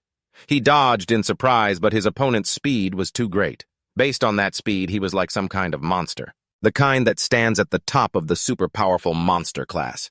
He might even be stronger than that. The scythe in Kiho's hand was now enveloped in magical energy. Orium was a little surprised. He's still using it. He's truly a formidable opponent. He glanced at Syrian beside him. She seemed to be taking something out of her inventory. In the blink of an eye, a key appeared in her hand. This was what Orium had told her to do earlier. Without a moment's hesitation, she used it to open the afternoon room. Orium was still trying to fend off Kiho's attacks, but in an instant he was teleported into the afternoon room. He looked around a bit startled and confused. Syrian finally let out a sigh of relief. Looks like we can still understand each other even when you're in the middle of a fight. It's not like you cut me off when I wanted to keep fighting. Orium shook his head slightly. I was planning to retreat anyway. If we kept fighting, the construction site would have collapsed and everyone would have rushed over after hearing the noise. Syrian then asked, suspiciously, was that bizarre form we saw earlier the Death God mythic class? Orium nodded slightly and answered, You're right. It's a class we've never seen before. But I really can't believe that damn Death God knew how to open the 100 gates. Syrian sighed softly. Anyway, let's just stay here for a bit. After some time passes, that guy will definitely leave. Orium hesitated slightly. Will it be okay? We don't know what that Death God will do in this Death God mythic class. Syrian replied very calmly, No one can get in here, unless they're our teammates or have a key, so don't worry. With that, she sat directly on the bed. She casually suggested, Let's just rest for a bit. And so the two of them lay on the bed to rest. Just then Syrian suddenly spoke up. Hey, Orium, what are you thinking about right now? Orium didn't open his eyes and just mumbled incomprehensibly. A moment later he answered, I'm thinking this blanket is so soft and I feel like it'll help me sleep better. Should I take it home with me? Something like that. After hearing him, she huffed in dissatisfaction. What are you, a thief? Smiling faintly, Orium said nonchalantly, Actually, I was thinking about the 100 gates and the mythic class we just witnessed. A moment ago before the Death God unlocked the 100 gates, didn't he attack himself? And after that he switched to the mythic class. So you're thinking that taking your own life is a way to become a mythic class? Good guess. Syrian frowned upon hearing this. You're not planning on trying it, are you? Orium quickly shook his head. No, I'm too scared to do something like that. Syrian snorted. Good, don't do anything crazy. Orium said casually. And considering the unique nature of the monsters related to the stories so far, the key to obtaining a mythic class is probably a little different for each class. You're thinking that since the final story of the Death God class is about obtaining a life-reaping scythe, the mythic class must be related to the concept of that story, about doing something to gain power. Syrian nodded in agreement. So is that why the Death God took his own life? Instead of making some other sacrifice, the greatest sacrifice is one's own life. So what about the Labyrinth Master? The final story of the Labyrinth Master ends with a mage. It who, fearing a fate that would destroy the world, sealed herself in a labyrinth so that no one could save her, no matter how she thought about it. She couldn't think of any story that came after that. So, does that mean there's no mythic class for the Labyrinth Master? Orium thought for a moment before speaking. That's okay. Even if you don't have a mythic class, we can figure out a way to attack and take them down. Hearing this, Syrian was a little surprised. A moment later, she spoke up doubtfully. By the way, why were you acting like that earlier? You were thinking about something after hearing what the Death God said. What was on your mind at that moment? She wanted to know. You didn't feel sorry for him, did you? No way. Orium quickly shook his head. No matter what his past was like, he's still a murderer now. I don't feel sorry for him in the slightest. I was just a little surprised because he used to be an orphan and I lost my parents too. So it's possible you thought you would end up the same way. That you might kill everyone who bullied you and become a monster filled with nothing but hatred for the world. Syrian looked at her, not knowing how to react. After saying that, Syrian sighed. She fell back onto the bed, closing her eyes to rest. That's why my hand froze for a second. It's nothing serious. Orium narrowed his eyes at her and said softly, So that's the reason? Anyway, you're overthinking it. These words startled Orium, but before he could react, she suddenly threw her arms around him. She whispered softly, You didn't end up like the god of death. You're a kind person, even if it's only 15% less than me. Orium, flustered by her actions, stammered, What's with that weirdly specific number? But he received no answer. He suddenly said with sincerity, I'm glad I met you, Syrian. If he hadn't met her, he might never have changed, or he would have just caused trouble to get revenge. Even if she didn't ask about it often, he was truly grateful. Behind him, Syrian watched his back intently. After a long moment, she finally spoke. Is thank you all you're going to say? Orium chuckled softly and said, Do you want me to buy you strawberry milk again? No. But Syrian immediately refused. Then she suddenly sat up and said in a low voice, You don't need to say anything. What you need to do is prove it with your actions, Orium. He flinched, looking at her in confusion. With my actions? How? She turned and pinned him down. Listen up. Don't make me explain every little thing. Right now there's only one thing we can do. Orium stared intently at the girl in front of him, noticing her face was much gentler than usual. She leaned close to his ear and whispered, You have to let me win first place in this event, got it? As soon as she said this, Orium looked at her, startled. She just chuckled, then got off him.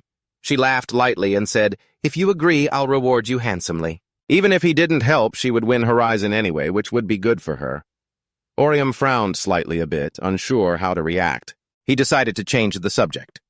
On second thought, I have a proposal. Syrian frowned slightly and asked, A proposal, what is it? Orium replied calmly, Actually, this has happened before. The next day, with the sun high in the sky, the three of them gathered once again at the same cafe where they had met before. After hearing Orium's proposal, Jujion was immediately flustered. You want me to become a member of your team? Unlike him, Orium and Syrian were much calmer. Orium asked nonchalantly, Is that so surprising? Jujion nodded slightly. Of course it's surprising. You're asking me, someone who can't play games and is a coward, to join a team of experts. Hearing this, Syrian pouted and said, Of course you're a coward and your stats are terrible. But when swordsman classes join a team, they help a lot with completing quests. Plus, if we become a 3-person team, we can do 3-person quests. Why don't you join them as a helper then? Jujion scratched his head awkwardly. I'm not sure. This isn't something I'd ever considered. At this point, he looked at Orium and asked, Didn't I tell you this before? How could you make this decision after hearing that? Syrian spoke thoughtfully. What you told him before was about stopping the Horizon event from happening, right? If that's what you're referring to, I've already heard about it from Orium. But that alone isn't enough to convince us. First of all, I don't know what Horizon actually is, and I can't just give up on winning the event. Without a good reason. And we still don't completely trust you. So if you want us to stop Horizon, you have to fight alongside us and trust us. Jujion thought for a moment before speaking. It sounds contradictory, but it's strangely logical. But can you really decide that so easily? You still haven't told us anything about who you are. Orium spoke nonchalantly. We've decided not to worry about that. First, your class and stats aren't a threat to us, and we think it'll be fine having you around. You're not a PK player or part of some shady guild. So why don't you think of this not as a perfect alliance, but as a trial run to see each other's abilities and tendencies? You can tell us who you are when you trust us completely. Jujion frowned in thought. Finally, he spoke up. You mean to build trust? I have to use actions more than words, right? He said, I understand. Then there's nothing else to do. I'll do it with you two. So let's form a team. But he waved his hand and said, I won't be able to help you much, though, because I'm not good at games. Orium dismissed his concern. That's not very important. We just need you to fill a spot on the team. Orium glanced at Syrian and said, You think so too, right? She snorted coldly and said, I think it's a good idea to quickly improve our skills with the rewards. From three-person quests. Orium nodded slightly, looked at Jujion and said, "Then we'll contact you when we get the next quest." Jujion agreed without hesitation. "All right, I'll get ready then." Orium narrowed his eyes at him, his mind starting to calculate. This Juzion's identity was rather vague, and he must have a lot to hide, but for now he thought it was better to keep him around. Right now it seemed like he knew a lot of secrets about this game. Elsewhere at a hospital in the city, Ariam was resting on a chair after her shift. She thought she was going to die again today. Monday shifts are truly hell. Just then, a deep voice suddenly spoke up. "Are you about to head home, Ariam?" She looked up at the newcomer. "Dr. Anoa?" She smiled unconsciously. "I'm on the morning shift. I'm on duty this morning, so after I finish this round, I'll go home." She also thanked him for spending time with Orium the other day. He smiled cheerfully and said, "If you want to repay me, then we could go out to eat sometime. I'll treat you." Hearing this, Ariel was startled and asked, "Shouldn't I be the one treating you?" Anoa shook his head, declining. "No need. Because there's a place I'd really like to visit, but I need someone to go with. So I was hoping you'd spare me a little of your time. You can bring Orium along if you want." Ariam was slightly taken aback and a bit dazed, but then she nodded in agreement. Anoa spoke cheerfully. "Then just let me know when you're free. I'll make time." Ariam replied calmly, "Yes, I'll let you know." After speaking, she quickly walked away, thinking to herself.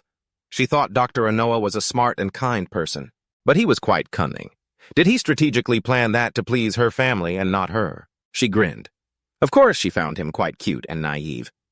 Just then, someone suddenly walked up beside her and spoke, "Excuse me." The man who had just arrived spoke cautiously. "How do I get to the orthopedic clinic?" Ariam was startled for a moment, looking at the person in front of her. She nodded. Smiling, she said, "I'm heading there right now. I'll take you." She told him to just follow her and that it wouldn't take long. While she wasn't looking, the man curled his lip into a cold smirk. "That's perfect. Thank you, nurse."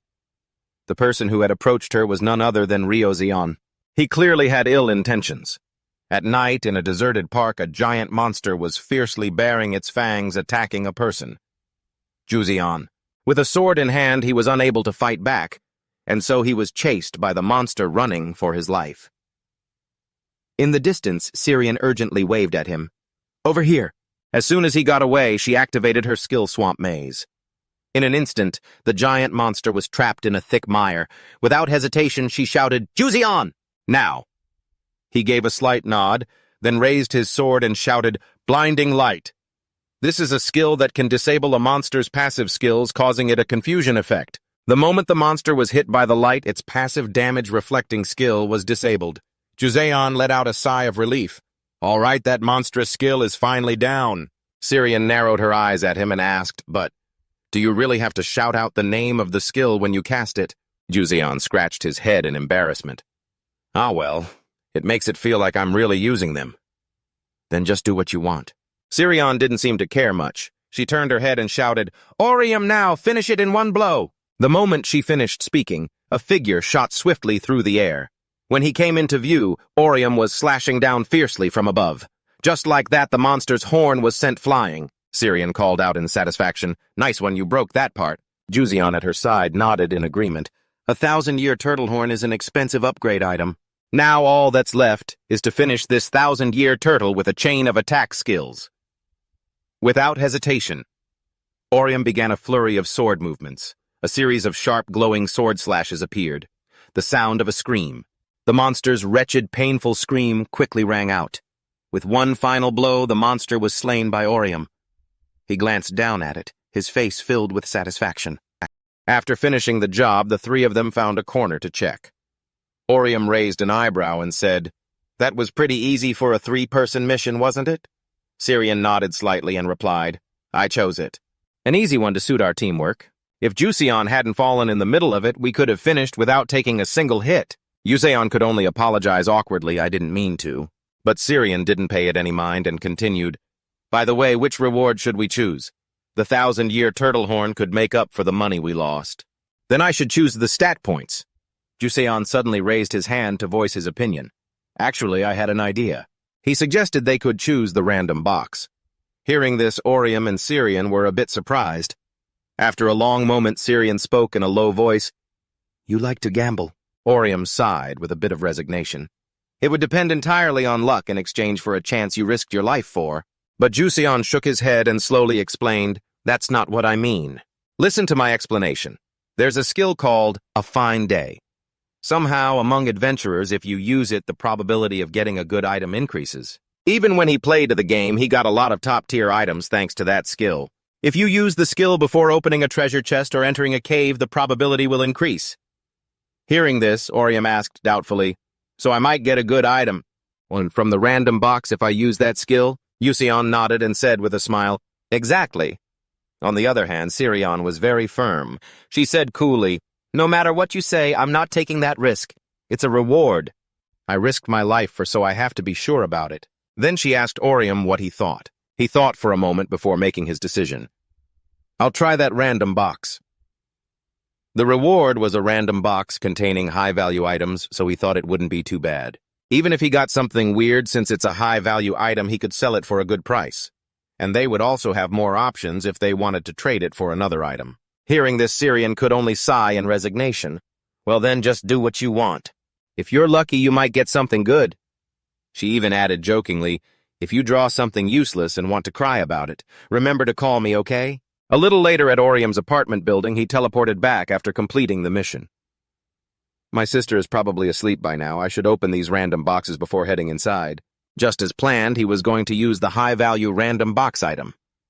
"I hope I get something I can use." The moment he opened the box, Orium's eyes widened. His face was filled with shock because the thing he had just pulled was the unique weapon of the Avenger. "The Blade of Redemption," he exclaimed joyfully. "This is amazing! This is the item I gave up searching for before because it's so rare." He was so happy he jumped for joy. With this, he could become Lee Doryu, the Avenger he had always dreamed of being. He returned home in a cheerful state. He was happy beyond words. The blade in his hand was more than he could have hoped for.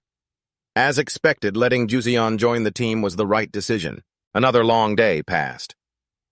Because of yesterday's good fortune, Orium went to school in a mood as if he'd won the lottery.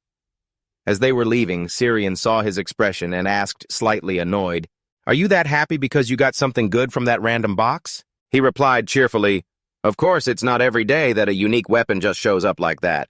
Besides that, I got gems that can be traded for good items, and items that can enhance my ultimate skill too, so you could say it was a huge success." He suggested that next time she should trust Juzion's skill and choose the random box. A unique weapon for a maze master might appear. After hearing that, Syrian frowned thoughtfully. "Really then? I'll try it on the next mission." But she quickly snapped out of it. She smacked Orium's arm, complaining resentfully, "Don't you dare lure me down that path of luck."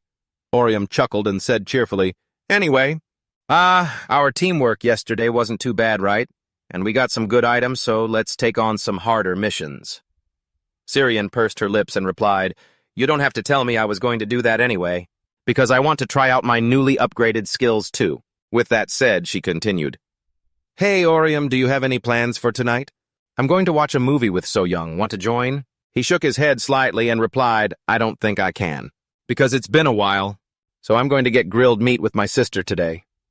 And so the two quickly said their goodbyes and went their separate ways on the road home. Orium thought to himself as he walked. He now had an item that enhanced skill effects. If he calculated things a bit, he could also use skills he normally wouldn't touch. The attack stat increased from 180 to 504, so he could reasonably support his other skills. So should I combine all the skills I've used up until now if it works out? I think I could do well without even having to use my ultimate skill. Or maybe I'll find... As he was wondering how to reach the legendary class, his stomach suddenly rumbled loudly. He sighed helplessly. After all, he was starving. He had taken a few more afternoon classes for a while, but he'd even had extra noodles after lunch before that. He should go home early and ask for an early dinner. A moment later, Orium finally arrived at the foot of his apartment building. He rushed home, and as soon as he opened the door, he called out cheerfully, "Sis, I'm home," but no one was there. Not even the lights were on. Orium was a little suspicious. His sister Ariel said she would be home early today, didn't she?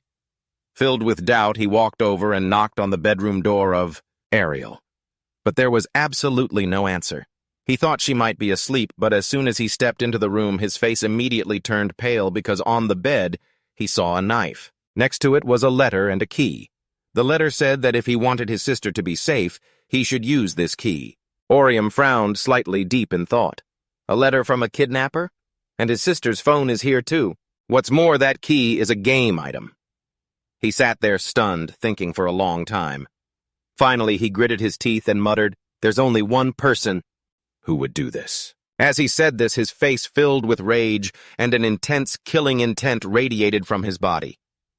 The damned Choose Guild. Elsewhere in a luxurious room, judging by the decor, this was clearly the home of a wealthy person. Jujion sat quietly on a chair, his face full of smugness. A moment later, Orium appeared in the room. He seemed to have expected his arrival, smirking as he said, "So you've come. You're later than I expected, Orium." Orium didn't have time to waste on small talk with him. He got straight to the point. "Where's my sister?" The man chuckled softly and replied casually, "I'm sorry, but could you wait a moment? I'm a little busy." He said that if he could complete this quest, he'd be able to rank up. Since you're also a gamer, you must understand how important this is. Unfortunately, Orium wasn't as easygoing as he thought. He walked straight over and kicked the phone out of his hand. The phone flew 10 meters away in an instant. He spoke in a cold voice. "If you make me say it again, I will kill you." He asked him where his sister was. Jujion raised an eyebrow, looking at him without a hint of fear. He even raised an eyebrow with a very smug expression. A moment later, he let out a soft laugh and said, "Right. Didn't I tell you to just wait a moment?" As soon as he finished speaking, Jujion stood up. He walked over, picked up the phone from the floor, and then threw it to Orium. "Here, look." Orium caught the phone, his expression turning grave as he saw what was on the screen. Only then did Jujion speak nonchalantly, "Your sister is in a parking garage. I left her in my car. I used an item to make her sleep, but she should wake up soon. If you leave this room, finding her should be pretty easy, and if you want to leave this room, you'll have to get past my dead body first." Orium bit his lip fiercely. He asked through gritted teeth, "Why are you doing this? Orium is a normal person. She has nothing to do with any of this." With a soft chuckle, Jujion replied casually, "Well, that's why I'm letting her live. If she were a player, I'd have sent her to meet her maker a long time ago. And if he hadn't taken his sister, Orium would never have come to his room." Orium didn't answer his question. He asked in a cold voice, "Is Bik Unyong behind all of this?" Jujion pouted and said no. "Unyong has nothing to do with this. I did this all on my own. Of course, Unyong was the one who told me about you and your sister." Orium already knew this. He wasn't surprised. He took a deep breath, suppressing his anger. He gritted his teeth and asked, "What do you want from me? Why the hell are you trying to pick a fight with me and kidnap my sister?" Chuckling softly, Jujion replied nonchalantly, "For no reason at all. I just need you to die."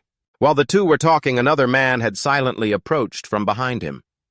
Orium glanced back slightly, then Jujion's voice rang out again, "If you let things go smoothly, then your sister will get home safely.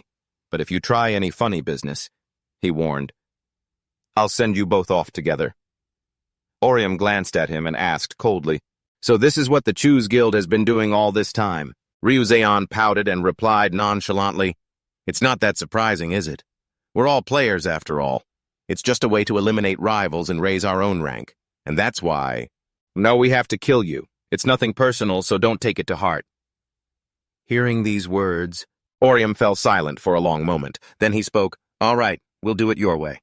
He would play by his rules. He would destroy Choose and climb to that #1 spot. Jujion flashed a wicked smile. Immediately after, the masked man behind Orium suddenly appeared and lunged forward. "Enough jumping around."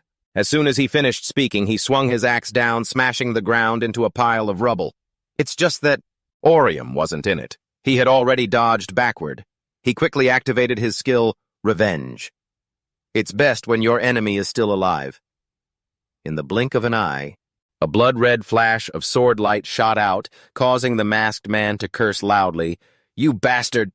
Orium was silently calculating on the side. They were a party of 2, and one of them was a high-level player. He didn't know his class yet, but fighting 2 at once was too difficult. He needed to move fast and break their formation. He couldn't let them overwhelm him. It's just that before he could do anything, his expression immediately soured, because at that moment, suddenly a box appeared at his feet. His expression grew grim as he saw someone taking this opportunity to rush Ryuzan. He slashed with his sword. Orium raised his own to block, biting his lip aggressively. This guy, he's a jester, a subclass of the attack type. Always using those weird skills, huh? But at that moment, Ryuzan suddenly used his swap skill. In an instant, the masked man appeared in front of him. Orium frowned slightly. Did he just use a skill to switch places with that executioner? Without a moment's hesitation, he activated the Bone Crusher skill and immediately swung his axe down. Orium was forced back by the immense power of his attack. It was difficult to block, but he didn't give up and started to counterattack. His sword slashed towards the man's face, startling him. Just then his figure suddenly blurred. Orium's eyes narrowed instinctively. He's vanished. That skill, it must be vanish. Ryujin used it to make that guy disappear. Ryujin looked towards the masked man and said, "See, I told you. If you get too aggressive, you'll be the one getting hunted." The masked man snarled angrily, "Shut up! Just worry about your own damn skill, it's too slow." From a distance, Orium watched the two of them. He quietly calculated in his head. A jester and an executioner. Both are an attack-type pair, but the jester has too many movement skills. Taking them both down at the same time will be difficult. I'll have to take them on one by one. Now then, which one's the easier target? He thought for a moment, then decided to take out the masked man first. As soon as he made up his mind, he dashed forward at incredible speed. Seeing this, Ryuzan shouted, "He's coming for you! Don't be reckless this time!" The masked man shot back in frustration. "Shut your damn mouth!" In the blink of an eye, Orium had slashed his way right in front of the masked man. The two immediately engaged in a one-on-one battle, the shockwaves from their skills erupting continuously. But at that moment, Ryuzan, not content to just watch from the sidelines, quickly activated his skill, Card Rain. Sharp cards rained down from the sky onto Orium. They sliced across his body, drawing blood. Seizing the opportunity, the masked man lunged at him. Boom, dust, and debris filled the room. But through the dust cloud, a foot appeared right in front of his face. Orium viciously kicked him, sending him reeling backward. Using the momentum, he spun and charged straight for Ryuzan. His eyes widened in shock. Orium was targeting him. The attack on the executioner was just a feint to mislead him. Realizing this, he let out a cold, contemptuous snort. "Not bad, but cheap tricks like that won't do a thing." Once again, he used his swap skill. The masked man appeared in front of Orium again, his axe raised, ready to strike. He had also activated the executioner's ultimate skill, Demon's Carnage. It deals triple-slash damage and has an 80% critical hit rate. Instantly, the blood-red axe swung down at Orium. Not daring to be careless, he raised his sword to block the attack. Boom! The area erupted with another explosion. Jujion chuckled smugly. "You're a smart one. I'll give you that. But this is what happens to idiots who try to pull one over on me." However, just as he finished speaking, his eyes narrowed, because inside that cloud of smoke, Orium had blocked the masked man's attack and he had started absorbing the damage. He spoke coldly, "I've been watching you from the very beginning." As soon as he finished, a blade appeared in his hand. The other two were stunned. He had another weapon. With a soft scoff, he said coldly, "Skill, a debt of blood paid in blood." In a flash, the blood-colored blade manifested. This was Demon's Carnage. Without any hesitation, he stabbed it into the masked man. Caught completely off guard, he was struck, letting out a horrific scream of pain. His body was sent flying, slamming hard onto the ground. Orium watched him, his eyes narrowed. There wasn't a trace of pity on his face. The masked man was taken down just like that. "I wasn't even planning on using this weapons skill enhancement. Guess he got off easy." With that thought, he glanced over at Ryujin and said coldly, "Now, it's your turn, right? I have to go get my sister, so let's make this fast. And I don't have time for any of your half-baked schemes." His words made Ryujin grind his teeth in fury. He screamed, "You son of a bitch, you fucking high school punk!" However, Orium wasn't scared and stood there calmly. "You high school piece of shit!" Ryujin seethed, grinding his teeth. "Do you have any idea what line you just crossed? If you had just died quietly, everything would have been fine. And now you and your precious Labyrinth Master Party will all be trampled underfoot. Do you get it?" he asked. Letting out a soft scoff, Orium said coldly, "You're the one who crossed the line here? Daring to touch my sister? You're not even a player. You just waltz into other people's houses without a second thought. If you had played fair, then I might have let it slide, but this has gone too far.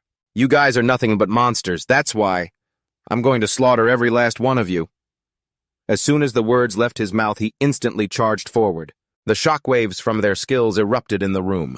The two clashed with Orium, gradually forcing Jujion back. This made him grind his teeth in anger. "You're not even a ranker, you arrogant little shit." With that, he activated his area of effect skill magic stage. Orium looked down at the magic circle at his feet. He couldn't help but frown. A wide area magic enhancement, huh? And that wasn't all. An item appeared in Ryujion's hand, the Wraith's ivory tusk. In a flash, he crushed the item and a blinding purple light burst forth. Orium's expression grew even more grim. An item to amplify a skill's effect by maxing out its power. He's planning to finish this in a single strike. As expected, not a word. He began to activate a skill. 3 large saw blades suddenly appeared above Orium's head. This was one of Ryujin's demonic slash skills, all in the blink of an eye. The 3 massive saw blades shot toward Orium. He didn't dare let his guard down. He dodged with his fastest speed. Unfortunately, they were too fast. He could only fall back on the defensive. He bit his lip fiercely, cursing under his breath. "Damn it, I can't attack while dodging! These saws, the skill has been enhanced. There's no other way but to keep dodging until this skill ends." But how could Ryujin give him that chance? As he continuously retreated, a hand suddenly pierced through him from behind. Ryujin had used a magic door to appear suddenly behind him, to attack Orium. But it wasn't over yet. Ryujin activated another skill called Demonic Rose. As soon as he finished speaking, an enormous blood-red rose appeared in his hand. Orium's body seemed to be corroded by it, making him scream in pain.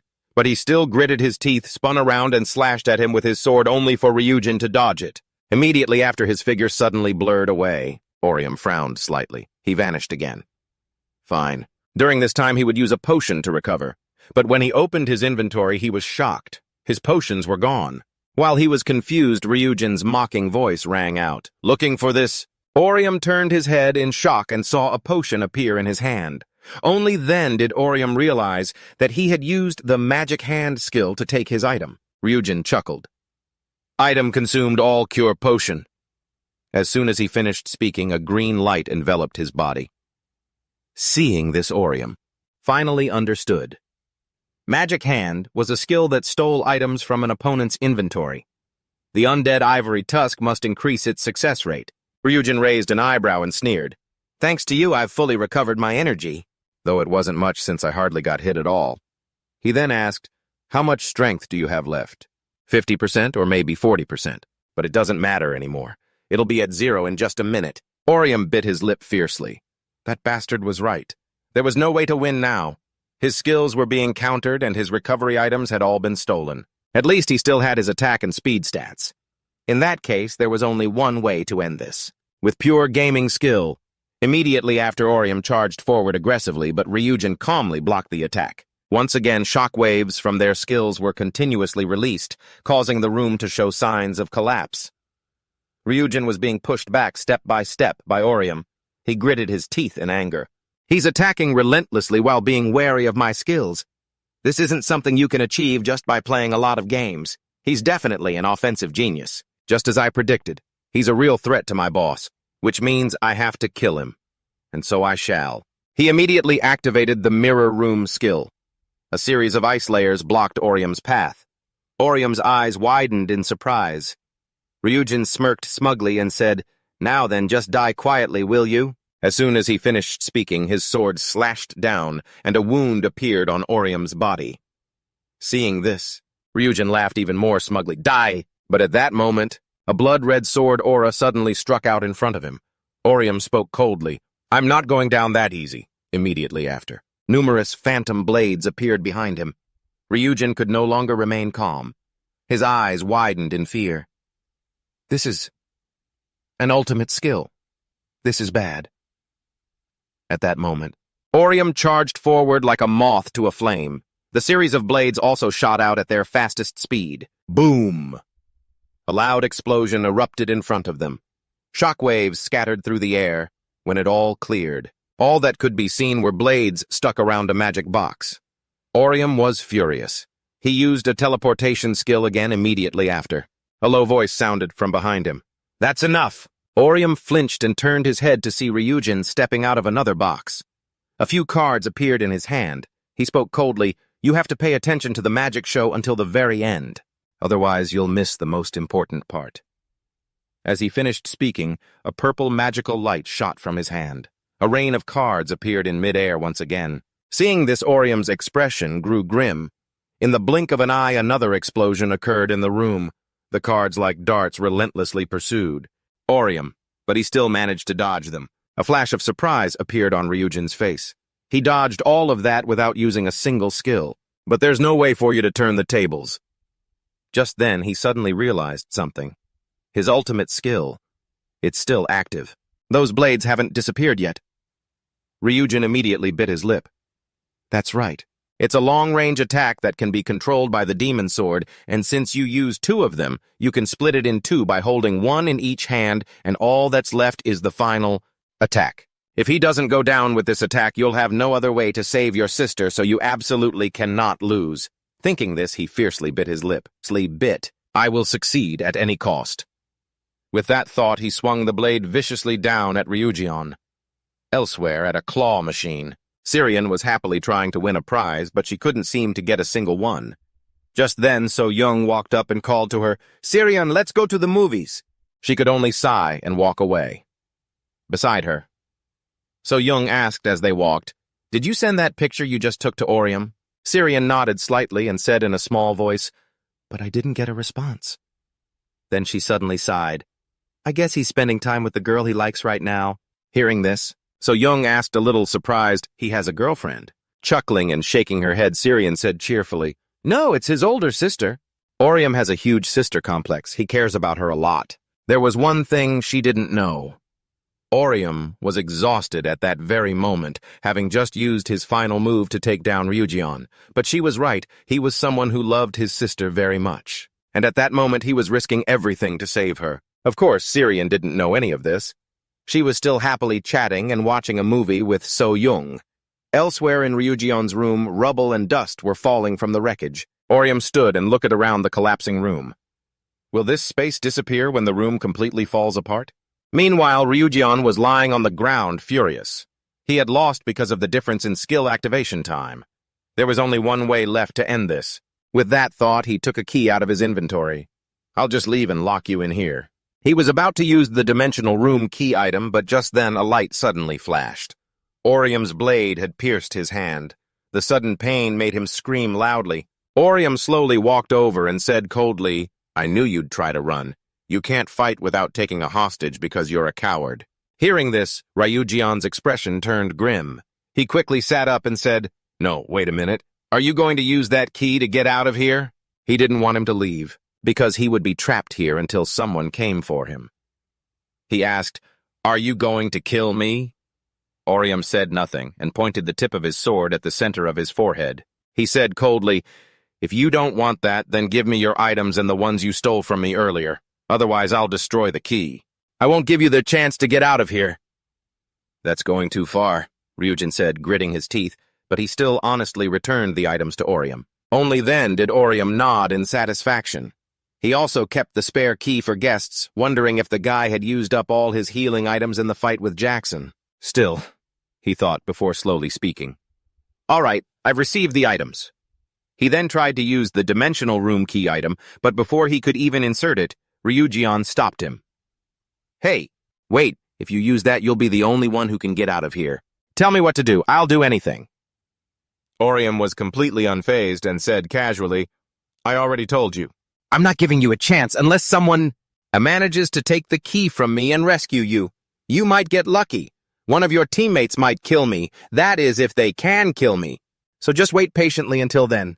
He even added, "And let's rank up together in that game you were playing earlier, okay?" As soon as he finished speaking, he vanished without a trace. Seeing this, Ryujion gritted his teeth in anger. He roared furiously, "You high school bastard!" At the same time, outside night had begun to fall.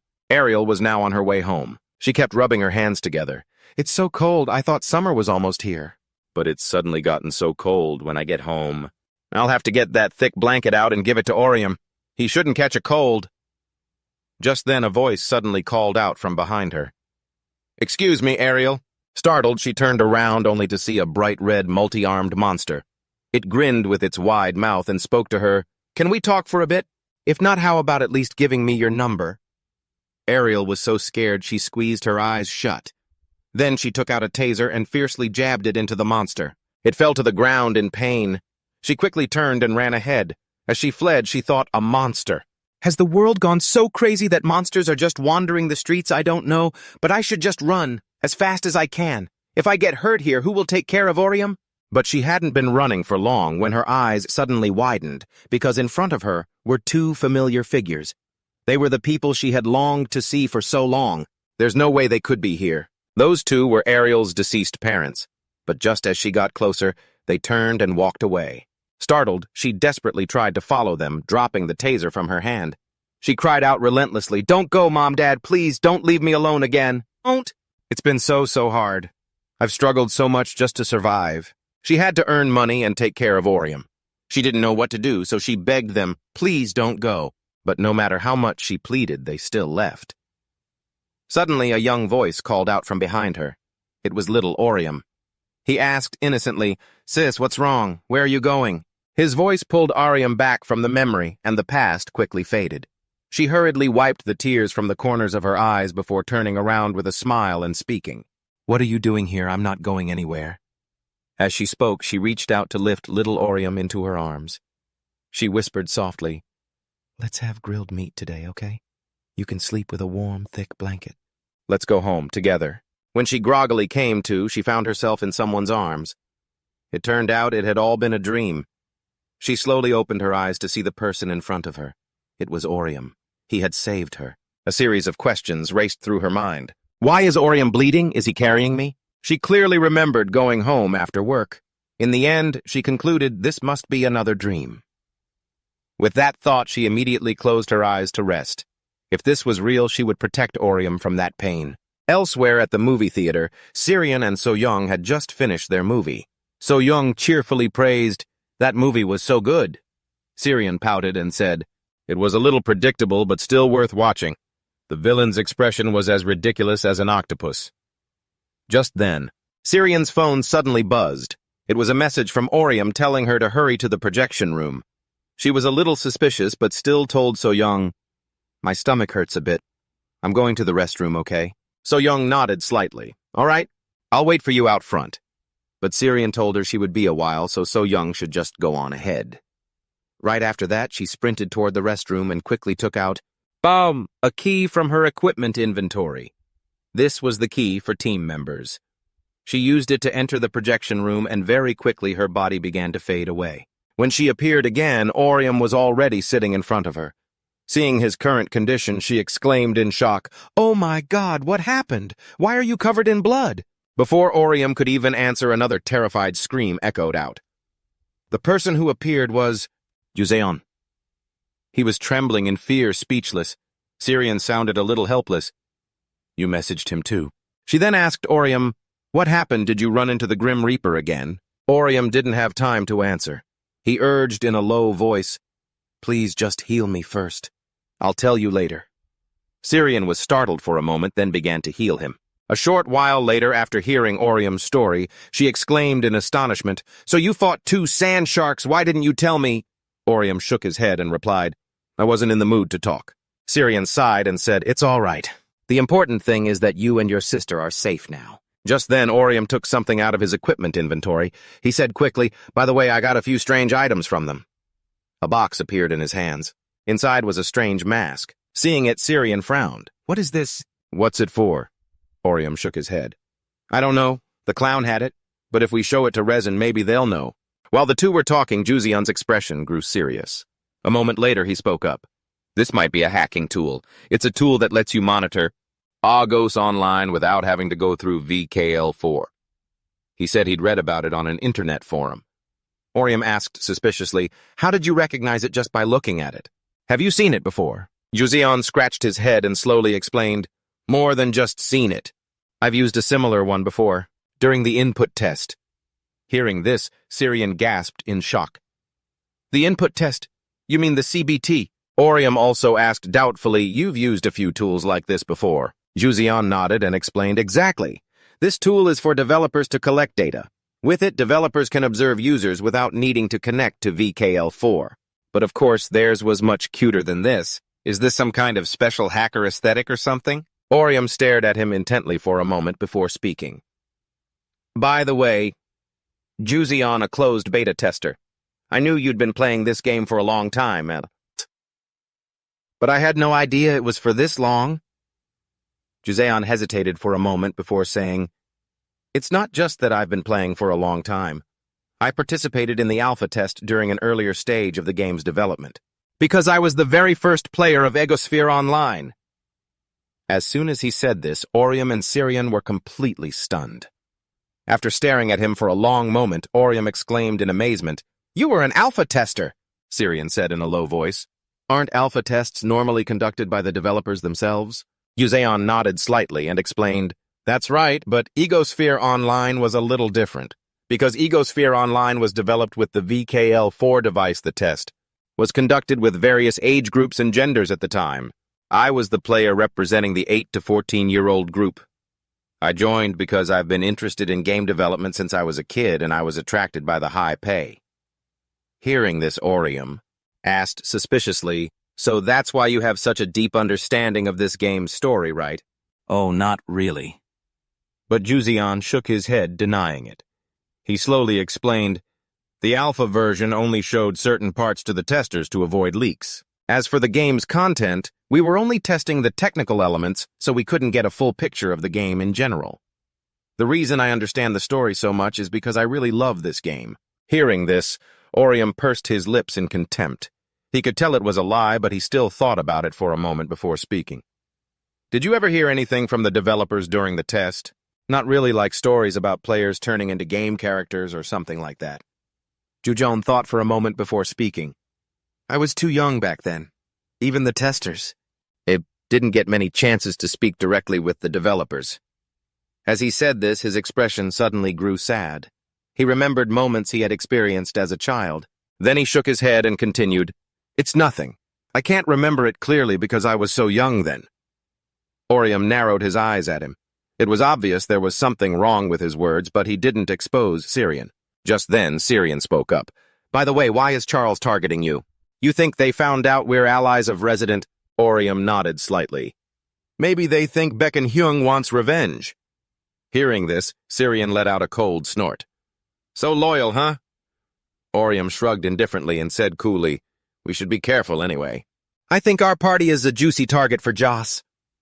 Jujion immediately grew frightened and asked in a trembling voice, A target? What about me? Syrian spoke up to reassure him, Joss has never met you, so it'll be fine. They haven't seen us together, and the traveler class is no threat, so... Hearing this, Jujion didn't know whether to feel happy or sad. After their conversation, the three of them quickly departed. Orium, of course, returned to his own building. Although it was late, there were still a few rooms with lights on. Orium teleported to the foot of the stairs. He checked his phone and saw that it was already 8 o'clock. He thought his sister might be waking up soon. He didn't know if she was okay. He hoped the items and skills didn't leave any side effects or that being kidnapped like that wouldn't leave a memory behind, one that could easily become a psychological trauma. The more he thought about it, the more scared he felt. His hand trembled as he opened the door. Please be okay. Taking a deep breath, he pushed the door open and called out loudly, Sis, I'm home. Hearing the sound, Orium quickly answered. Leorium, she asked, where have you been? You said you'd be home early for dinner, didn't you? She urged him to hurry up and wash his hands. Only then did Orium let out a sigh of relief. He then asked hesitantly, By the way, sis, are you in any pain? You were sleeping like the dead just now. In pain? Orium was slightly startled by the question, but she quickly recovered. She answered in a low voice, I guess I was just really tired from work. That's all I know. Or maybe I think it's because I've been working so hard these past few days. I had a nightmare, she said, but told him not to worry too much because she had prepared some premium beef today. Seeing the beef in her hand, Orium's eyes lit up. Oh my God, isn't this the kind that's crazy expensive? How could you afford it? Orium smiled happily and said, It's been a while since I felt this good. She told him to go wash his hands now and they would eat it. Orium watched his sister bustling around in the kitchen and silently sighed in relief. Thank God my sister is okay. Meanwhile, in another residential area, a giant golem was on a rampage attacking a man. The man it was attacking was none other than Unyong. He was currently aiming his handheld bow at it. An arrow imbued with magic was ready to be fired. This was his exclusive weapon. He activated the skill Pentagon Arrow, and arrows continuously pinned the golem. It left large holes in the golem's body, but it wasn't over. Unyong activated another skill. A magic circle suddenly appeared at the golem's feet. A green light began to envelop it. In the blink of an eye, its body exploded, its head blown into many pieces. Unyong stood there unfazed. At the same time, on the rooftop of a building not far away, two figures had appeared out of nowhere. It was the boss of the Jon Guild and the woman who was always with him. The woman spoke with admiration. That enforcer is pretty impressive thanks to the special weapon and some support items. All that I gave him. The boss nodded in agreement. He's this strong because he has an iron will. His competitive spirit is his driving force. The new world he wants to create requires many people who fight for their desires no matter the cost. The woman frowned, looking at him suspiciously and asking, Is what you want a world where everyone competes equally? Such a thing really exists. He nodded with a faint smile. The current world is enjoyed by too many who do nothing. They don't need people who only... I depend on the system. Even if I'm called a villain, the world needs people to stir the pot. A world where everyone fights on equal footing and receives rewards based on their skills. A classic game-like world like that would be much more interesting than the present. The woman frowned in thought after hearing this. He continued, Mario Zion was supposed to call me today, but I haven't heard anything from him. Hearing this, the woman scoffed coldly. You mean that weird clown?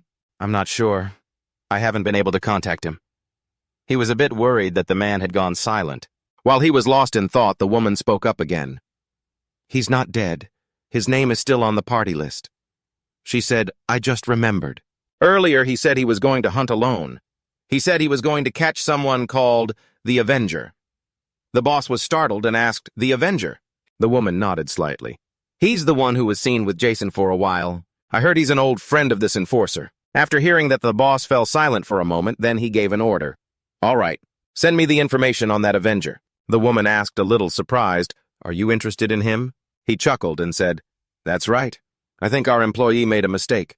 I'll deal with him personally. That's how the company maintains discipline.